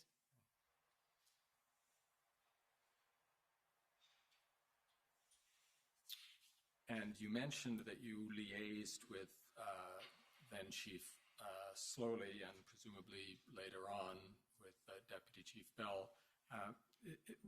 Were you also in regular contact with the Commissioner of the OPP, Mr. Creek? Yes, I was.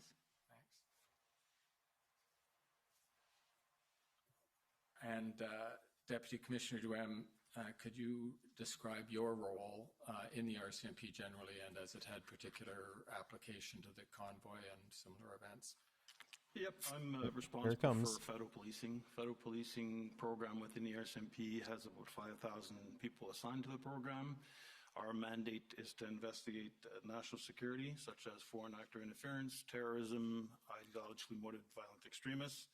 We also investigate transnational serious and organized crime. Then why the fuck didn't you guys do anything about it? We are also responsible. You guys were just, you know, fucking standing around and everything when you had people threatening to, you know, fucking kill RCMP officers. Justice, the Governor General, and others that are appointed by the Minister. And we also have our intelligence and international policing that reports into federal policing. So my role on the convoy from the onset, really, we were looking at it through a lens of protective policing. That was our core mandate when it all started. As the resources ask started, and as this grew, the commissioner appointed me to be the point person for the organization to coordinate the assistance that we're providing to OPS throughout. I was part of the goal command structure when it was formed.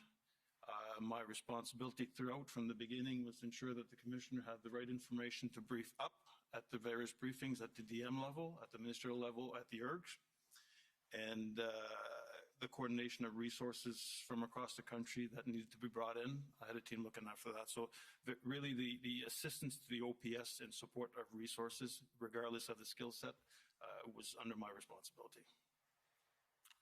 Thank you. We're going to come back in a few minutes to the federal policing responsibility of the RCMP. But you mentioned an expression in there that might come up later in our discussion. It has been mentioned before in various contexts. I think you might have called it the gold command structure, but I think the expression is the gold, silver, bronze command structure. Could you just describe how that works for the RCMP and how, in some of the contexts, it came to bear on the management of the convoy? Yeah, the gold, silver, bronze structure, and it's well explained in the report. But basically, the goal structure is really providing a strategic direction to manage the operation. The bronze is really the people who would look at planning the event, and then when you get to the silver, is actually the people who are actioning the plan that's being done. For me, Reverse gold, silver, bronze. Gold, silver. Sorry, yeah. Silver actually. Preparing the strategy that was dictated by the gold command. And as it trickles down to the bronze are really the feet, the boots on the ground, the SMEs that actually action the plan. Okay, and that command structure, as I understand it, there wasn't just one applicable to all of the RCMP. That might be implemented in particular jurisdictions or indeed to deal with particular situations or incidents. Am I right there? That's correct. Okay. So you might, for example, for Coots or for a province, have a gold, silver, bronze structure implemented to deal with events in those locations. Correct. The one in Ottawa was specific to dealing with the one in Ottawa. Thank you.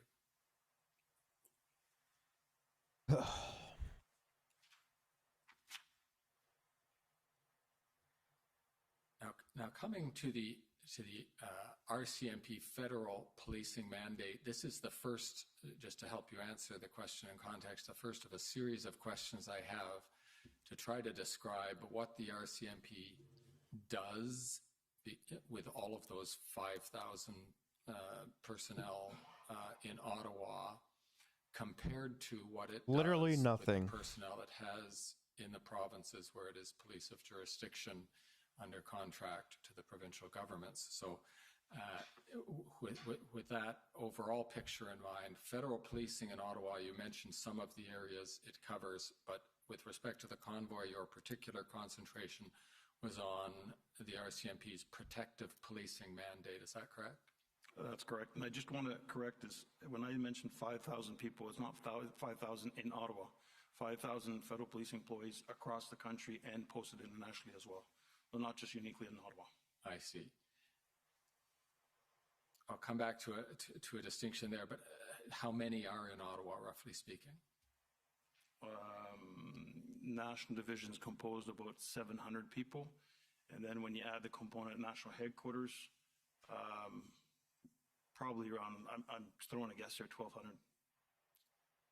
That'll do for these purposes. Now, could you expand a bit on the RCMP's protective mandate, as it's sometimes called, the protective services that the RCMP offers in the city of Ottawa or the National Capital Region?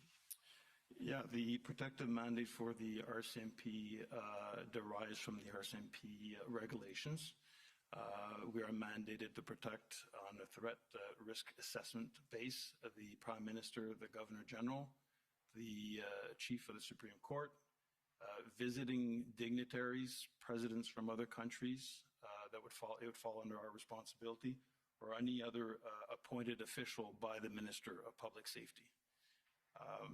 We also have, within that protective, we also have an intel unit that feeds in to better prepare our posture and respond to any incidents.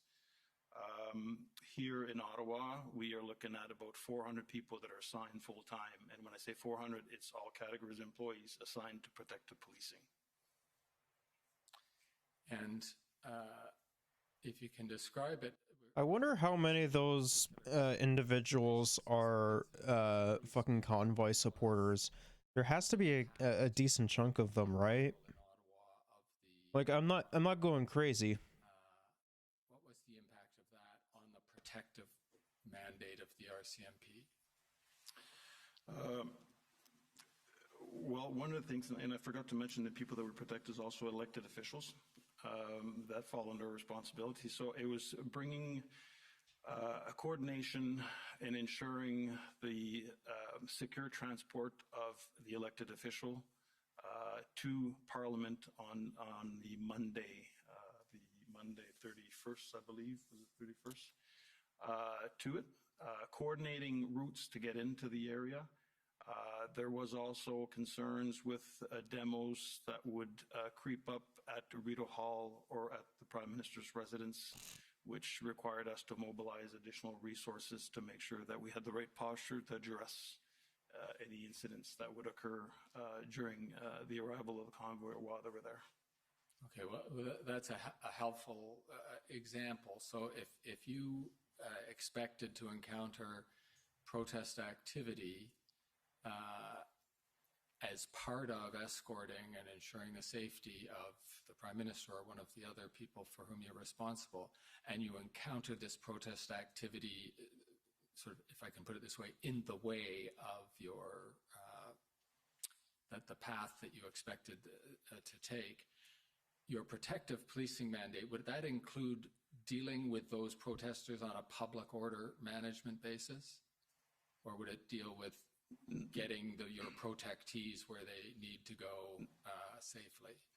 In this instance, our POUs were not dispatched to clear the roads or to assist in any ways. We were working with the Ottawa Police Service to ensure what were the egress and ingress with regards to Parliament Hill. Without, obviously, with the dynamic and the fluidity of what was going on downtown, a lot of the routes could not be guaranteed, so that's something that we had to factor in and had to shift our plans as we went forward. Okay, again, at the risk of belaboring the point, I just want to make sure I understand correctly. The impact on your protective policing mandate wasn't that you had a public order mission to clear the routes. It was just that your mandate was more complicated because you had to coordinate with the OPS and make sure your routes were safe. Coordinate, but also with the elevated, the intelligence that we had, the increased resources that were required to ensure the protection of the different sites that we are responsible for. Thank you.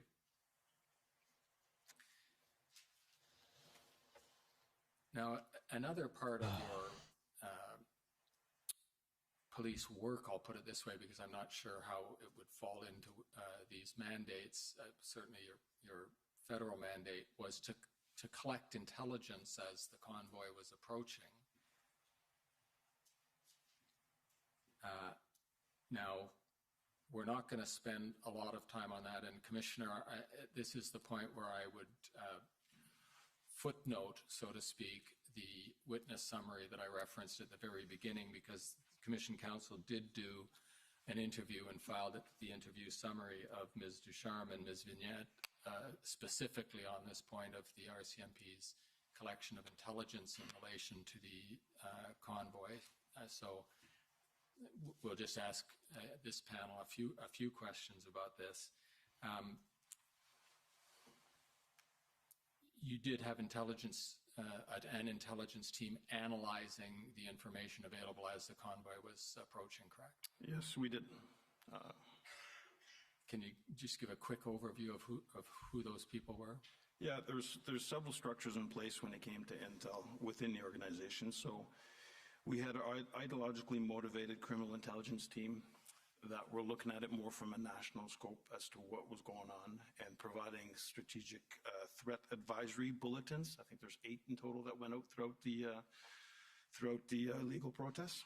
And we also had our protective intelligence unit legal that was really gathering intelligence to help us with our. I love how they're using fucking legal protests for the convoy, but when it came down to the protests for CUPE or the BLM protests, it's automatically illegal because, you know, it's inherently in favor of more left-wing populism ideas or populist ideas. Such as you'd have OPS, OPP, Sûreté Québec, Service de police d'investigation, that would be present, and that's meant to bring to a hub together so that everybody can share the information that they have, because it's not just the RCMP working on a block of information. Every organization is working on the information, and it's coordinated through that combined intelligence group. As this grew and there's more and more increased resources being brought in, we stood up at the national headquarters. We stood up another combined group really to coordinate the intel from a national perspective so that we could prepare the commissioner with a picture of what's going on across the country. I'll factor that into, you've heard the Hendon report several times. That was a report from the OPP that was also used to help the SIG, the Combined Intelligence Group, in the analysis of all the intel that's coming in. So there's several players involved when you look at a combined intelligence unit or group. And where was the combined intelligence group working? I believe it's out of the NCRCC, National Capital Region Command Center, that was located. It's located in Orleans, which is located in Orleans. Thank you. Come on, bro. Now, Commissioner Lucky, this is probably something that's best directed to you, because what I'd like to do now is ask you to describe quite a different role that the RCMP performs in the provinces other than Ontario, Quebec, and perhaps Newfoundland, but the role of police of jurisdiction in the provinces and some of the municipalities of those provinces. Can you give us an overview of that? Yeah, this falls under our contract and Indigenous policing business line, and it is the policing that we do in all provinces and territories except Ontario and Quebec. It represents about 70% of our workforce, and their contracts with provinces, municipalities, and some Indigenous communities. The contracts are held by Public Safety Canada, and we provide the policing service under those contracts in those provinces. We don't do policing in the entire province. Why I say that is usually in big municipalities. For example, in Alberta, you have your Calgary Municipal Police, you have your Edmonton Municipal Police, and then generally speaking, the RCMP, there's a few smaller ones like Lethbridge, but generally speaking, we police the rest of the province, except for some of the bigger municipalities who have their own independent police agency. Let me ask if I can, if you can draw a comparison for those of us who are more familiar with the policing situation in Ontario and Quebec, where we have a provincial police force, which is sometimes also the municipal police force, but sometimes the cities have their own police forces. Do I understand correctly that in the provinces other than Ontario and Quebec, that would be the RCMP, you would be the provincial police force, and in some cases, the police force of the municipalities that don't have their own police force? Yes, very similar to what the OPP or Sûreté Québec are. Right, so functionally speaking... I mean, but the fucking provincial police didn't do anything. Is the OPP or the Sûreté de Québec in all So, of the provinces except Ontario and Quebec? Yes. And that is arranged by a contract with each of the provinces, correct? No, not necessarily. We have 194 contracts, 169 contracts. Nice. Some, in the case of BC, for example, the province has the contract and they sort of subcontract. But in places like Alberta, they have a provincial contract and then they have municipal contracts. Any municipality over a certain population will go into a municipal contract and it changes the funding formula, as well as there are certain Indigenous communities where there's a different funding formula.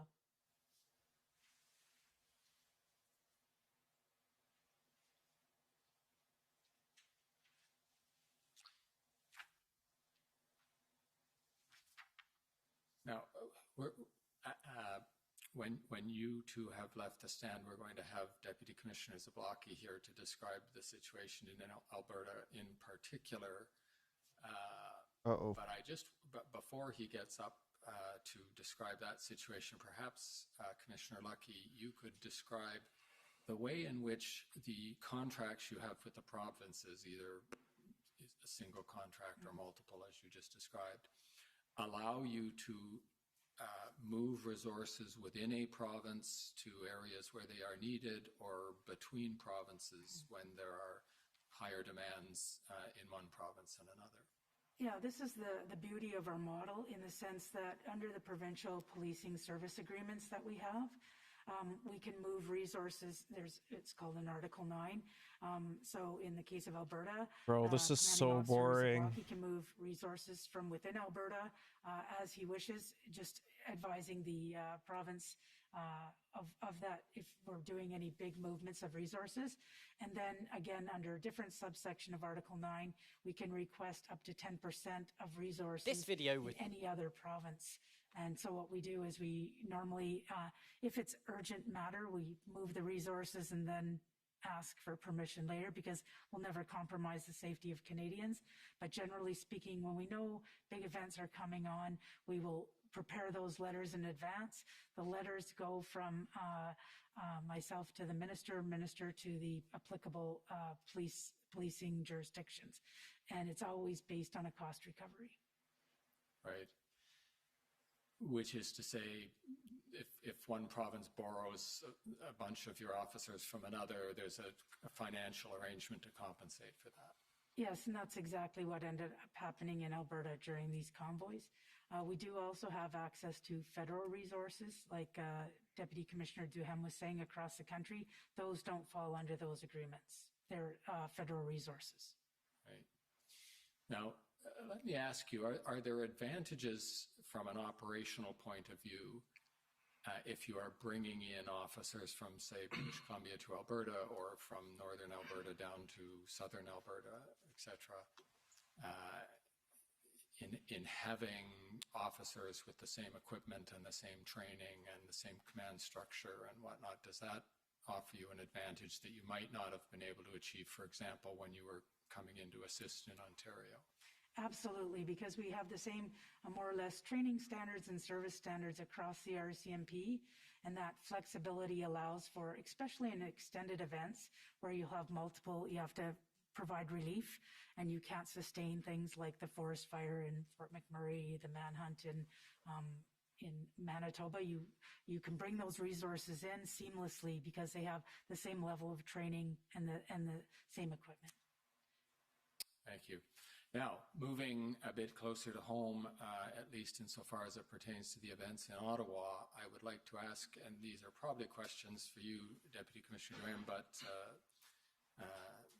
not necessarily, so please feel free, Commissioner Nucky, if you are the better person to answer, to talk about the role of the RCMP in Ottawa. We've heard about their federal policing role and their protective services mandate, but I'd like to take you back a bit in history and ask you if you can, well, let's start way back, so to speak. Has the RCMP, at least in our living memory, ever been the city police, the police of jurisdiction in Ottawa? Not as far as I can recall. Okay. But there was a time that you've outlined in your summary, your witness interview summary, when there was a more substantial contingent of what you might call uniformed officers on the ground in Ottawa. Can you explain when that was and what the purpose of those forces were? Yeah, and that's correct, that the RCMP did have a larger footprint in the Ottawa region in the year 2000s, leading up to 2014, after the attacks on Parliament Hill. There was a review that was done, and I should just say that prior to that, the organization, the RCMP, was responsible for the security of Parliament Hill, outside component of House of Commons and Senate, not the Interior. The Interior was managed by House of Commons, had their own security, Senate had their own, and the RCMP was responsible for the outside grounds. At that time, also, that we had more resources when it came to our protective policing mandate. We had more clients to protect at the time. And then over years, there's a different approach on the way we did business that reduced our footprint when it came to protective policing, as well as patrols at the embassies. Back to our responsibility on the Hill, we had in excess of 120 people there that were assigned to the Hill on a permanent basis to ensure the security. When the attacks occurred, there was a review done of the entire security posture on the Hill, and that's when a new legislation was created to create the Parliamentary Protective Service, who the RCMP was responsible leading the integration of security of the different units that were there. What we saw after a year and a half being there, it was decided to put a plan forward that, realizing that the job that's being performed on Parliament Hill was not a policing function, but more a security function. There's a transition that was done with PPS, with the accord of both speakers, to reduce the footprint of the RCMP. Currently, legislatively, the only position that requires an RCMP member is a position of director. So when you talk about shift in resources and footprint, there's a significant one that happened recently. Protective policing, when it came to our clients, happened before that. So if I may, when you look at the dynamics prior to this change, Bro, I can't. This is so boring. Looked after all the planning of the I want different to move on to some more funner stuff. Let's go on to stuff. It means 55,000 non-teaching workers could be on the picket line next Monday, and kids could be out of the classroom. The workers' branch president says the government's latest wage offer isn't good enough. I told you this was never just about wages, and that is my message again today. This fight started with a focus on services for students. Parents swelled our lines to demand better for their children, and we're not prepared to back down now. We will not abandon parents just because Doug Ford waves a loonie in our face. We are not that easily bought, nor that easily distracted. We have asked, we've implored, we have practically begged. This government refused to put a... Like, is it really surprising that that Doug Ford gave really shit offers to the QP workers? I think, if I remember correctly, I think it wasn't really anything all that great. So I just don't remember what they were offered. A single cent into new student services. But it wasn't great. And the CBC's Ithil Musa is at the downtown Toronto hotel where those negotiations were taking place. She joins us now live. Hey, Ithil, so tell us what you're hearing about why the talks broke down. Yeah, Arthi, it seems that, the two sides have reached an impasse, and it appears not to be really about money. The union says, they've reached a middle ground with the government when it comes to wages. Now the major sticking point is increased services and staffing in schools and classrooms. So what they would like to see is... Which, they absolutely should have, 100%. And education assistance. They also would like to see early childhood educators in each and every single kindergarten classroom in Ontario to support young workers. For its part, the Ontario government is offering a flat rate increase across the board, which is what the union wanted. They wanted, one raise for all workers. The government is offering a raise of $1 per hour for each worker for every year of the collective agreement. So that's 4 years. So that has, that issue has been sort of met and reached, but now the major sticking point is services and staffing in schools and classrooms. Arthi. Now, we know that the provincial government has also responded. What are we hearing from that side? Yeah, last week, Ontario Premier Doug Ford made a promise to repeal legislation that used the notwithstanding clause to impose a contract on workers and to ban them from striking. And that did happen on Monday. Bill 28 was repealed with the hope that, the two sides would come closer to reaching an agreement. Ontario Education Minister Stephen Lecce said this morning that he's disappointed that talks haven't progressed. I don't give a shit if he's fucking disappointed. Like, he tried so fucking hard to fuck over education workers. I don't give a shit if he's disappointed or not. Like, the fact that he's so disappointed in it is just, I just fucking hate the guy more and more. And that it's come to this. We increased our offer for lower income workers significantly. Yeah, because you were literally forced to. And you got scared shitless because, the the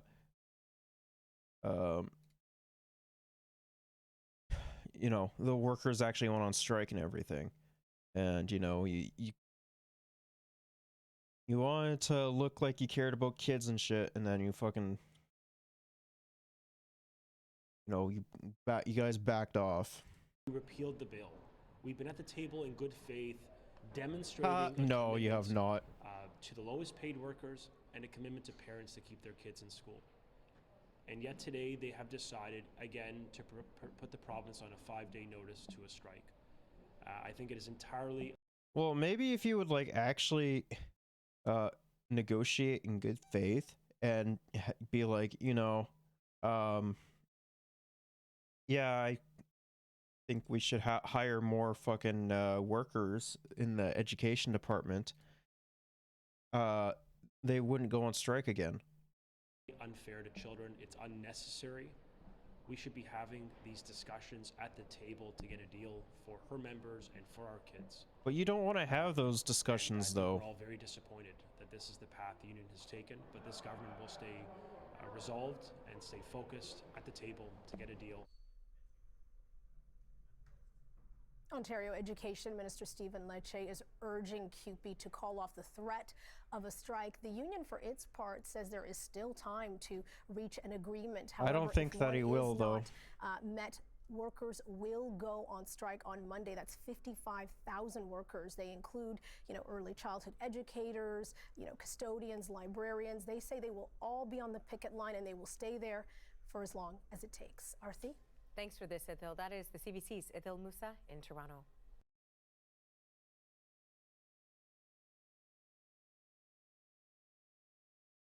Last week that talks really couldn't start in earnest until the bill was repealed. The bill was repealed on Monday, so you basically had one fulsome day of talks. So why are you doing this action now? Is it not premature?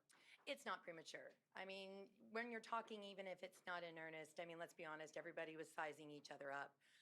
But we had 2 full days. Last night was, late last night was when decisions were being made, and we tried.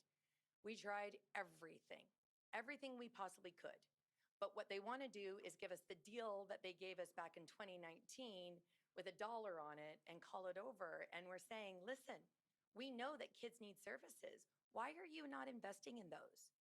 Because they don't care. More money into paying out parents in bribes than you are putting services directly in front of our students. I mean, your paper ran a really good article. Because they claim to actually give a shit about fucking children, but when it actually comes down to, giving a shit about children, they don't fucking do anything about it.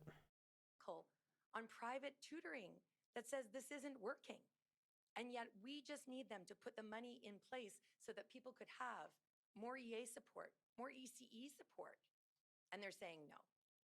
But given wages are all often the most contentious issue, and come to middle ground, you say you've come to middle ground on wages. Are you okay with what the government's offering? And why not stay at the table and try and hammer out these other issues, which typically Because they don't want to So stay at the table. have made moves, they have made moves, but this has never been just about money. That's what the premier and the minister want you to believe, that this is all True. about money in our hands. This has always been about the services, be it an ECE for a kindergarten, extra cleaning in our schools. I don't know if anyone's heard about the crisis that is happening right now for our children. We don't have enough people in the schools keeping them clean because that money is gone. So, while, yes, we need a wage increase, every single one of our members is working for free, overtime, working to their ends of their days, trying to keep up because this government doesn't want to invest. Imagine Nope. how healthy our children would be, how caught up they would be if the government invested directly in our schools instead of putting it out to profiteers.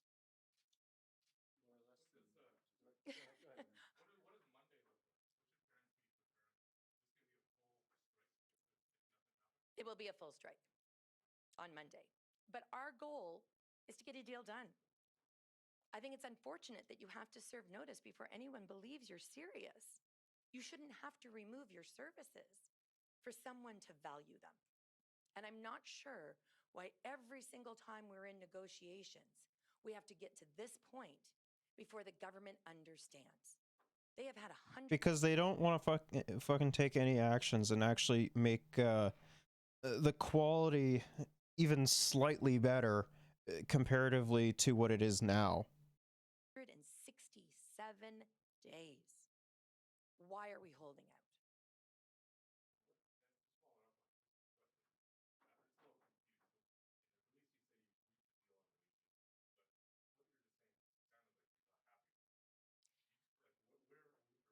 We have been told that this is where the wages are going to be. The workers decide on whether that's going to be accepted, not the bargaining team, right? So it will have to go back to the members. Once a tentative deal is in place, it'll become part of a full package for the workers to ratify. But what's missing before we can even get to that point is absolutely no new services for our children. And that has always been a huge part of what we've been working towards. A wage increase doesn't help if you're going to lose your job. A True. wage increase isn't going to help when you have school boards that are finding ways to get rid of people.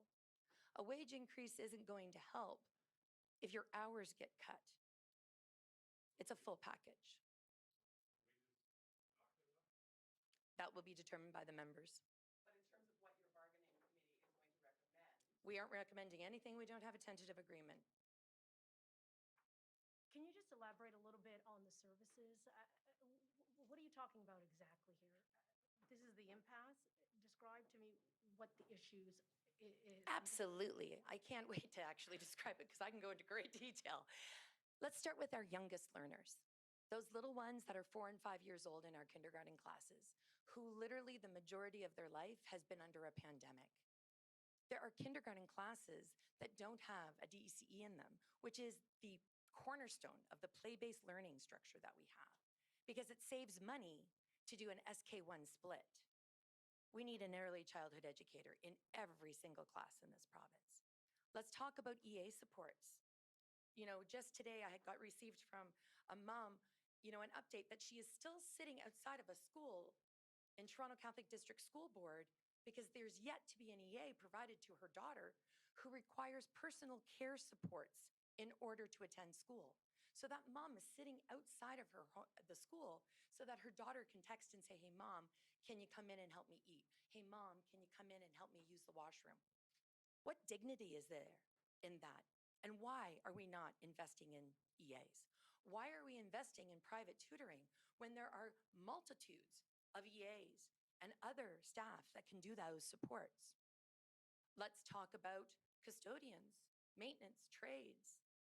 Right now, We are in a crisis when it comes to children and illnesses. Where do you think they're catching them? They're catching it at school.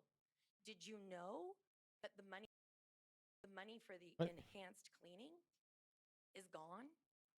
That it was never put towards any of our people to do that work? I mean, like, is anyone surprised though? Enhanced cleaning money only really worked out to a couple of hours a day. I don't know if any of you have been in a school with a lot of little ones. We need more people there. We work in the schools. We see the state of our schools. And we know that parents are clamoring for services. And yet this government claims that they can't possibly do this. We asked for $100 million. They paid out $385 million in bribes directly to parents. Squirrels popping off right now.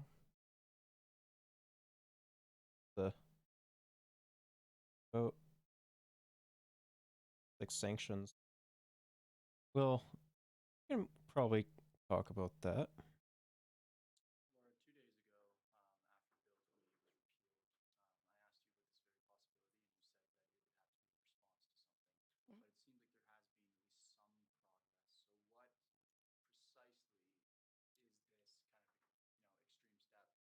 The response is because of the government's unwillingness to invest in the services that children, students, families, and our workers need. What do the next 5 days look like before Monday? We are ready. We are here. We're not going to stop. We haven't ever stopped, right? We've been here. Some of us have been here. I haven't been home in 6 weeks. We're dedicated to get this deal done. But we have said all the way along, a deal would be done when there was a wage that met what the workers needed and provided the services that students and families deserve. This isn't just about union workers wanting more money in their pockets. This is about them wanting to be able to do their jobs. I mean, that doesn't necessarily hurt though. I don't understand why this government cannot see through to the fact that this is a win-win-win for everyone, for workers, for families, and for this province. Oh, the mediator's been not too pleased with me several times in my career. So are you going to continue talking? I'll be okay. I mean, like, it doesn't really fucking matter if the mediator is not too pleased with it though, because the mediator is never fucking pleased with union workers, because they actually have like some form of power. You're going to keep talking like this till Sunday? Absolutely, we're going to keep talking. You know, and listen, I don't envy a mediator. You've got a whole lot of strong personalities that you're going back and forth. It's probably not the easiest job in the world.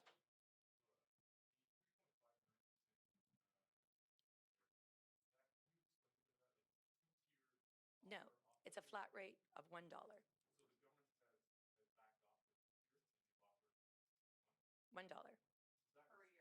per hour per year. $1 a year is not going to cut it, but yes. I mean, yeah. Absolutely. So imagine how quickly this deal could get done if we just put some money into services. I mean, like, the Ford government isn't actually smart enough to think critically about like future about the future. So like, you know, if they were to actually invest within you know,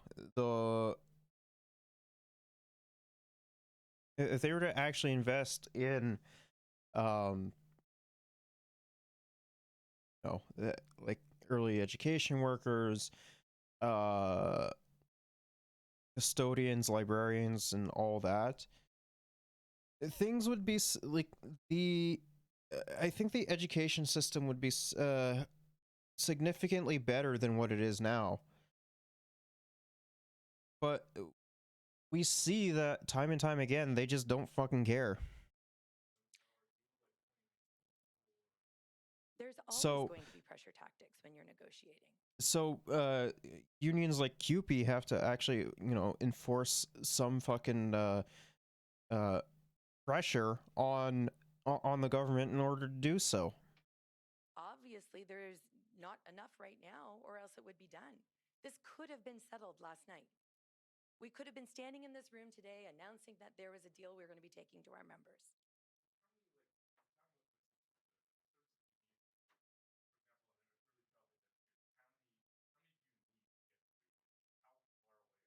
I believe when we looked into it, it was about $38 million would pay for a DECE in every classroom in the province of Ontario.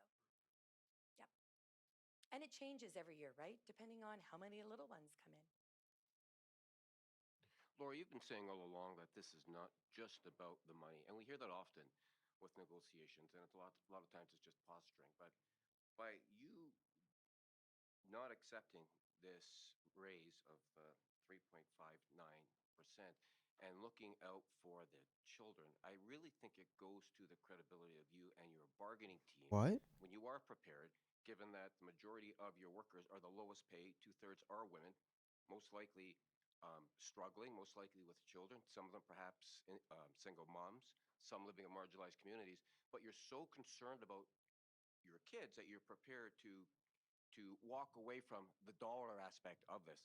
Can you speak to that and how that goes to your resolve and I would say the credibility? I mean, yeah, the dollar aspect does it does matter for sure, absolutely. But when you're working in like really shit conditions and don't have enough employees to keep up with uh, the rising demands of the school, then yeah, of course you're not necessarily going to take it. You're going to want to negotiate for, you know, introducing more workers and um in better working conditions. It's not just the aspect of money. You can't just come at it from that.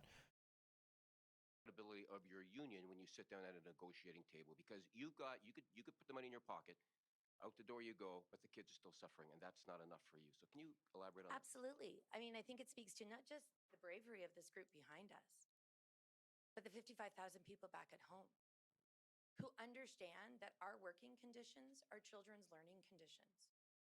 And if we're going to take to the streets, it has to be about the kids. Because we can't keep going like this anymore in this province where we keep cutting away at public services, education, but tomorrow it could be healthcare. The next day it could be social services. Sorry to inform you, but they've been doing that for uh um they've been doing that for healthcare as well, unfortunately. Are people depending on this? And perhaps because we are the lowest paid, perhaps because we're some of the most marginalized, we recognize more than anyone just how much of a cornerstone public education is when we talk about equity in our communities. Public education, public health care, public transit. There's a lot to go into it, for sure. Schools provide services that often are not available to folks who are marginalized. We keep the world fair. And that's what we should be And doing. going. We should not be running into this, let's privatize this, let's privatize the next thing. True. Publicly funded, publicly delivered education is the cornerstone of our civilization. And I am so proud of our members for standing up and saying. It also has a chance to be less whitewashed as well. There is that. It's time to pay attention to what the kids need. Do you get the sense, and this may be an open-ended question, do you get the sense that during the negotiation, again, I go back to the 2/3 of your members being female, but I think that's concerning when you just look at society in general, where you have oftentimes women working those low-paying jobs, 2, 3 jobs, the community's raising their children, they may be in poor relationships. Do you get the sense that the other side of the bargaining table understands that, and that by denying some simple rights, even denying your people the right to strike, do you think they get that? And do you think they get the importance of what you're asking for the students in school? No, the Ford government has shown time and time again that they do not recognize a vast majority of the struggles that oftentimes a lot of these workers go through, and just wants to fuck them over.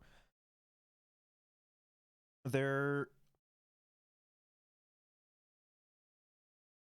like they they're fucking struggling and everything, and they're essentially being told, whatever, fuck you, we don't give a shit, suck it up. I would like to hope they get it. I would like to hope that people understand and they always have that at their base. But I think what's happening is right now we live in a society that's driven by the almighty dollar. True. And when you start trying to monetize education, when you start trying to monetize students, you kind of lose that human touch. Yeah. And so I mean, at the end of the day, kids are just a commodity, right? They can make fuck tons of money off of them, which is why America has such a broken healthcare system, and is why our healthcare system, sorry, education system, the charter schools don't necessarily help with that either, as well as a significantly underfunded education system that a vast majority of people in marginalized communities rely on as well. Yeah, no, I don't think that, I think that's a gigantic issue that we should absolutely be tackling for sure. I encourage, the premier, I encourage the minister, let's sit down and talk about this. Because I know that Doug Ford in his heart is for the little guy, is for the little gal. No. I know that that's who he is. No. And now is the time I call on him. Join us. We are too. Let's make it happen. Let's walk out of this together, putting in. He's literally just using the children as a political pawn. That's the only thing that he's using them for. He claims to care about children, but if he actually cared about children, he would be making a lot of systemic changes that need to be done within Ontario itself. Increasing the first of all, negotiating with you guys, as well as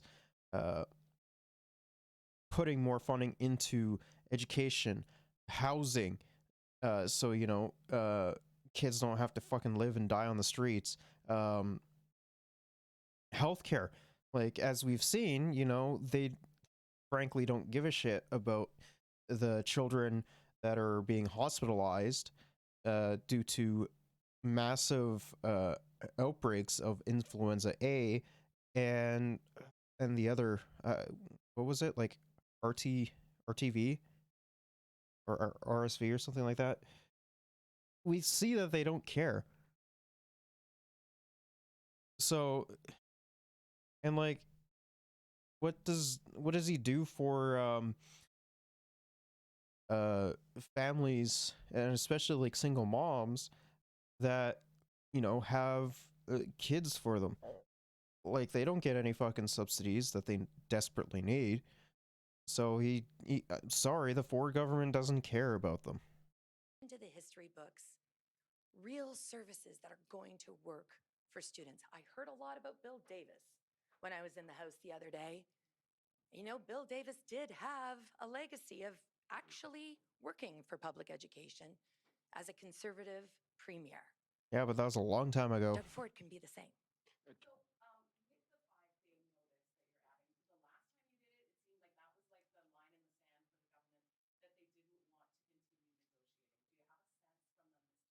Well, I heard that Minister Lecce said that he was ready to negotiate, that he was at the table. I'm not sure what table he's at, but if he lets me know where he is, I'll head that way.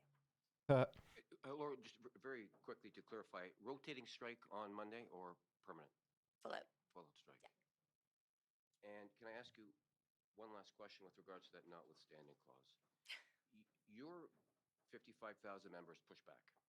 And for the lack of a better term, they blinked because they took that legislation off the table.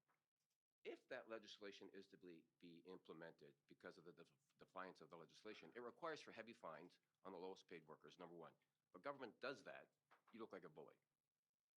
If the requirement is heavy paid fines and you don't do it, the government looks toothless. So are you not in a better negotiating position now? Because that notwithstanding clause can still be put forward, but is anybody really going to enforce that on your workers, do you think? I don't think it's in anyone's best I interest don't think that to they try will. and strip away the charter rights of people ever again. I think there was a clear message sent, not just from us, not just from our labor allies, not just from this province, but literally across this country and even around the world, saying enough is enough. So, I think that message has been heard loud and clear. This is normal bargaining, right? It's not unusual for people to serve notice to strike. What's unusual is giving the 5 days, but that's because that's what we need to do in legislation. But you know what? It's time. We're at the table. We're ready to go. We need the services. Let's get them in place. Lastly, promise you, last question. Notwithstanding clause, then that's not a deterrent for you or your members. You're prepared to. I think No. it's not a deterrent for many people in this country. I think it's caused enough conversation right now that people are actually starting to contemplate how to fix it moving forward so that we don't see it being used in the way that it has been in this province. Yep. From the very beginning, I've been clear. We're fighting for student success and good jobs. We've never been willing to sacrifice one for the other. I want to remind you why we're here today. My 55,000 coworkers are the backbone of Ontario's public education system. Without us, schools wouldn't function. Without us, students wouldn't learn. We're the education workers who were on site all throughout the pandemic. Oh wait, we actually just heard this.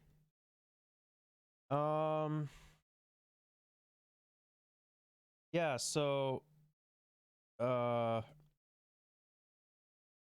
as we know, QP has issued a 7-day strike notice again today after contract talks failed to net a new deal. Education Minister Stephen Lecce says the government is disappointed. Who gives a shit about things though?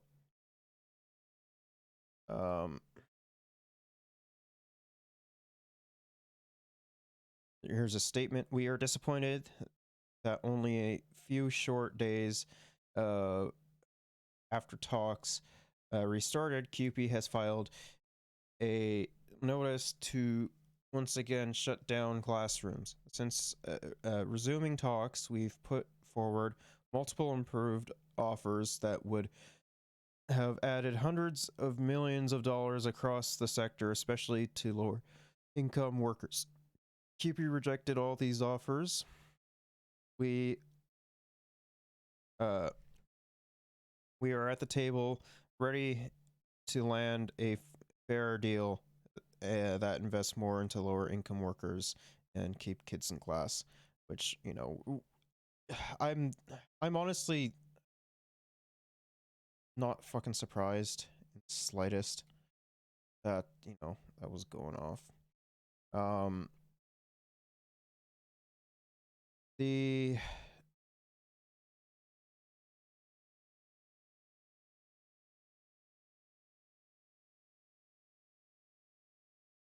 It will be a full strike. So on Monday. we already know it's going to be a full strike and everything. But our goal is to get a deal done. I think it's unfortunate that you have to serve notice before anyone believes you're serious. You shouldn't have to remove your services for someone to value them. And I'm not sure why every single time we're in negotiations, we have to get to this point before the government understands. They have had 167 days. Why are we holding it? So yeah, there's that.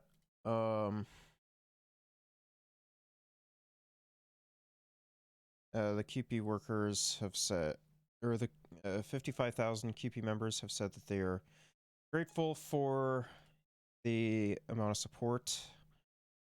Not sure how much parents are going to support an additional strike action. Some polling indicated it could tip over. It definitely will be interesting to see how this new upcoming strike goes into it for sure. Aaron Warnock says he agrees with the CUPE leader. Let's have education reform.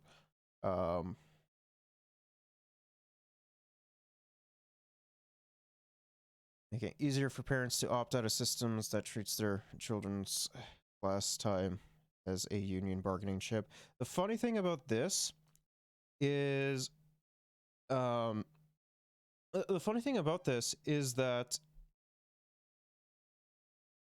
they, you can cry about, you know, unions doing what unions do, which is, trying to get better, you know, working conditions, better wages, for their workers. And then you have clowns like this fucking crying about it, being like, oh, they're fucking using,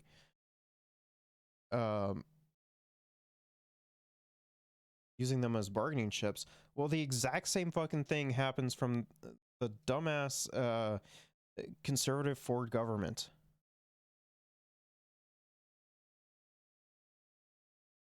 Like, it's just ridiculous.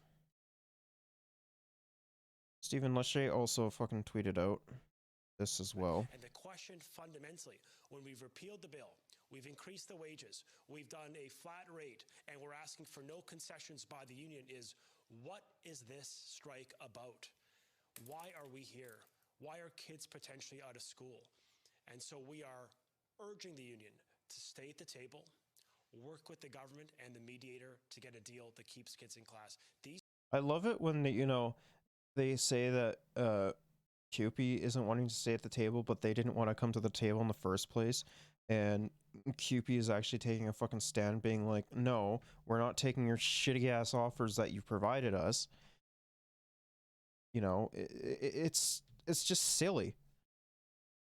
These children have been through enough, and it is wrong that every few weeks, ever so casually, strike notices are being imposed on children, on their working parents, and on our economy. I hope they'll stay at the table. We can get a deal that keeps these kids in school. And the question fundamentally, when we've repealed the bill. There's also this one that CUPE Ontario tweeted out not too long ago, stating workers stood in solidarity with one another today to send a message to the U of T administration and to tackle inequality and protect good jobs on campus. Now, U of T wants us to believe that they are a world-class university. They want us to believe that they are a world-class employer. World-class employers don't contract out jobs. It's poison. World-class employers don't try to drive down wages. World-class employers don't keep workers on tenterhooks having to apply for their job month after month, term after term. Now, U of T wants a... Yep, so there's that. On top of that, there's also this here. Molten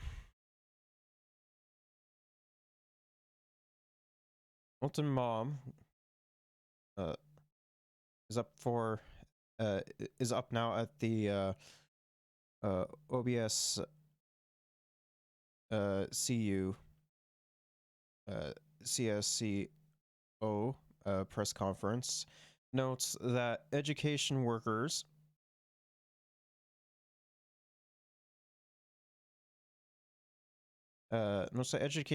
need a fair wage. Students need proper services to help them succeed. This is a focus of negotiations.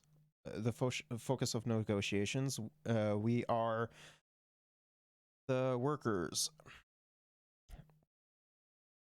We do not abide bullies in the classroom. We do not appreciate them at the bargaining table, she said.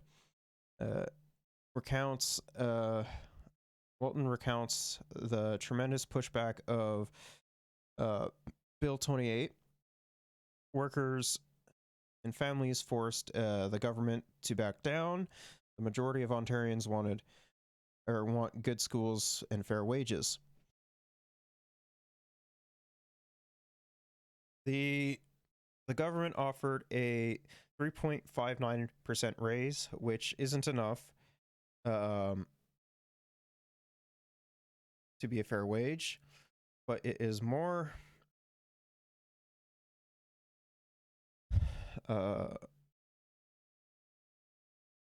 than the government wanted to give. This offer happened with your support.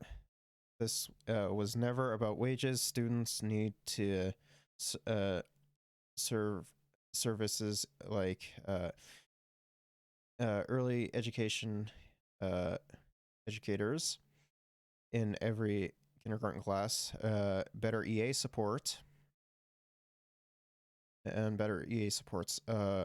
Watson clapped back at Lecce's proposal of education workers and their part-time hours. In reality, the education workers want more hours to provide better services.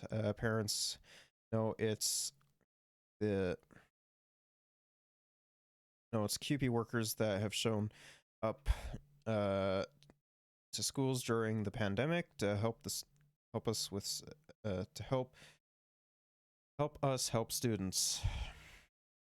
There are 5 days. There are 5 days for the government to recognize the opportunity they have to improve their lives of our students. I urge the Ford government to use the time they have to come forward with a deal that helps students catch up. Fred Hatchen up now. He says he's disappointed but not surprised. We've ended up here. Opportunities to use the past 10 days of negotiate a fair deal missed to CUPE workers. Your work is important to parents. CUPE members are parents too. We don't want to strike. We don't take strike action lightly. Fred says to Ford and Lecce, when you make claims that you support Ontario families, actual walk the walk and support students in schools. Thank you for your solidarity, Ontarians. We will need your help and support to help the students and workers in our schools. Use this time to talk to your MPP, Minister of Education and Premier. You can use the CUPE Ontario tool to help do that.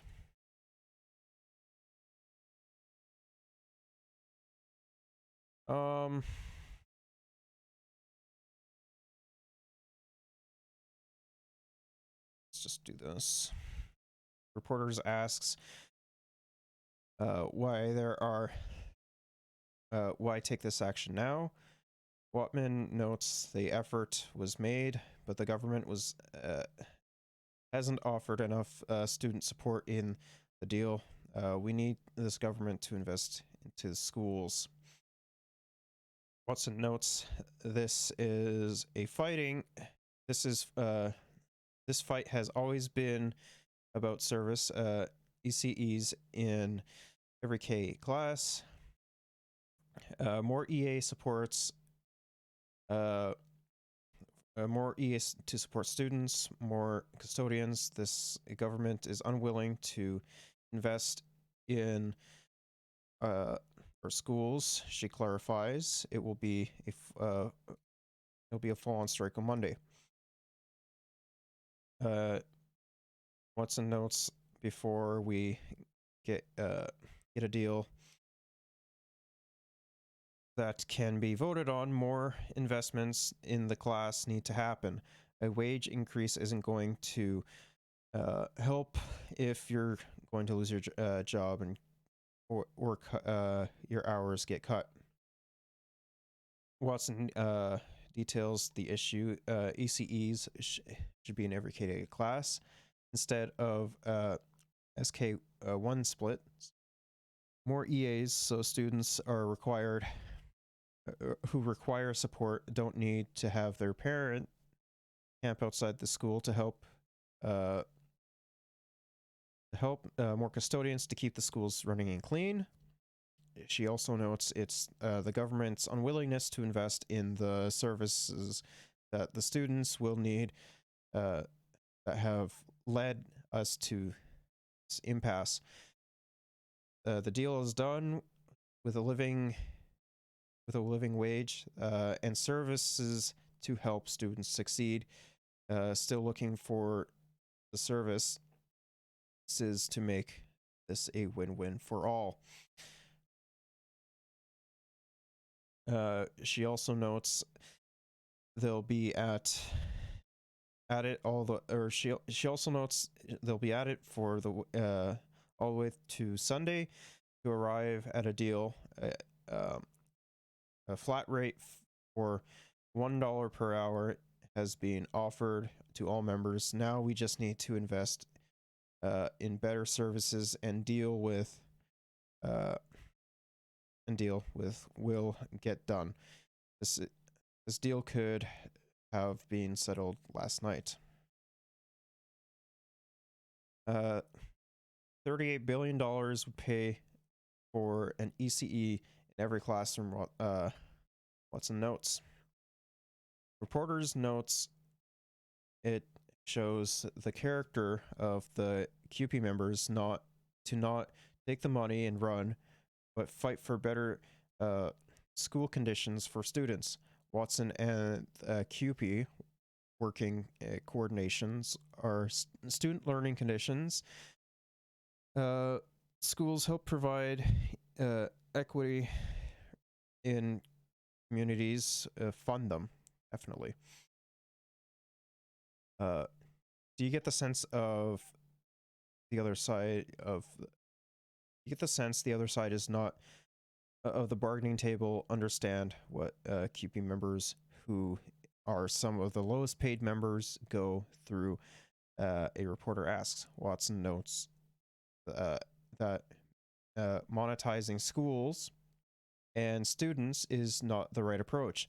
Let's invest in student services. Reporter asks about NWC. Watson notes it's a terrible idea to strip human rights of people in negotiations, and people across Canada pushed back. We should fix the notwithstanding clause so it can't be used to attack human rights. $38 million to pay for ECEs in every kindergarten classroom.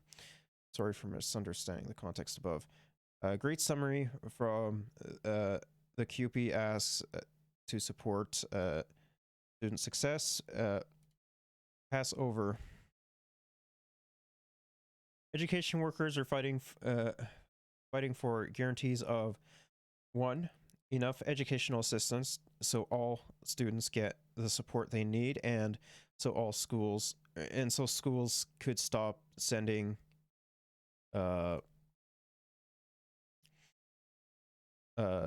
home because there isn't an EA available.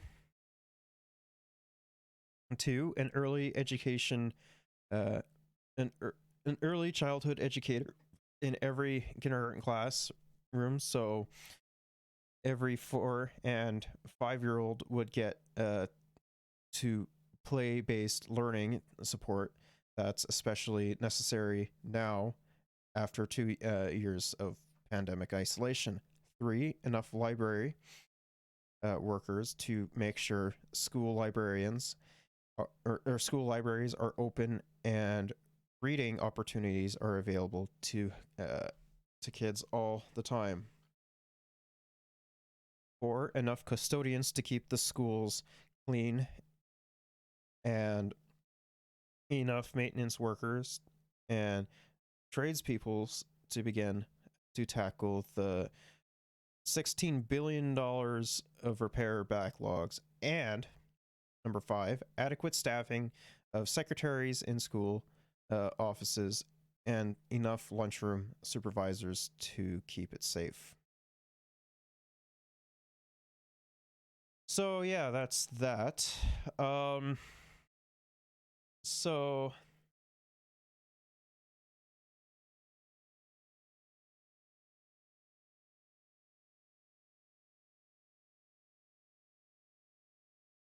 that we pretty much covered it all anyways.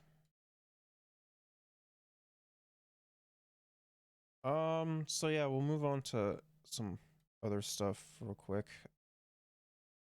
So an update on the Go Transit workers, if it will load. It sounds like they've struck a deal.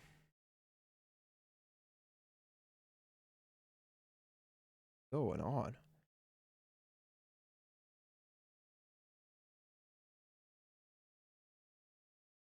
Bro.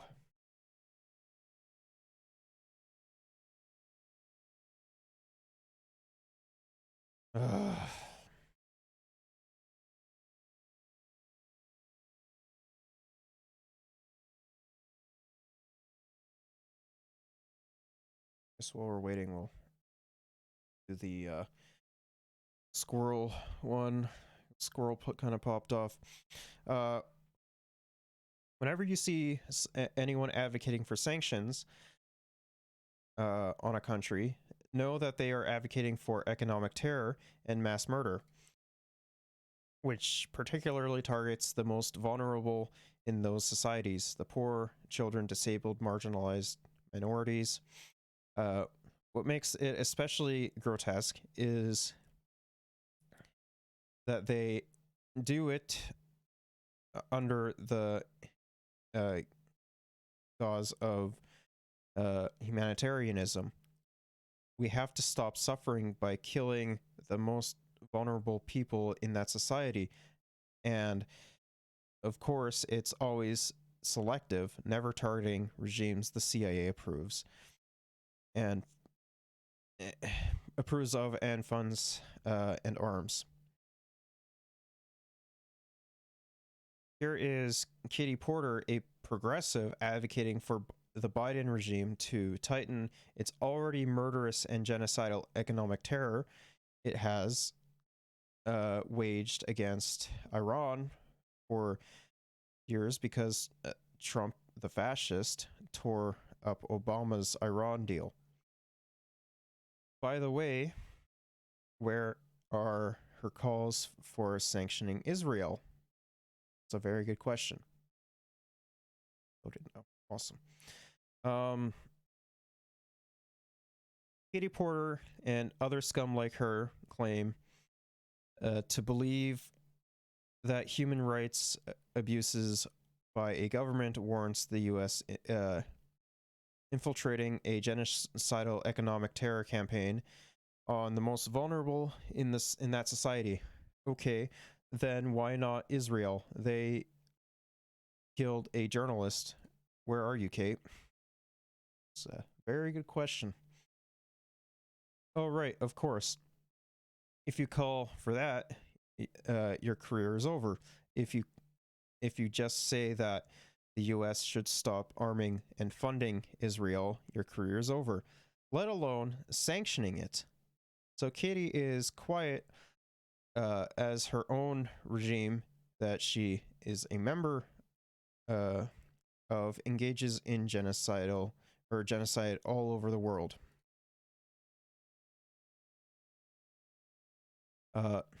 This is really difficult to find more abmoral, deprived scumbags in the world than those who populate the Western media and political class.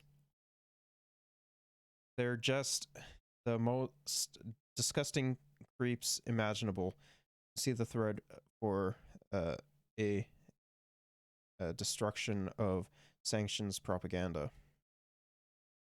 Ask anyone in the West, do you think it's fair for people in your country to be made poor, starve, to have life-saving medication because your government kills people at home and abroad?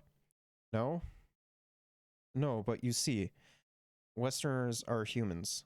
Non-Westerners are subhumans. That's how they think. Which is all 100% true. So I guess we'll move on to the cover or the updates on the Go Transit workers and Metrolinx as they reached a deal. The union representing Go Transit bus operators and other employers say it has reached a tentative deal with Metrolinx at the end of its 4-day strike, putting Go bus drivers back on the roads this weekend. This was on the 10th, so it's a little bit old. In a local news conference in Toronto on Tuesday night, officials with the Emergencies Transit Union, Local 1587, said the agreement addresses safety concerns and contracting out issues. They said details will not be released until the deal is seen by the workers. The strike of all Go bus drivers off the road. In a tweet, Metrolinx said the service will resume on Saturday. More than 2,200 striking workers, including station attendants, bus operators, maintenance workers, transit safety officers, and office professionals, walked off the job on November 6th after months of talks. Workers are expected to vote to ratify the contract in the coming days. Well, this is good news for our ATU employees and our customers, a spokesperson for Metrolinx said. We look forward to welcoming back our ATU employees and getting our Go buses back on the road, end quote. The union said a return to work plan would soon be posted, but that no one would be expected to be back at their own normal schedule shifts on Friday. Well, brothers and sisters, you did it. The ATU post did on Twitter. By linking arms and walking off the job together, you gave our bargaining team the power to win. It's good to see. It's good to see a win for unions for sure. And while we're on it, we will we'll quickly touch on this. Misinformation about Iran's death sentence says fool Trudeau and could help Tehran spin news about protests. A false claim about the fate of determined Iranian protesters or detained Iranian protesters shared on social media by Prime Minister Justin Trudeau and other famous figures has drawn a lot of criticism from human rights experts who say it could undermine the uprising against Iran's regime. More than 15,000 people have been arrested for participating in anti-government protests over the past 8 weeks, sparked by the death of 22-year-old Masha Amani in police custody after she was arrested for allegedly failing to wear her hijab properly. The protest movement has since spread across the country with demands for greater freedoms and the overthrow of Iran's government, prompting a bloody crackdown that has killed at least 328 people, including 50 children. Jesus Christ. That's fucking wild, man. In a since deleted tweet, Trudeau on Monday denounced the Iran's regime's barbaric decision to impose the death penalty on nearly 15,000 protesters. Several celebrities, including Viola Davis and Sophie Turner, shared familiar messages to millions of social media followers on Monday. The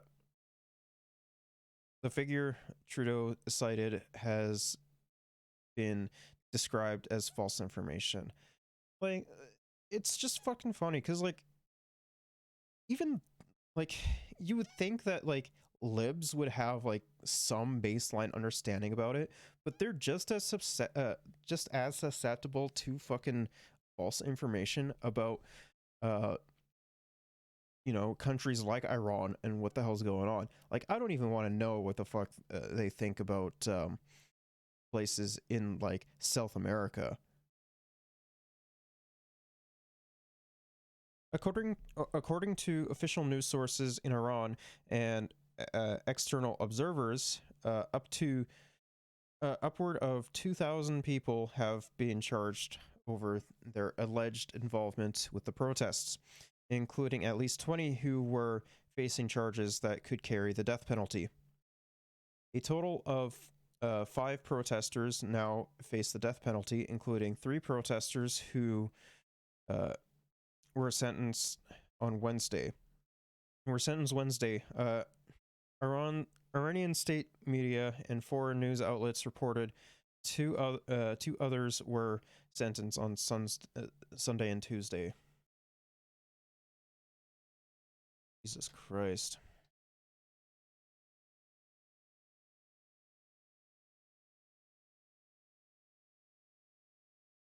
Experts say that while the misinformation shared by Trudeau and others is unfortunate, it should not overshadow the service or the severe consequences the protesters could face, including potential death sentences or the Iranian government's harsh efforts to stop dissent.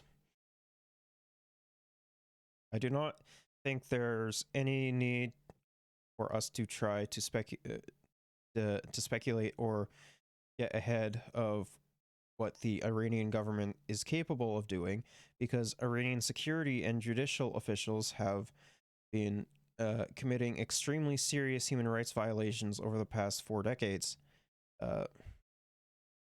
said Atara Safarifar, a researcher investigating human rights abuses in Iran for Human Rights Watch. She and other experts on human rights in Iran were concurred that false information shared by a Western leader would play into the Iranian regime's narrative that the protests were a foreign plot to destabilize the country, which is just fucking psychotic. Like, yeah, totally. It's totally not like the current Iranian regime is like incredibly fucking brutal and everything ever since what the fuck was his name?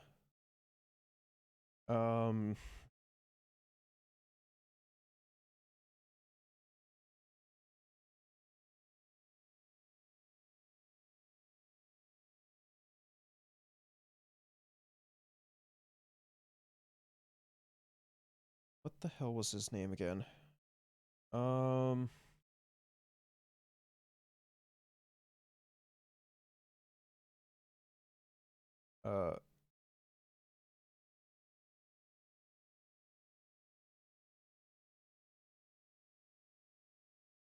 Mohammed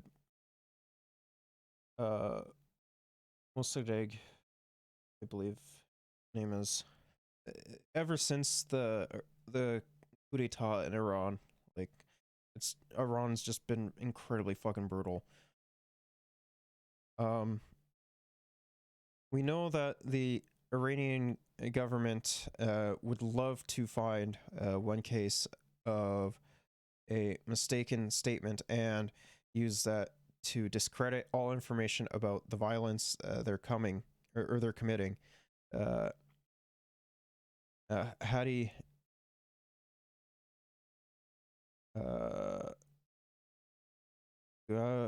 Gami, executive director of human rights in Iran, told CBC News from New York. If I'm pronouncing that right. We should be worried for the protesters, but we don't have the to necessarily say 14,000 people are at risk of execution because it's not the facts on the ground.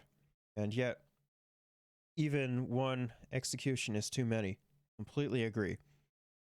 Iran's foreign ministry did not respond to the request for comment on Tuesday. However, multiple state-linked media outlets took aim at Trudeau on Twitter, with one depicting him in clown makeup and labeling the prime minister a fake newsmaker, while another called Trudeau's declaration, which came about 11 hours after the tweet was posted, an obvious retweet. Trudeau's office said the tweet was based on initial reporting that was incomplete and lacking necessary context, pointing to news stories from Newsweek and Yahoo News. Newsweek has since corrected its story. Similar tweets by a number of international politicians, international political commentators, and other users refrained on Twitter Tuesday evening. The posts had been flagged as misinformation by the social media site. Experts told CBC News they expected Iranian judges to order the execution of more protesters in the weeks and months ahead. The country's judiciary chief last week said he had instructed judges to, quote, avoid using sympathy to protesters who deemed quote, the main elements of these riots, Iran's semi-official students' news agency reported. Further confusion over the protests or the protesters' fate appeared to stem from a call by Iranian parliamentarians for the judiciary to issue the death sentences and the protesters. Kavi Rose, a human rights activist, lawyer, and senior fellow at the MacDonald Lucier Institute, told CBC's Power and Politics. I'm sure a large number of those protesters are already being tortured, and some of them, I regret to say, will probably face execution, Rose said.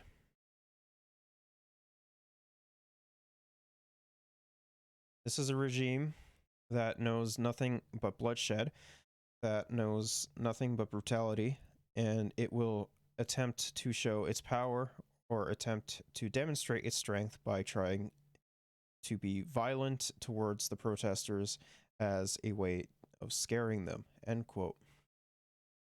But Shahruz also pointed out that the state's crackdown and the threat of harsh penalties have failed to quell the protests.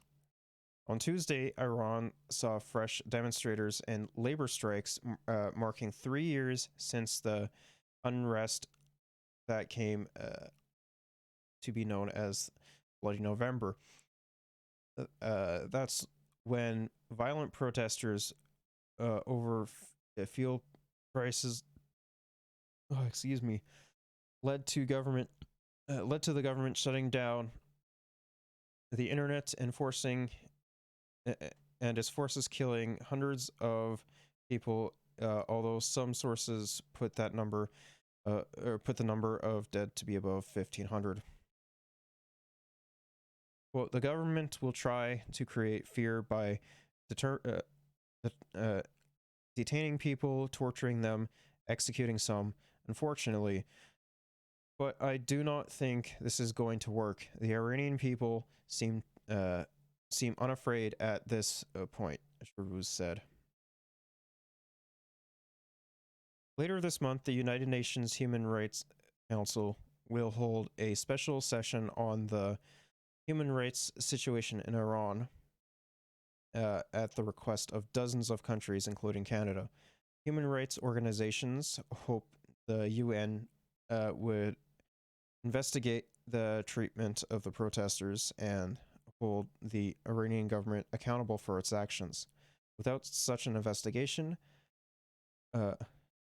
Ghami said, it remains a challenge to gather credible information about the situation inside Iran, as Trudeau seems to have discovered.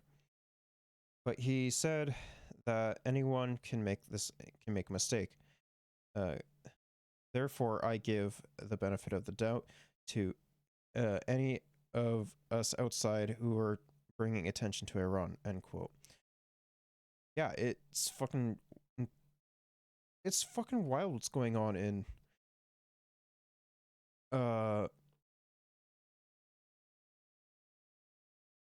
Iran. Let's move on to some Polyev stuff. Canadians were wondering why children in other countries can get access to pain medications, but here in Canada there's a huge shortage. Families are suffering, and parents have to go to the US to buy those medications. And yesterday we learned why. The health minister indicated that this government was aware of the shortage. They knew about this back in April, 7 months ago, but did nothing about it. Why has this government prevented Canadian kids and forced them to suffer for 7 months? The Honourable Deputy Prime Minister. Mr. Speaker, as a minister, but also as a mother. Hold on. Oh, this is so funny. Oh, man.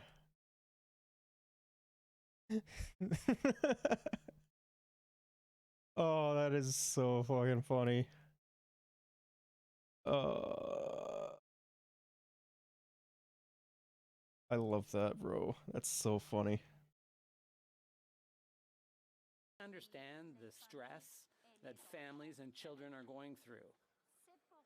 And that's why on Monday, my colleague, the health minister, announced that our government had received a guaranteed supply from abroad of additional children's medications. The health of our children is our priority, Mr. Speaker. The Honourable Leader of the Opposition. Why didn't they do anything for 7 months? We just found out yesterday from the Deputy Minister of Health that the government knew in April that there was a shortage of children's pain medication. And as a result of the government doing nothing, we have parents that have to drive to the States. Sometimes they have to meet in dark parking lots to buy a bottle of aspirin or... Wait, what? What? No one's fucking meeting in dark parking lots to buy a bottle of aspirin, my guy. That is fucking wild. Tylenol for $200, and their children are up all night screaming. Here's the question. On what date did members of the cabinet become aware that this shortage was in place and that our children were suffering? The Honorable Deputy Prime Minister. Mr. Speaker, as a minister, but also as a mother, I am very aware of the stress and anxiety of parents across Canada and of Canadian children. That's why I was glad that my colleague, the Minister of Health, on Monday announced that Health Canada has secured foreign supply of children's medication, which will be available for sale in the coming weeks. Health Canada has also approved the exceptional importation of infant and children's ibuprofen and acetaminophen. It has been imported and distribution has begun, Mr. Speaker.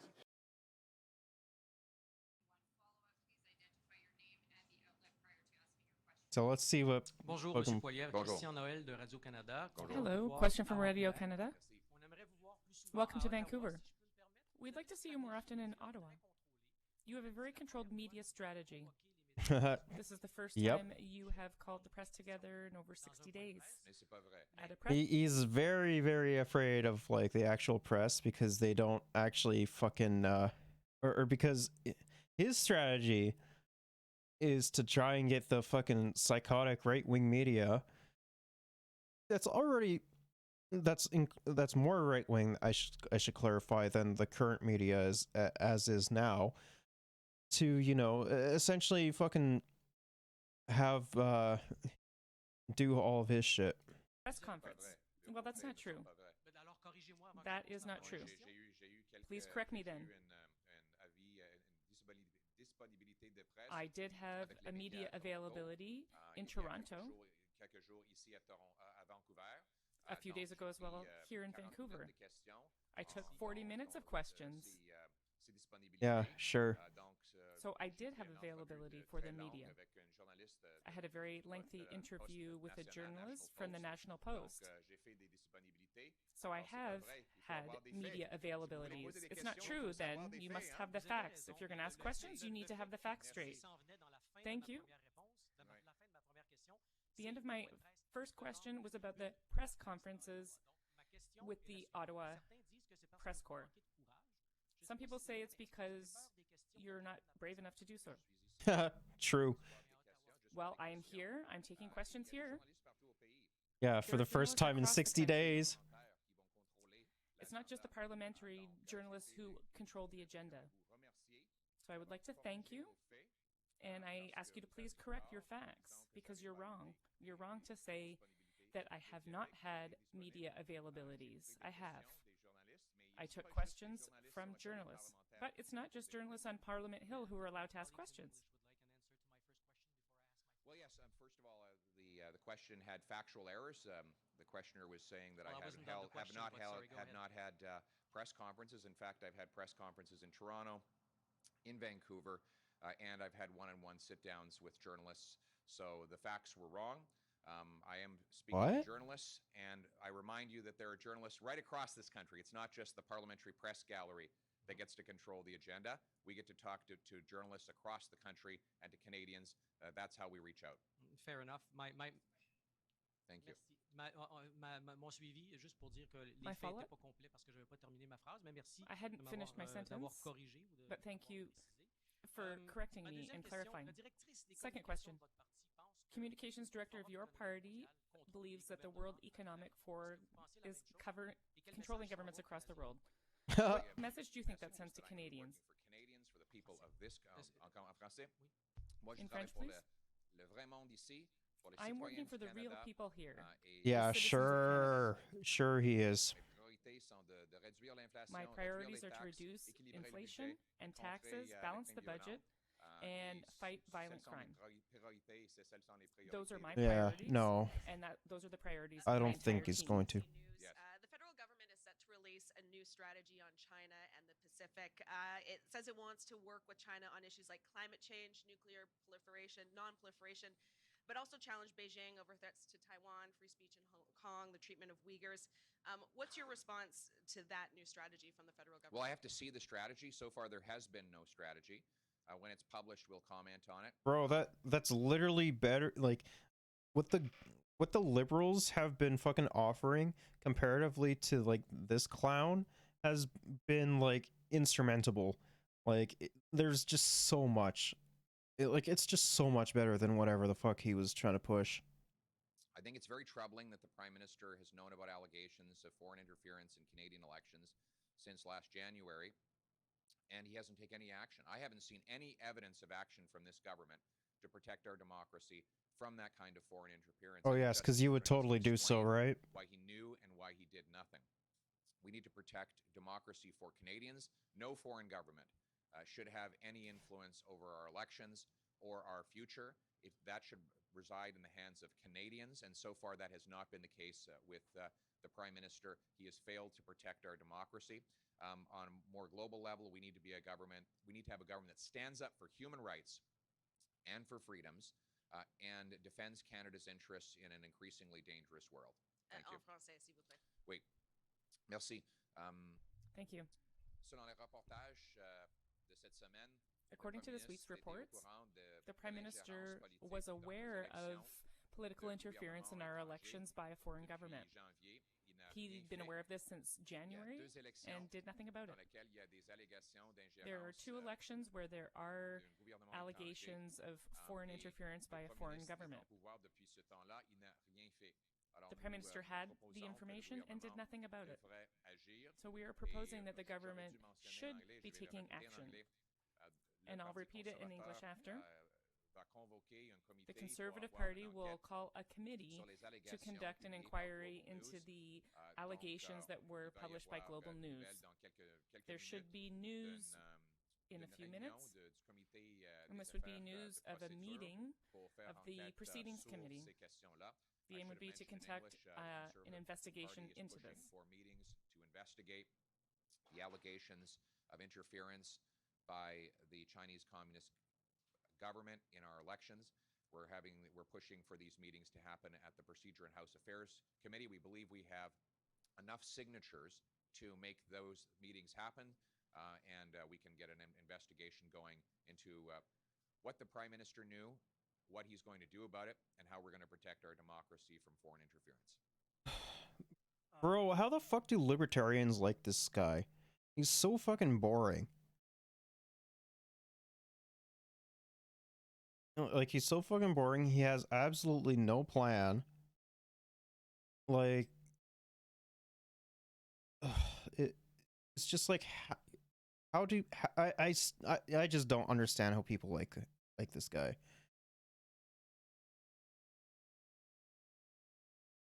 Good morning, Mr. Proliev. Miguel Santamaria, Global News. As you've already mentioned, Global News reported the Prime Minister was briefed by CSIS on significant interference by China in the 2019 election. Your party has promised to get tougher on foreign interference, as you mentioned. How concerned are you about the CCP's alleged interference campaign in Canada, and what exactly would you do differently if you were in power?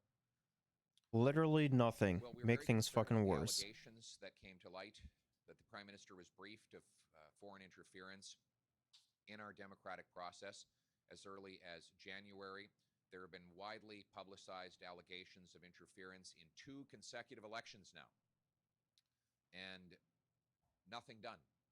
A Prime Minister who sat by and done nothing. He's resisted even opportunities for us to investigate this interference. And so that's why Conservatives have forced hearings at the Procedure and House Affairs Committee to investigate the facts, to find out what happened. We're looking at potential proposals that would bolster our counterintelligence, that would protect Canadian citizens from intimidation, and that would expose any level of interference by any foreign government in our democracy. Thank you. Thank you, Mr. Proliev.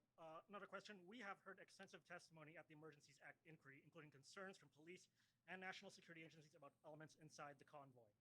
Has any of this changed your view of whether the Emergencies Act should have been invoked? And if you had known what has been revealed into testimony so far, would you still Uh-oh. Yeah, it's not gonna look good for him, bro. Like, shit's been popping off about the convoy, which we cover on the broadcast plenty of times. I have a feeling he's gonna say yes, he still fucking supports it because he's a fucking loser. Support it now. So my position is the same as it was before the convoy arrived. Called the it. Same as it was during, and the same as it is now, which is I fucking called it. peaceful and law-abiding protesters who demonstrated for their lives. We literally know that's not true. While condemning any individual who broke laws, behaved badly, or blockaded critical infrastructure. I think it's possible to support the overall cause of personal free choice in vaccination and the overall cause of respecting the trucker's ability to earn an income while holding individually responsible anyone who behaved badly, broke laws, or blockaded key infrastructure. That was my position before, during, and now. Thank you, Mr. Poilievre. Thank you. So literally everyone that was there. Hi there, Brenna Owen with the Canadian Press. This question is actually from my colleagues in Ottawa. Do you support Danielle Smith's assertion that when a province doesn't agree with the federal law, the province can choose not to enforce it? He's gonna say yes. Because his fucking libertarian ass is gonna be like, oh, well, they should be able to decide for themselves. Look, Justin Trudeau has created divisions right across this country. He's turned west against east. What? He turned provinces against the federal government. Wait, what? He has just yesterday caused a massive blow up of meetings on healthcare funding. So they walked away with. I mean, it's not like they don't have fucking healthcare funding. The federal government has given them plenty of healthcare funding. It's just that fucking conservative premiers want to line their pockets. Getting anything done. The problem is not any particular premier. The problem is the prime minister. I don't want to go. Who's created these divisions and caused people to feel like they have no choice but to engage in conflict with the nation's capital. What? I think we need to do is have a prime minister that will respect provincial jurisdiction, allow our resources to be developed, and get things done with the premiers, rather than picking pointless fights and dividing Canadians for political advantage. But you're literally doing that as well. Le Premier ministre a divisé les Canadiens. The Prime Minister has divided Canadians. We saw this yesterday with health meetings. The premiers were unable, these are the ministers of health, were unable to come to an agreement to support our healthcare system. Justin Trudeau likes it when there are scuffles. Yeah, so do you. Canada. I want to unite. No, you do not want to. He's gonna say, I want to unite. That's a bunch of bullshit. He probably loves a fucking divided Canada, because a divisive country is so much fucking easier to control than one that is unified and, you know, actually has its and the people actually have their best interest in mind. Unite our country. And I want all our premiers to be on the same page of serving Canadians. But they don't. The fact that there are premiers across the country who have controversial proposals when it comes to control. It's the Prime Minister in Ottawa who is dividing them, and I would be a Prime Minister that would unite people.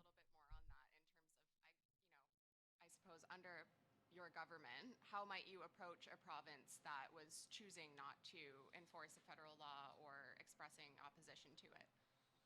Well, premiers have the right to express opposition to any law they want. That's as old as Canada. What I would do is, first of all, I'd stop attacking provincial jurisdiction. Trudeau passed Bill C-69, for example.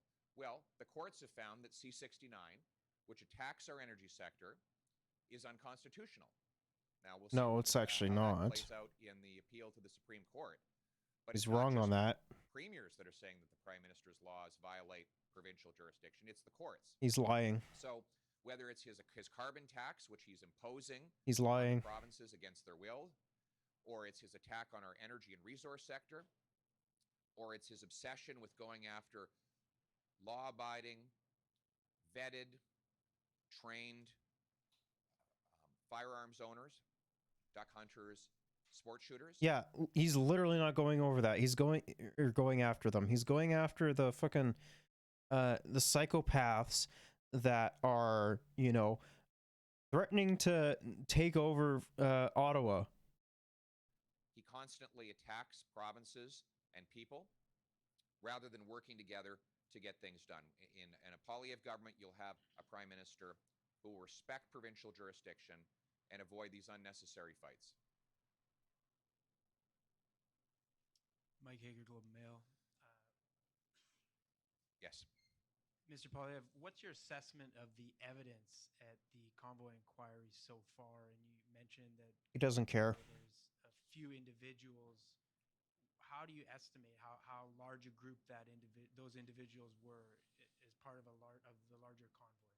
Well, we'll find out when they publish the findings of the hearings, but my position was before the convoy even arrived, during its presence in Ottawa and thereafter, that I support the law-abiding and peaceful protesters who were demonstrating. Which he unironically thinks is quite literally everyone that's participating in the fucking convoy, outside of maybe like some of the more fucking extreme guys.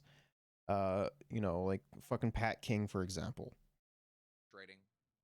For their livelihoods and for their liberties, while simultaneously condemning any individual who behaved badly, blocked critical infrastructure, or broke laws. That's how our system works. We hold individuals responsible for their actions, and that's what I would do. Your assessment of the evidence, you didn't answer the question. Well, my assessment of the evidence, as I said at the outset, will come when the report is provided. We don't have a report of the findings. When we do, I'll give you an assessment. Okay, and every other political leader takes questions on Parliament Hill.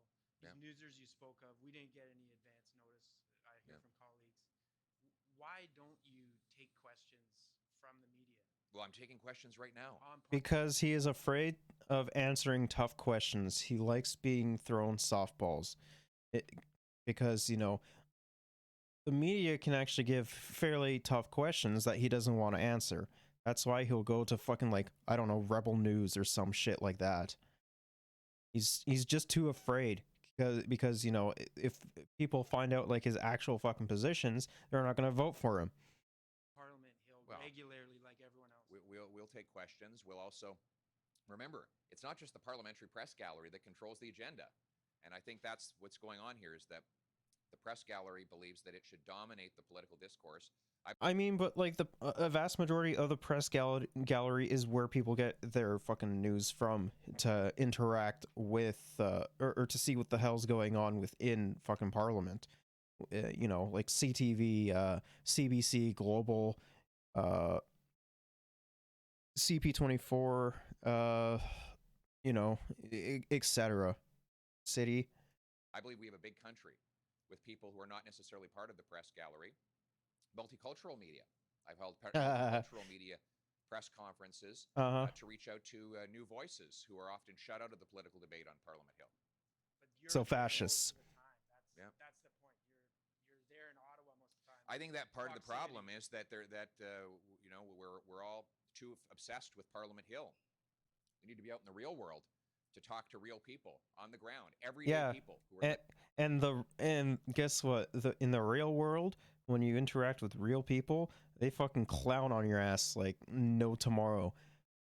Like, bro, what people fucking call you Skippy because of how dumb you are. Living their lives under the terrible policies of Justin Trudeau, who can't pay their bills, who see crime going wild on our streets. What? Who can't get children's medicine in their local pharmacies, even though it's available. The crime aspect isn't even fucking true. Crime has actually been going down. Like, what the fuck is he talking about? And like, even if hypothetically there is an increase in crime, it's because, you know, the socioeconomic conditions of those who are fucking living in shitty areas aren't being met. What, you think just because like someone steals my fucking bike or something like that, I care? I'm like, no. We should be tackling the fucking issues or the systemic issues that plague this country in order to make sure that people don't have to do that. On the other side of the border, These are the stories of everyday Canadians. These are the stories that I want to share. These are the problems that I want to solve. And it won't just be the Parliamentary Press Gallery that has a voice anymore. All Canadians are going to have a voice. Okay, so are you saying people like, say myself or other people that think like me are gonna have a voice, and not just like criticizing, the government, but also having our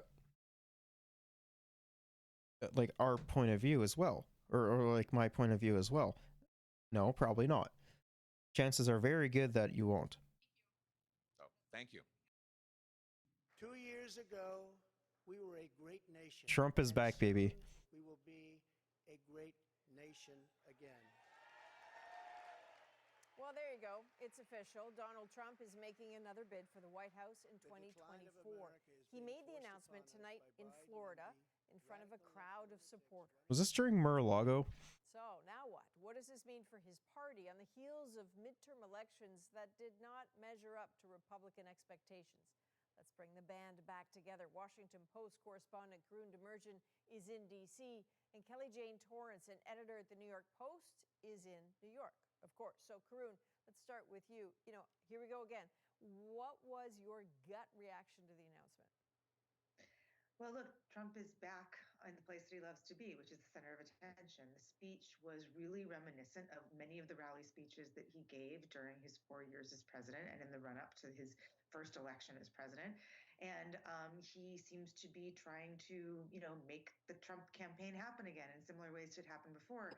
And that was striking, one, because it was expected, but two, because, things have changed in the time that he's been out of office. We have gone through the January 6th insurrection and the aftermath of it. It's striking that, the current president is in Southeast Asia right now talking about whether a Russian missile, whether a missile that struck Poland was Russian or not, and explosions that people are wondering if may pitch the world into another large expanded war beyond the Ukraine. And Trump is speaking about the same sort of terms and tones that he did about the border, about the economy in ways he sees it, throwing out facts that may not be completely accurate, and making fun of everybody that is within striking distance.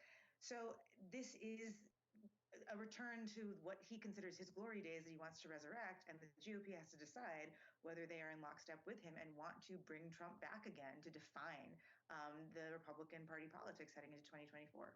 And Kelly Jane, as we listen to Karun there talk about tone and choice of words, what struck you? Well, I agree with Karun that this did sound in many ways like a Trump rally. And I have to say, hearing reports about who was there, it sounds like it was really more the B or C list of Trump associates. We didn't see any of the big names that he worked with. It was people like Seb Gorka, Boris Epshteyn, who really weren't the most helpful people to his campaign. But one thing I wanted to note was the timing. I talked to various people close to Trump in the last few days, and some of them said publicly, like Larry Kudlow, Trump's closest economic advisor, that Trump should not announce until after the Georgia runoff. And I talked to a few other people who... I don't think he's smart enough to do so, though. But who are also saying and said they told Donald Trump himself to please wait until after that Georgia Senate runoff. They are worried, of course, that he will have a damaging effect. And given the slim Democratic control of the Senate, that... To be fair, though, Herschel Walker had fucking sucked and everything, so... it's very hard for Herschel Walker to look good in any of this. One seat would be very helpful for Republicans to have. But clearly, as we saw tonight, Trump was all about himself and will continue to be all about himself as this campaign goes forward. So ultimately, this will be all about the voters. And I want to ask you how this is likely landing with Republican voters. But first, let's consider what some high-profile Republican politicians are saying. Have a listen to them. But for 2024, I think we'll have better choices. We'd like to know what you think about Trump's big announcement and some of the less than flattering comments he has made about you. Well, one of the things I've learned in this job is when you're leading, when you're getting things We're on done, death you take sentence. incoming fire. This election was the funeral for the Republican Party as we know it. Republican Party, as we have known it, is dead. Okay, no, so they're there's not. some skin in the game from some of those folks. Mike Pence, Ron DeSantis, they all want to be I president. wish it too. was. I'm wondering, in terms of the Republican voter right now, Kelly Jane in particular, how conflicted are they? I think a lot of them aren't conflicted. Of course, Trump has his base, and there are some people who will vote for him no matter what. But there are a lot of Republicans who want to see some fresh blood. After all, Trump did not win the last election, and instead of spending the last year and a half, almost 2 years, talking about his achievements, his legacy, he's talked about a stolen election that wasn't actually stolen. I know quite a few people who have never voted Republican before that voted Republican for the first time this election, the last election, and they're not interested in seeing Trump run again. They want some fresh blood because they realize he really brings down the party. And we witnessed that with the midterms when the Republicans did so much worse than expected. And people are really excited about someone like Ron DeSantis. He doesn't have the baggage. He's, a happy warrior, as they say here in the States. He's done great stuff in Florida. And as you can see in his reaction to Trump calling him Ron DeSanctimonious and threatening to reveal unflattering information if he runs. Wait. He actually said that? That's so funny. Above the fray, which certainly not all of the Bro, I love Trump. I fucking love Trump. Candidates that were in the primary for the 2016 election managed to do. And I'm thinking of Marco Rubio here. Well, I know certainly. I mean, your newspaper ran that headline that said "the future," so I clearly I can see you guys watching out for him. Curious, when we talk about the timing, Karun, what does Trump gain from doing this? As I recall, this is really many months earlier in the election cycle to announce than he announced for 2016. So what's the play here? Well, look, he's first. And first counts for something in this circumstance, because anybody that comes afterwards is establishing themselves as the answer to Trump, as something other than Trump. Kelly Jane mentioned that his base is with him. His base loves him. His base is not a majority of the GOP. They are just a very, very vocal plurality there. Then the question comes, what does the GOP want instead? Ron DeSantis has pitched himself as Trumpism without Trump. A more palatable, digestible form of Trump without, which is very fucking funny. But his base likes that, frankly. You've got Mike Pence, who is the right-hand man of Trump when he was president, who's now tried to position himself as one of Trump's critics, whose book, frankly, came out today, and ex-President Trump decided to stage his comeback announcement for the same day. You've probably got Nikki Haley. You've probably got, aspirations that are being fostered by people like Ted Cruz and Marco Rubio again. The question is, can the party decide what of these various brands of not Trump they want? And can they actually settle on one to be able to coalesce and form themselves around? Because otherwise you're looking at what happened in 2016, where President Trump's base stays loyal and the rest of the party becomes very fractious and split among the others.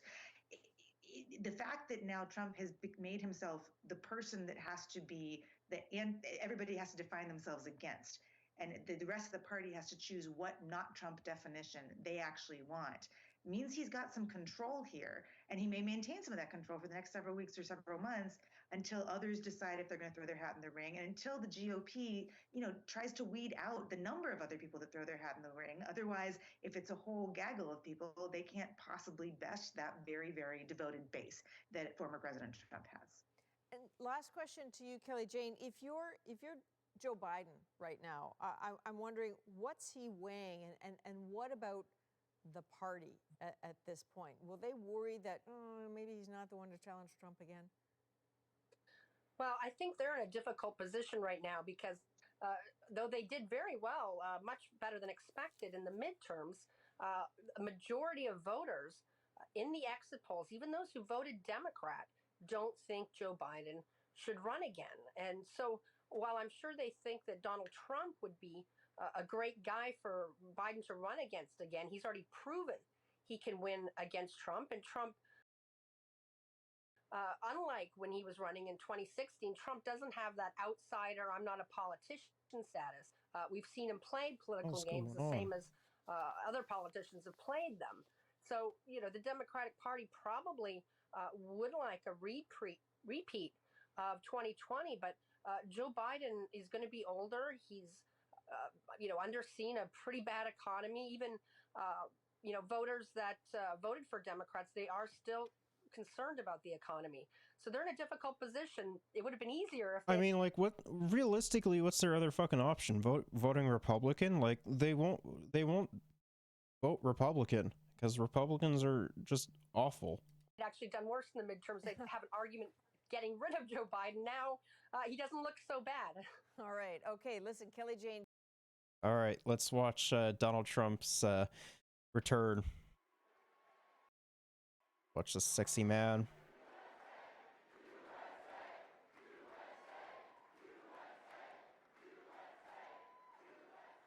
Well, thank you very much. And on behalf of Melania, myself, and our entire family, I want to thank you all for being here tonight. It's a very special occasion at a very special place. You and all of I'm those so watching, happy he's running again. heart and soul I of can't this wait to see incredible what the hell is going to come out of it. It's going to be country awesome. in the history of the world. It's very simple. There has never been anything like it. This great movement of ours. Never been anything like it, and perhaps there will never be anything like it again. There's never been anything to compete with what we have all done.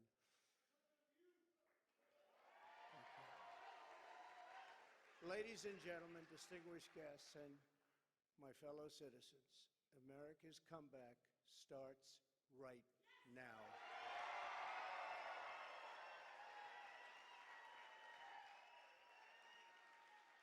Two years ago, when I left office, the United States stood ready for its golden age.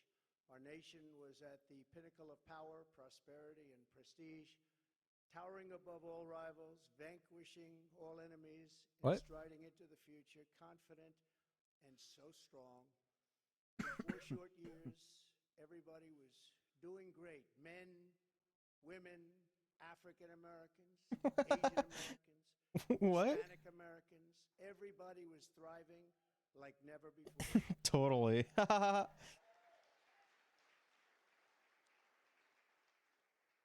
There was never a time like this. We turned the page on decades of globalist sellouts and one-sided trade deals, lifted millions out of poverty, and together we built the greatest economy in the Yeah, which historically the new fucking trade deal that Trump negotiated with Mexico and Canada, it's not like it totally blew up in like his face or anything like that. #1 fastest economic recovery ever recorded. How about that? It is the best thing that I have ever done. All Believe the me. incoming administration, and all they had to do was just sit back and watch. Inflation was non-existent. Our southern border was by far the strongest ever. And because the border was so tight, drugs were coming into our country at the lowest level in many, many years. Importantly, after decades of rising energy costs, Not even true the though. United States had finally attained the impossible dream of American energy independence, which soon would have turned into energy dominance. What? I'm very confused. For the first time in memory, China was reeling and China. back on its heels. You've never seen that before. Yes, totally. Because the United States was outdoing them on every single front, and China was paying billions and billions of dollars I love this rhetoric. and tariffs.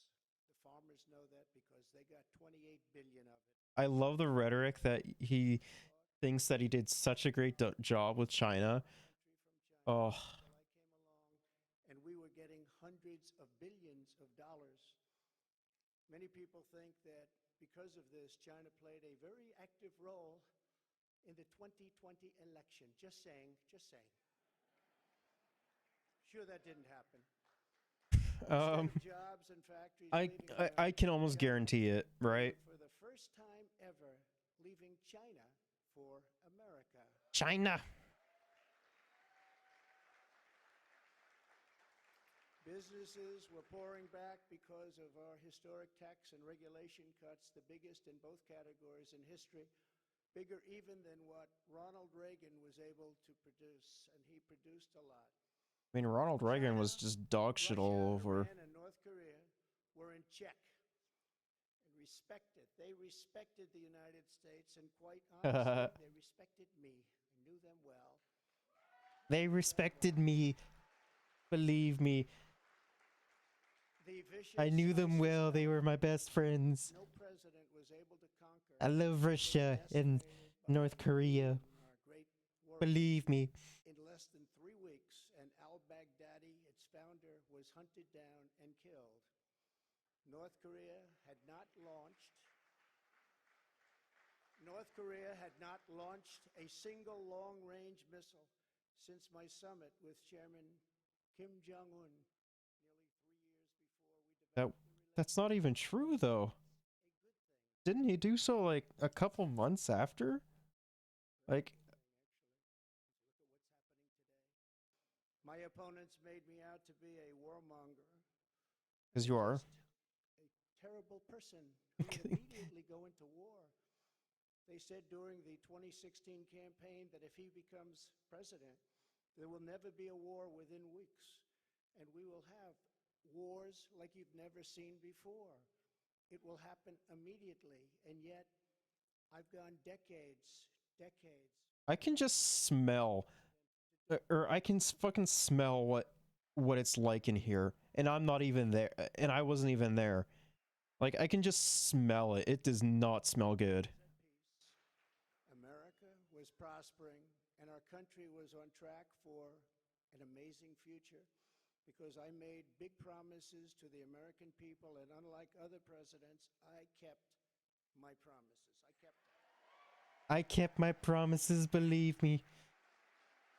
Except that the funny thing is that he literally didn't keep any promises that he made.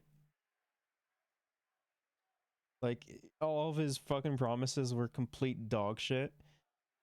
First of all, and he didn't even keep those promises. Under our leadership, we were a great and glorious nation, something you haven't heard for quite a long period of time.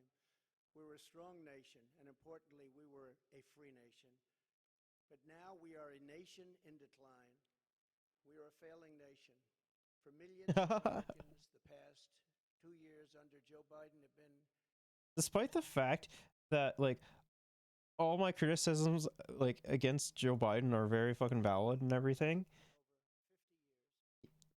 America has actually not done too terribly bad, all things considered, under Biden. I thought it would be a lot worse than what it has been so far. Which I filled up, have been virtually drained in order to keep gasoline prices lower just prior to the election. Joe Biden has intentionally surrendered our energy independence. There is no longer even a thought of dominance, and we are now begging for energy help from foreign nations, many of whom find us detestable. Our southern border has been erased, and our country is being invaded by millions I love that. of unknown people, many of whom are entering for a very bad and sinister reason. Oh, he's saying it, bro. We will be paying a big price for this invasion into our country for years to come. He's saying it. Of deadly drugs, including very lethal fentanyl, are flooding across the now open and totally porous southern border. That's why all the cops are fucking freaking out, right? It's because of all the fentanyl. It's wild, bro. Democracy is really all about. How sad.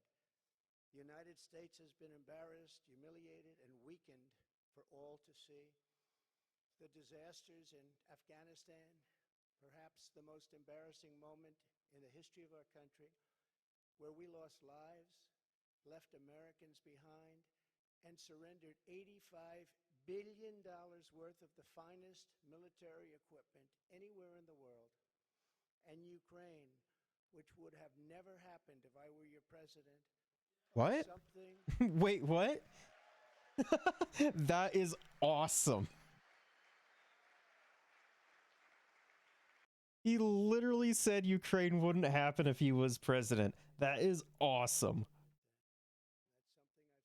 No, Ukraine would have happened either way, my guy.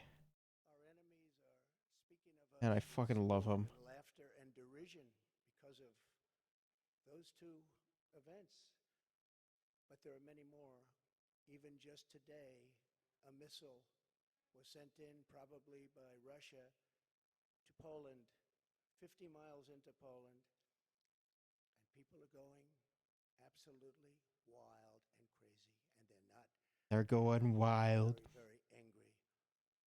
Now we have a president who falls asleep at global conferences. He's still saying it. Yes. Was held I love it, man. The British Parliament over Afghanistan. He hasn't let it up. Oh, that's so funny. The words of wisdom, he said thank you to the wrong country for inviting him to a major summit on the environment, of all things. They fly for days to get there, and then he calls the country a name that was actually a country on another continent. What? And he's leading us to the brink of nuclear war, a concept unimaginable just 2 short years ago. You cannot wait, what? Nuclear word. It's too devastating. The Green New Deal and the environment, which they say may affect us in 300 years, is all that is talked about, and yet nuclear weapons, which would destroy the world immediately, are never even discussed as a major threat. Can you imagine? They say the ocean will rise 1/8 of an inch over the next 200 to 300 years. Believe me, my house is going to be fine. It's going to be fine, believe me. Thinking under Biden and the radical Democrats, America has been mocked, derided, and brought to its knees, perhaps like never before. But we are here tonight to declare that it does not have to be this way. It does not have to be this way.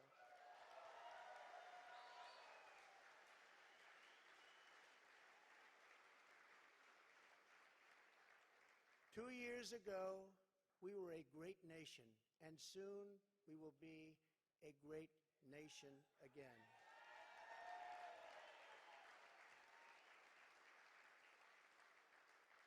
The decline of America is being forced upon us by Biden and the radical left lunatics running our government right into the ground. Oh, I love that, man. Fate we must accept. When given the choice, boldly, clearly, and directly, I believe the American people will overwhelmingly reject the left's platform of national ruin, and they will embrace our platform of national greatness and glory to America. Glory. Oh, man, that's awesome. Exactly 1 week ago, our citizens voted in the important midterm election. Like, I honestly wish sometimes we had, like, a Trump figure within Canadian politics. Because, like, the best thing that we have, or like, the best fucking people that we have are either, like, close to that, are, like, fucking Doug Ford, or like a bunch of these Trump wannabes that get the conservative leadership, like Pierre Poilievre, Aaron O'Toole, etc. And I'm very happy it was his vote that did it. But we now won back. This happened just an hour ago. Much criticism is being placed on the fact that the Republican Party should have done better, and frankly, much of this blame is correct. But the citizens of our country have not yet realized the full extent and gravity of the pain our nation is going through, and the total effect of the suffering is just starting to take hold. They don't quite feel it yet, but they will very soon. I have no doubt that by 2024, it will sadly be much worse, and they will see much more clearly what happened and what is happening to our country, and the voting will be much different. 2024. Is he trying to say he's gonna, like, cut voting even more than what it is in America? Are you getting ready? Are you ready? Are you ready to rumble? And I am too. I am too. I do want to point out that in the midterms, my endorsement success rate was 232 wins and only 22 losses. You don't hear that from the media. It's because it's not true. At an elegant press place, and I'm not going to use the term fake news media. Oh man. So we're going to keep it very I love this. But you don't hear that from the media. But I think you will, because people are starting to see what happened. That's some score. And in the primaries was 98.6%. But they were still trying to blame me. And the reason for the success and that unprecedented success rate is that the Trump administration changed our nation on trade, on securing the border. We're the strongest, safest border ever in the history of our country.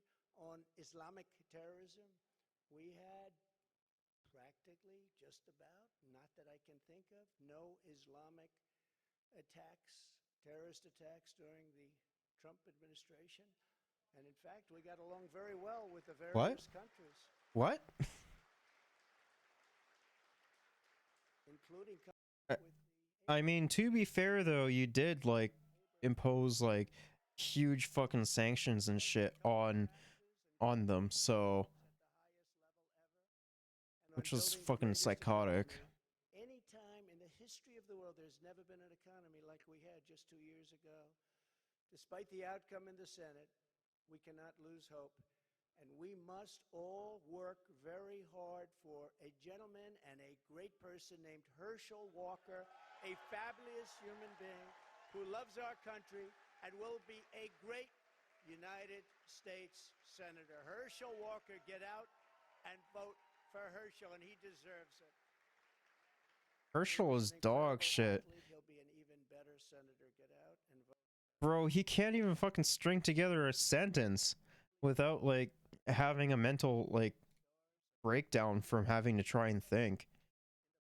Like his brain ain't all right compared to Warnock, who I think is significantly better in like literally every single aspect. That's a big thing.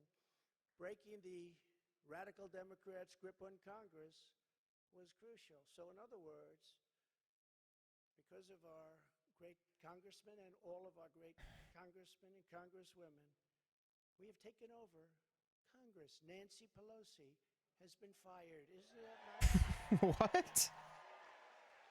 I don't even think she has been, to be perfectly honest with you.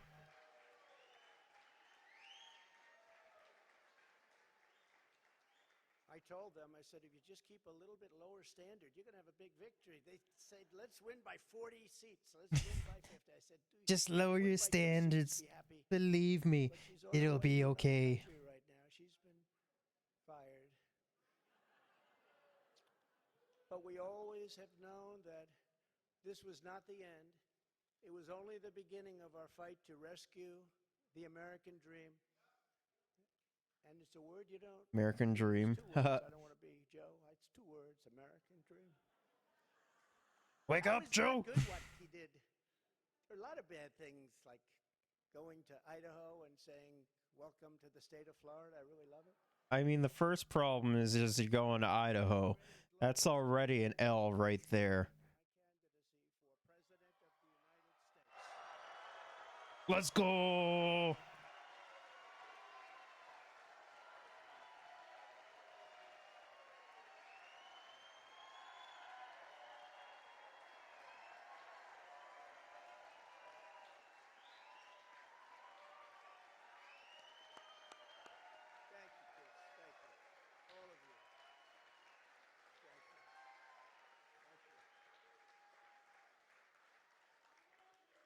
So many incredible friends and family here tonight. It's such a beautiful thing.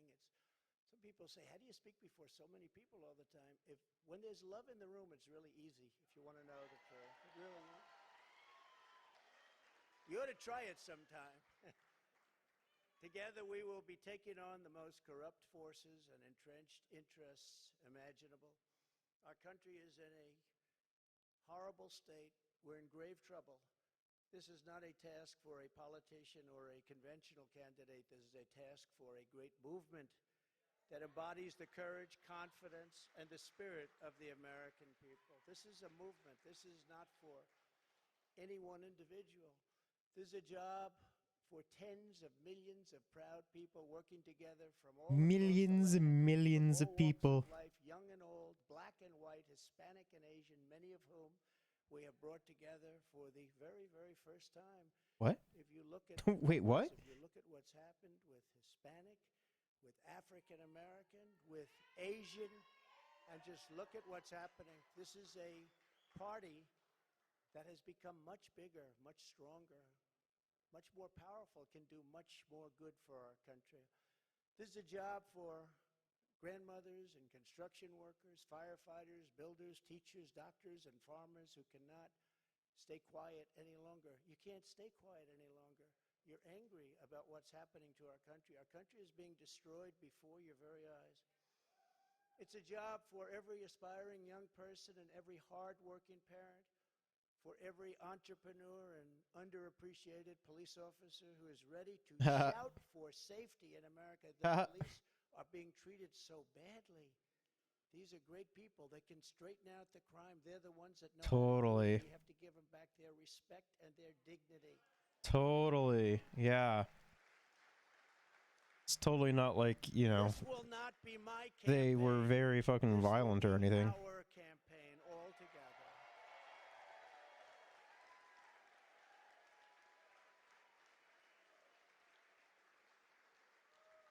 Because the only force strong enough to defeat the massive corruption we are up against is you, the American people. It's true. The American people, the greatest people on earth. We love them all. And we love both sides. We're going to bring people together. We're going to unify people. And it was happening Unless they're radical Democrats. Previous to the previous. And what was bringing them together was success. Prior to COVID coming in, the people were calling me, that were calling me. You wouldn't believe it.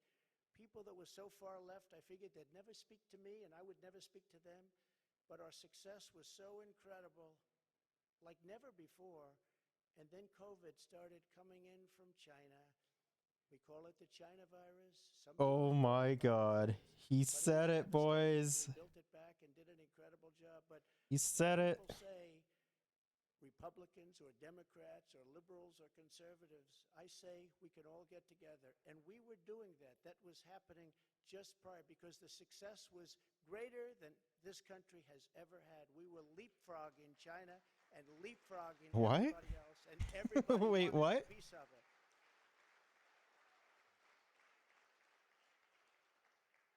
But just as I promised in 2016, I am your voice. I am your voice. I am your voice. I am my The voice. Washington establishment wants to silence us, but we will not let them do that. What we have built together over the past 6 years is the greatest movement in history because it is not about politics. It's about our love for this great country, America, and we're not going to let it fail. I am running because I believe the world has not yet seen the true glory of what this nation can be. We have not reached that pinnacle, believe it or not. In fact, we can go very far. We're going to have to go far. First, we have to get out of this ditch. And once we're out, you'll see things that nobody imagined for any country. It's called the United States of America, and it's an incredible place. What? We are Americans, and we do not have to endure what has taken place in Washington, D.C. This is our country, our government, and the corridors of power, they're our corridors. They're not their corridors. These are our corridors. And we are coming. Bro, Fire and Engage stuff is popping off right now.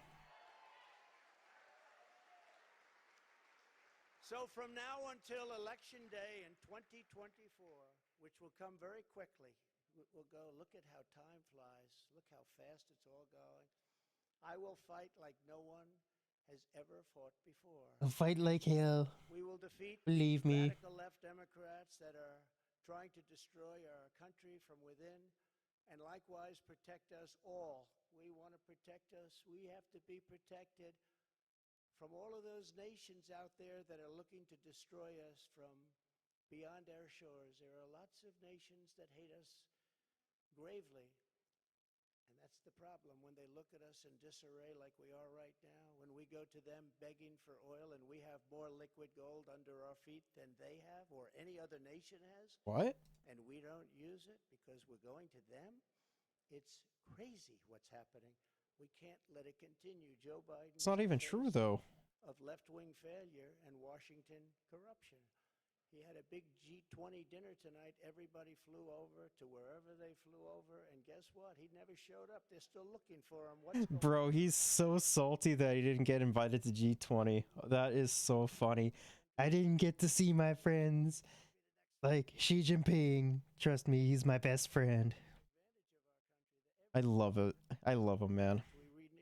He's so salty about it. Mexico and Canada, USMCA, we got rid of the worst trade deal ever made. Ever made, NAFTA, the worst trade deal ever made. That's why the farmers love Trump, because we did a great job, but manufacturers also.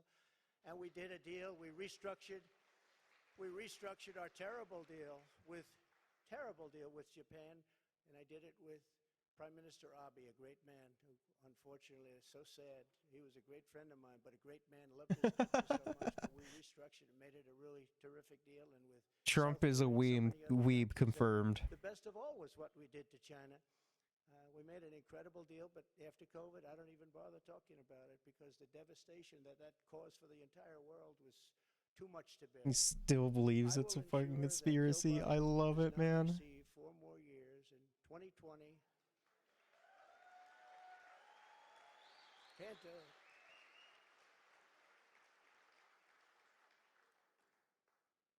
Our country could not take that. And I say that not in laughter. I say that in tears. Our country could not take 4 more years. It can only take so much. Of Biden? It's all very fragile to start off with. It can only take so much. In 2020, I received the largest number of votes of any sitting president in history by a lot. And we will do it again, but with even more votes this time. Many have noted that huge gains we have made with Latino voters, and I believe we will set even greater records with this crucial vote in 2024. The Hispanic voter, the Latino voter has been unbelievable. Great people, very entrepreneurial people, and they want security. And everyone thought when I did the wall, I built the wall, and they thought, oh, that I built the wall, even though he didn't. No, it helped me because they understood. They wanted safety. They wanted security. And they understood the border better than anybody else. So they were amazed that we started that trend, and now It's fallen off for sure. It's definitely gotten a lot more boring. In Florida, what everybody's doing now in Florida and Texas, along the border in Texas, won every single community. I won every single community. Governor of Texas called. Great gentleman, just got reelected. And he said to me, I'd like to talk to you for a second. Well, he said, you've done something that nobody else has done. You've won every single area along the borders, the longest since Reconstruction. So boring, man.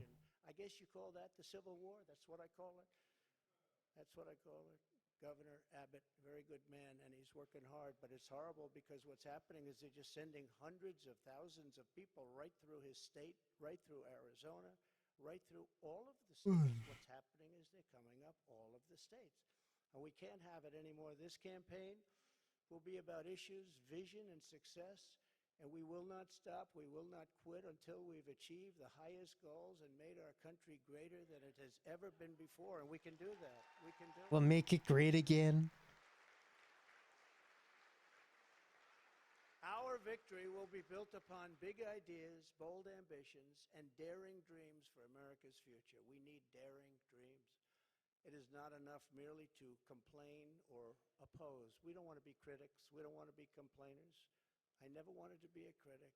I never respected critics. They tell people what's wrong, but they can't do it themselves. We will win because we will fight with every measure of our strength and with every ounce of our energy to lift up the working men and working women of America and to restore the fabric of this nation. The radical left Democrats have embraced an extreme ideology of government domination and control. Our approach is the opposite, one based on freedom, values, individual responsibility, and just plain common sense. It's common sense.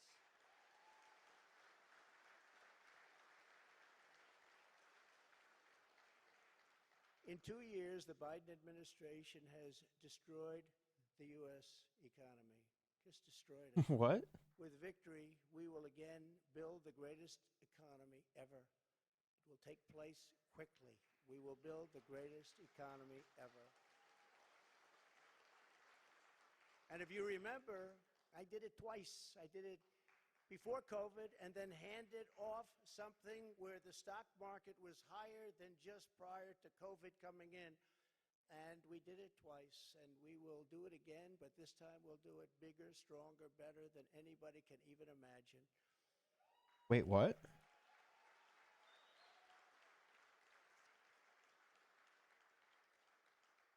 And one of the beautiful things of the pause, if there is such a thing as a beautiful thing, but one of the important factors of the pause is that we see how bad they've done.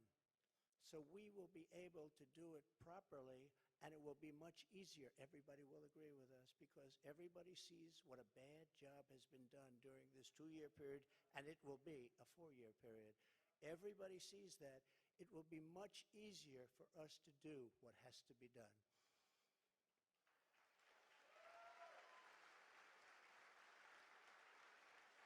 We will immediately tackle inflation and bring down to a level that it was. We were at 0, but actually the best number is 1%. Do you know that? You don't want it really 0, but we were at 0. We actually got it to exactly 1%, the perfect number. One thing every economist agrees, don't have it 0, have it like at 1%. They even say 1 to 2, but I said, let's do 1. And we had it at 1%, and we had it there for a long period of time, and we had the value of the dollar. We had it so that this country could make a lot of money, and I fought other countries where they devalued their dollar, they devalued their currency, whether it was the pound or whether it was the yuan or the yen. And I used to fight like cats and dogs with the leaders of other countries because they were stealing from us. When they did that, they had artificial devaluations of their currency. It's a very important thing. I haven't even heard it mentioned in 2 years. That's a very important thing. It's very hard for us to compete when they do that artificially.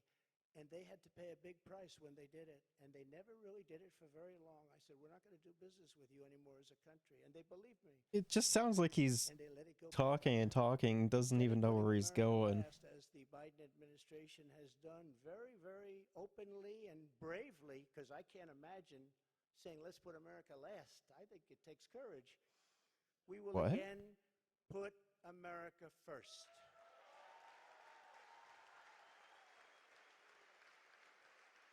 Every policy.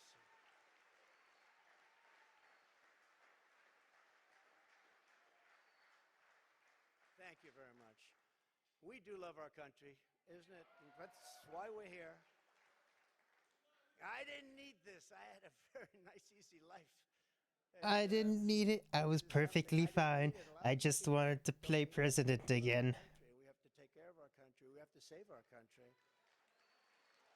Every policy must be geared toward that which supports the American worker, the American family, and businesses both large and small, and allows our country to compete with other nations on a very level playing field, which we never had until I came along and the Trump administration came along, and now we're losing it. They're moving back into China. They're moving back into these other countries. They're moving into China. That means low taxes, low regulations, and fair trade, much of which I've already completed, but now will even greatly enhance other countries should pay for the privilege of coming into the American marketplace. They have to pay to come into our country and make all of that money, take it away from us.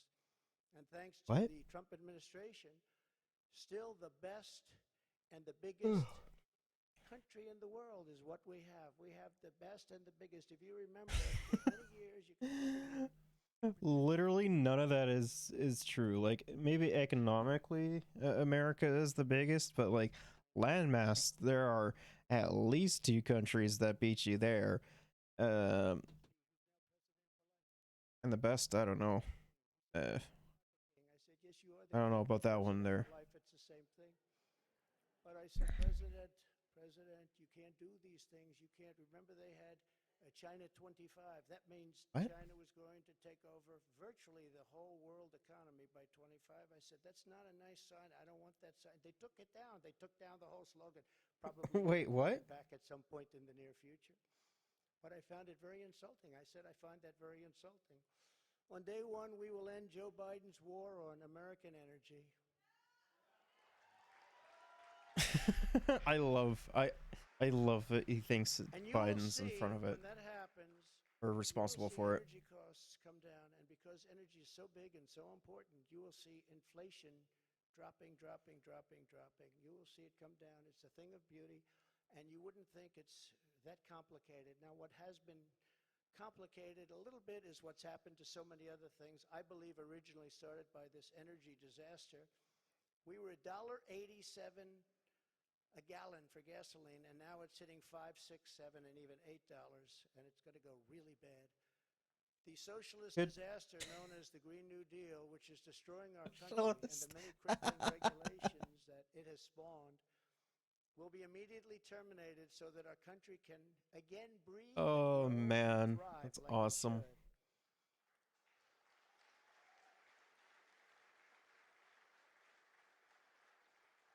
It's very, very much hurting our country. Germany tried it, you know. Germany tried it. They were up for about a year. Remember I sent What? to Angela. Remember Angela? Do you remember Angela? Nobody's remembering her now.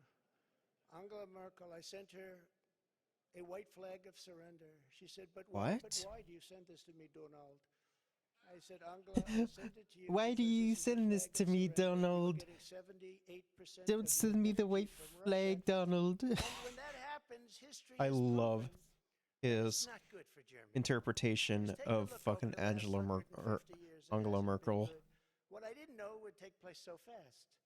And Germany closed, as you know, all of its coal-powered plants and its nuclear plants. They closed everything, and now they're building coal plants, and they're building them fast. And China's building a coal plant every week. Every week they open up another. And That's not even true. All of the things that they do environmentally, they are watching us die with the Green New Deal, with our windmills, with our solar that doesn't have the power to fire up. I don't think the Green New Deal is like even in effect in America, let alone like voted in. As it happens, remember, economic security is national security, and that's what it is. We need economic security. That is why we will launch an all-out campaign to eliminate America's dependence on China.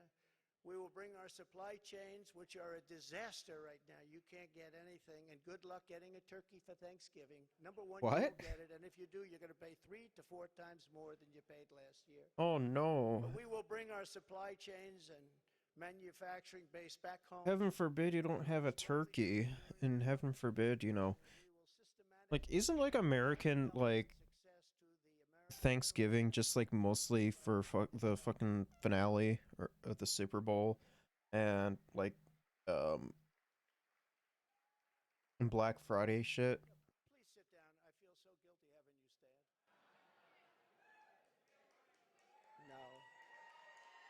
No, you've been standing for the whole Sit event. down. I feel very guilty. I don't want that to happen. Please sit down. To every worker and family struggling to survive in the Biden economy with inflation destroying your family and your life, this campaign will be for you. Help is on the way. Joe Biden has abolished America's borders. We are going to restore and secure America's borders just like we had them before, best ever. We built the wall. and now we will add to it. Now, we built the wall, What? we completed the wall, and then we said, let's do more, and we did a lot more. And as we were doing it, we had an election that came up, and when they came in, they had 3 more weeks to complete the additions to the wall, which would have been great, and they said, no, we're not going to do that. They should have just And that's when finished I the wall. realized that they actually want to If they have would have this finished the disaster wall, news none of this importance. disaster would have Hard to happened. believe, isn't it? But one of the reasons we had so much success at the border was because of the fact that 2 things. We got Mexico to give us free of charge 28,000 soldiers. That helps. And President of Mexico is a great gentleman, by the way. Socialist, but that's okay. He can't have everything. But he's a great man and a great friend of mine. But 28,000 soldiers while we were building the wall. And He thinks that Mexico is socialist? Oh, that's so funny, man. even compete with right now. That is so funny. It's 10 million people coming in, not 3 or 4 million people. They're pouring into our country. We have no idea who they are and where they come from. We have no idea what's happening to our country. We're being poisoned. Within moments of my inauguration, catch and release will be gone forever. Remain in Mexico. What? Remain in Mexico, which was so important. Everybody came in here, they remained here, and they never left. And you couldn't get them, you couldn't find them. I had a policy, remain in Mexico. And if you think it was easy for Which was me to get the disastrous, president by of the way. Mexico to agree to that, it wasn't. But we got it. And they terminated it, can you believe? So now they come in here, they stay, and we have no idea where they are. They get lost. And it's very dangerous What? for our country. And again, I'll say, we're going to pay a big price someday for what they're doing. We will begin the process of safely removing the illegal alien criminals that have been unlawfully allowed into our country. We have no choice. We have no choice. And in restoring border security, we will stop the flow of deadly drugs and horrible human trafficking, which both have been set upon us like never before. The human trafficking, you think of it as an ancient thing. It's not ancient. Because of the internet, human trafficking is worse than it's ever been in history. What? And we stop them at the southern border, which is the #1 port all over the world, the southern border. So much No comes through shot. the southern border. #1 port, and we stopped them, and now it's at levels Boomer alert. many, many, many times what it was just 2 years ago. Biden and the radical left had let loose on this total breakdown of law and order. It was a total breakdown of law and order. I will restore public safety in American cities and other communities that need our help. And if they don't want our help, we're going to insist that they take our help this time. If they don't want our help, we'll make them take our help. Democrat cities. The governors and mayors are supposed to ask for the help, and they would never ask for the help. And yet people are being shot and killed at random like nobody's ever seen before. And we sent in the National Guard in Minneapolis and in other places. In Seattle, we went and we were getting ready to go, and they took over part of the city. And the governors, the Democrats don't want to ever ask to do anything because they don't want to shake things up. In the meantime, the cities are rotting, and they are indeed cesspools of blood. So Wait, we're what? going to help them even if they don't want the help. We will give our police back their authority, resources, power, legal protection, and we will give them back their respect.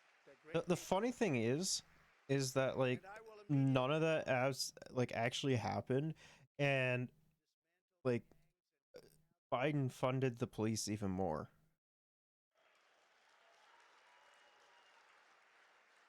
You know, the worst criminals, the worst gangs are MS-13, and under the Barack Hussein Obama administration, they were No unable to shot. take He's them out still trying to because push the that. countries where they came from wouldn't take them.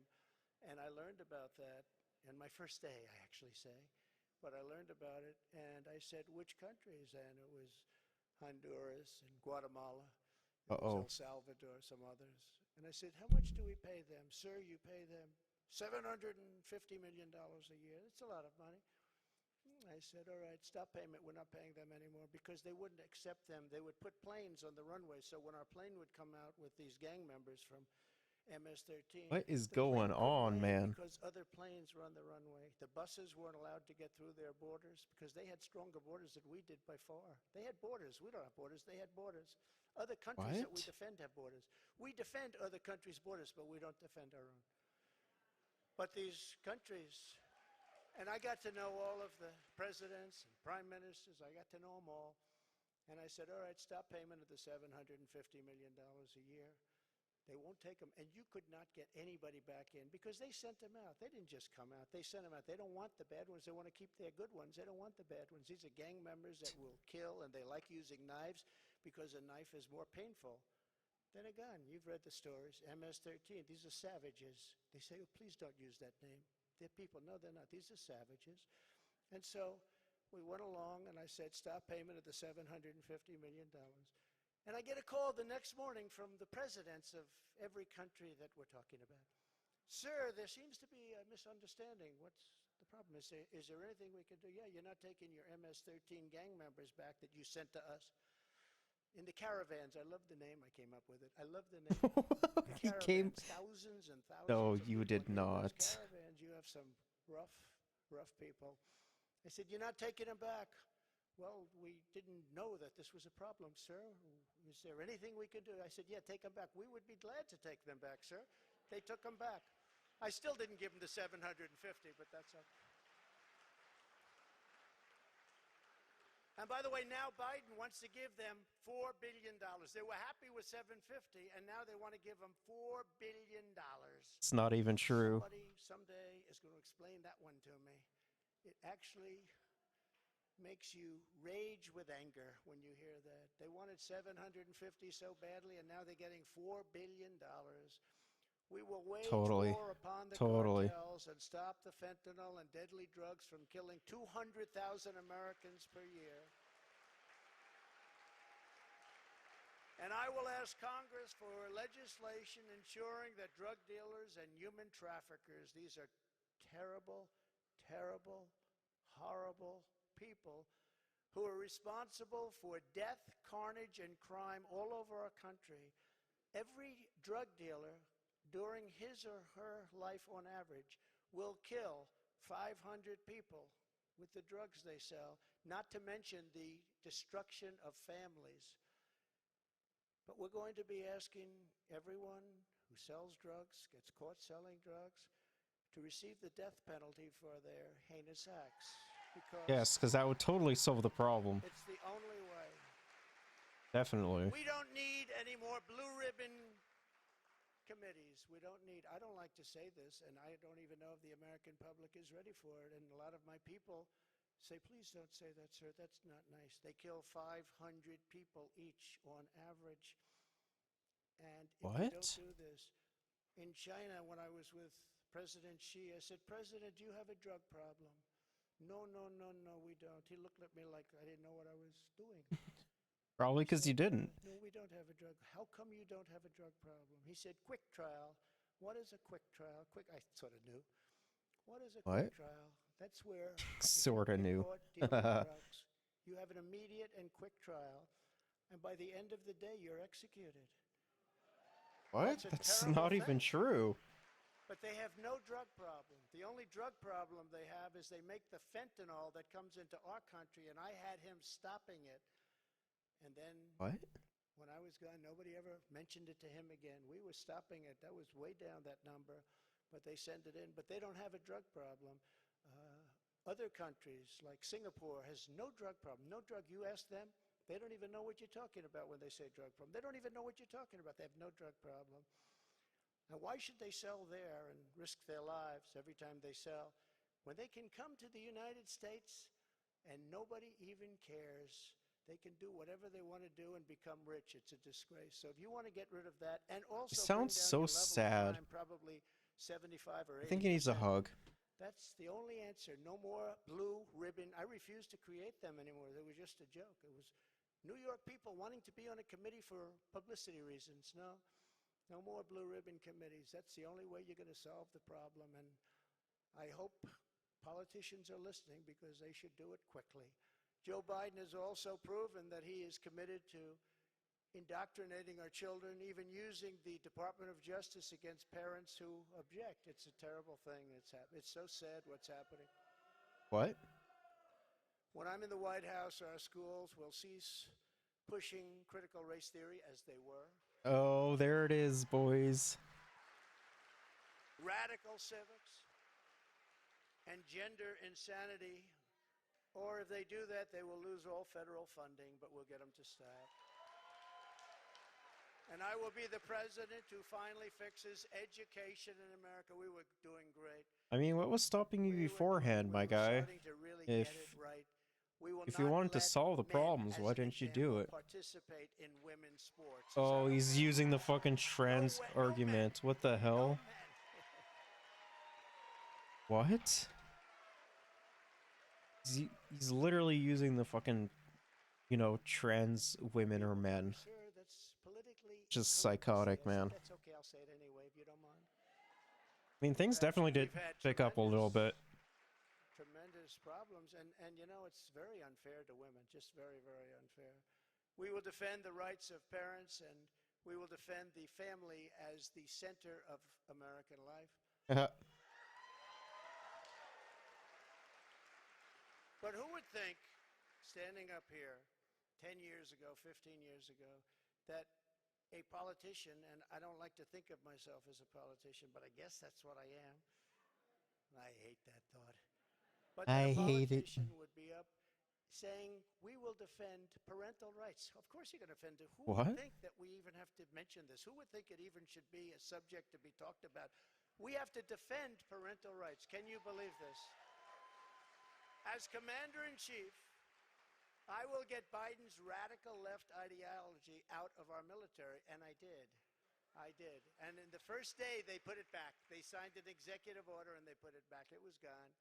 We will abolish every Biden COVID mandate and rehire every patriot who was fired from our military with an apology and full back pay.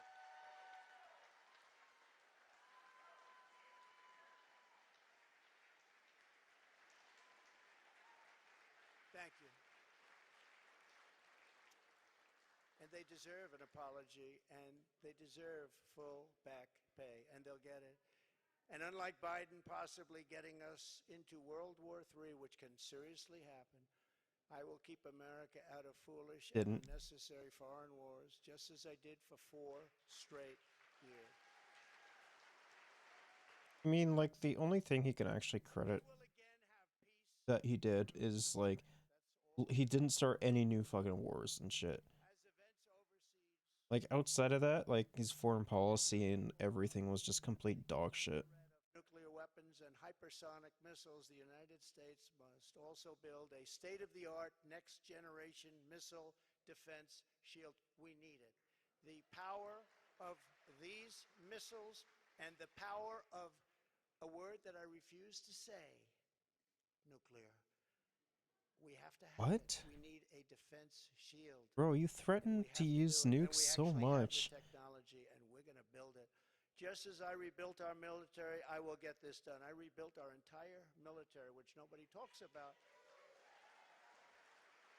When I got there, we had jet fighters that were 48 years old. We had bombers that were 60 years old. We had bombers where their grandfathers flew them when they were new. And now the grandchild is flying the bomber, but not anymore. Wait, what? As I have said before, the gravest threats to our civilization are not from abroad, but from within. None is greater than the weaponization of the justice system, the FBI, and the DOJ. Oh, he's so salty that Conduct a he had. top-to-bottom overhaul to clean out the He's so salty about Mar-a-Lago still. That is awesome.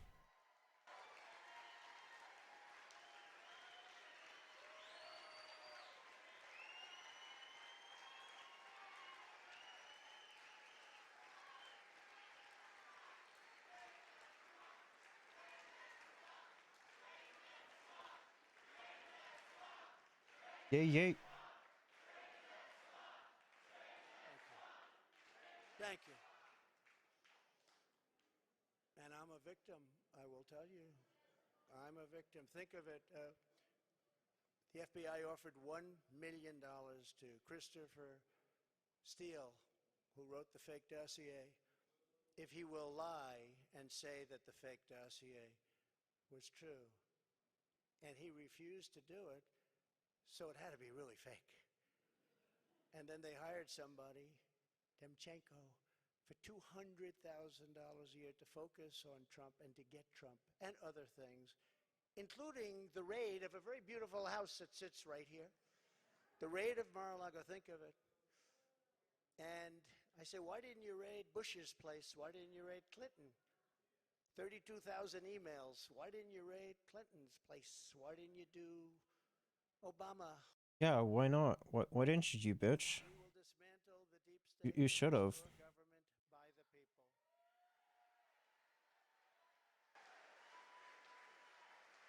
To further drain the swamp, I will push for a constitutional amendment to impose term limits on members of Congress. It's time. It's time.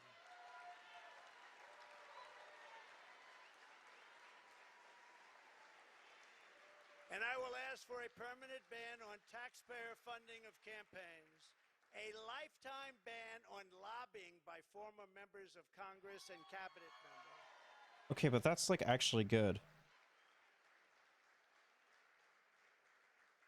No, I see what they Like that proposal is actually good. the White House, or they leave Congress, and they're paid millions and millions and millions of dollars a year. No, you have to have a ban. We want a ban on members of Congress getting rich by trading stocks with insider information. That's also good. And many of our great members agree with that. They actually agree with that. And of course, we will do Doubtful. whatever it takes to bring back honesty, confidence, and trust in our elections. I mean, To eliminate cheating, I will immediately demand voter ID, same-day voting, and only paper ballots. except for, you know, when he decides to vote. Keep that in mind, guys.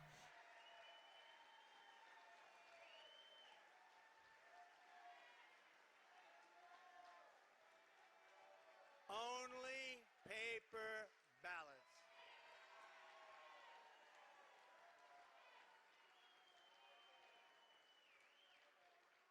France just had an election. 36 million people voted. It was all done by 10 o'clock in the evening. No complaints. You had a winner, you had a loser. The loser went home. The winner Don't they have, like, that day off to go and vote, though? was happy, but there was no complaints. And if Could have sworn that they did. check it out, and you can fix it very easily. You can find out what's going on. No, paper ballots, same-day voting, voter ID. So simple.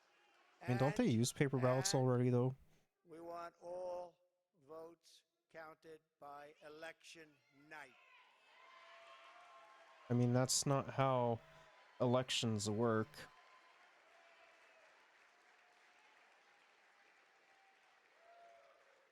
Doesn't even work like that here, dog. Machines and all of this stuff, and they end up 2 weeks later, 3 weeks later. By that time, everyone forgot there was even an election. It's horrible. And this doesn't happen. I said it before. It doesn't happen in third world countries. They do better than we do. It's horrible what's happening with our election and election process. And I'll get that job done. That's a very personal job for me. I take that very personally. But this is just the beginning of our national greatness agenda, and that's what we call it, a national greatness agenda, because our country can be greater than it ever was. Our country was great. Our country's not great anymore. Our country's a laughingstock right now. I mean, it always But our was a country laughingstock. can be greater than it ever was before, by a lot. There will be more, much more to come in the months ahead. There are so many things we can do. Many of them are not even hard to implement. The journey ahead of us will not be easy. Anyone who truly seeks to take on this rigged and corrupt system will be faced with a storm of fire that only a few could understand, right? I happen to have some children in the front row. They understand. In fact, my one boy, stand up, Eric.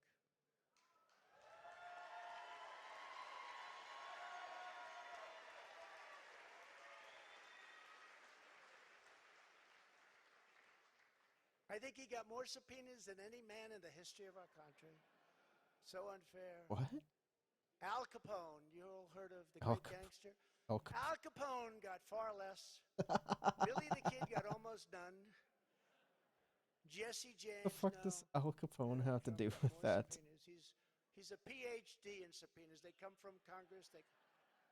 I don't know. Eric Trump is kind of a moron, not gonna lie. I really do.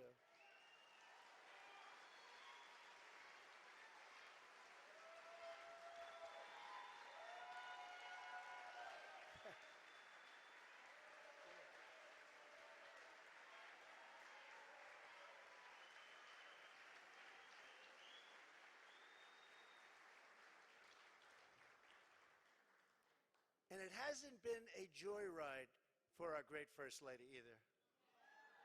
It hasn't been a joyride. Stand up,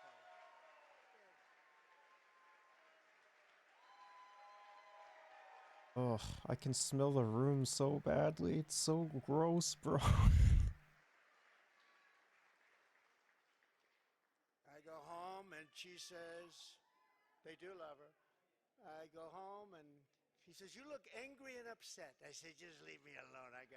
Just leave me alone. Hasn't been the easiest thing, but she's been a great First Lady and people love her.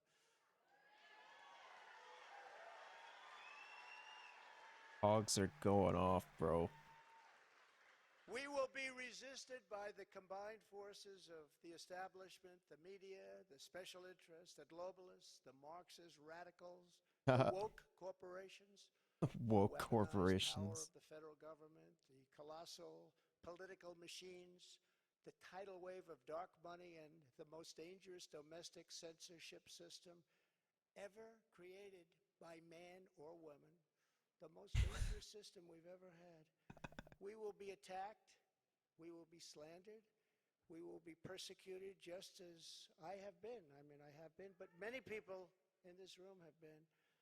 But we will not be intimidated. We will persevere. We will stand tall in the storm. We will march forward into the torrent.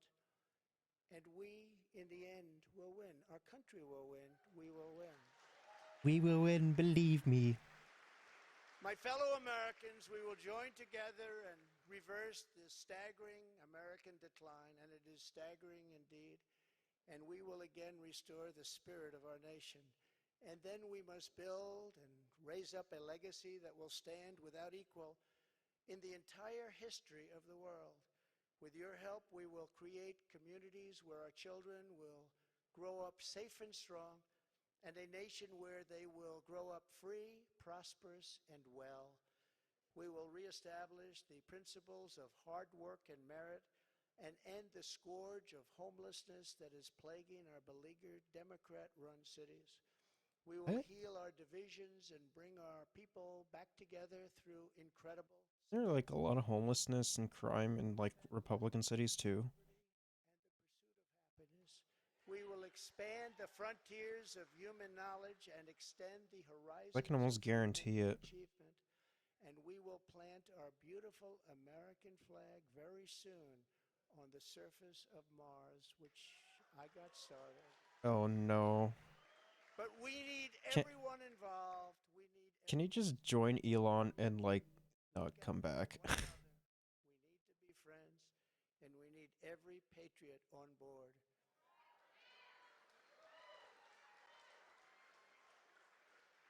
Because this is not just a campaign. This is a quest to save our country. Talking about saving our country.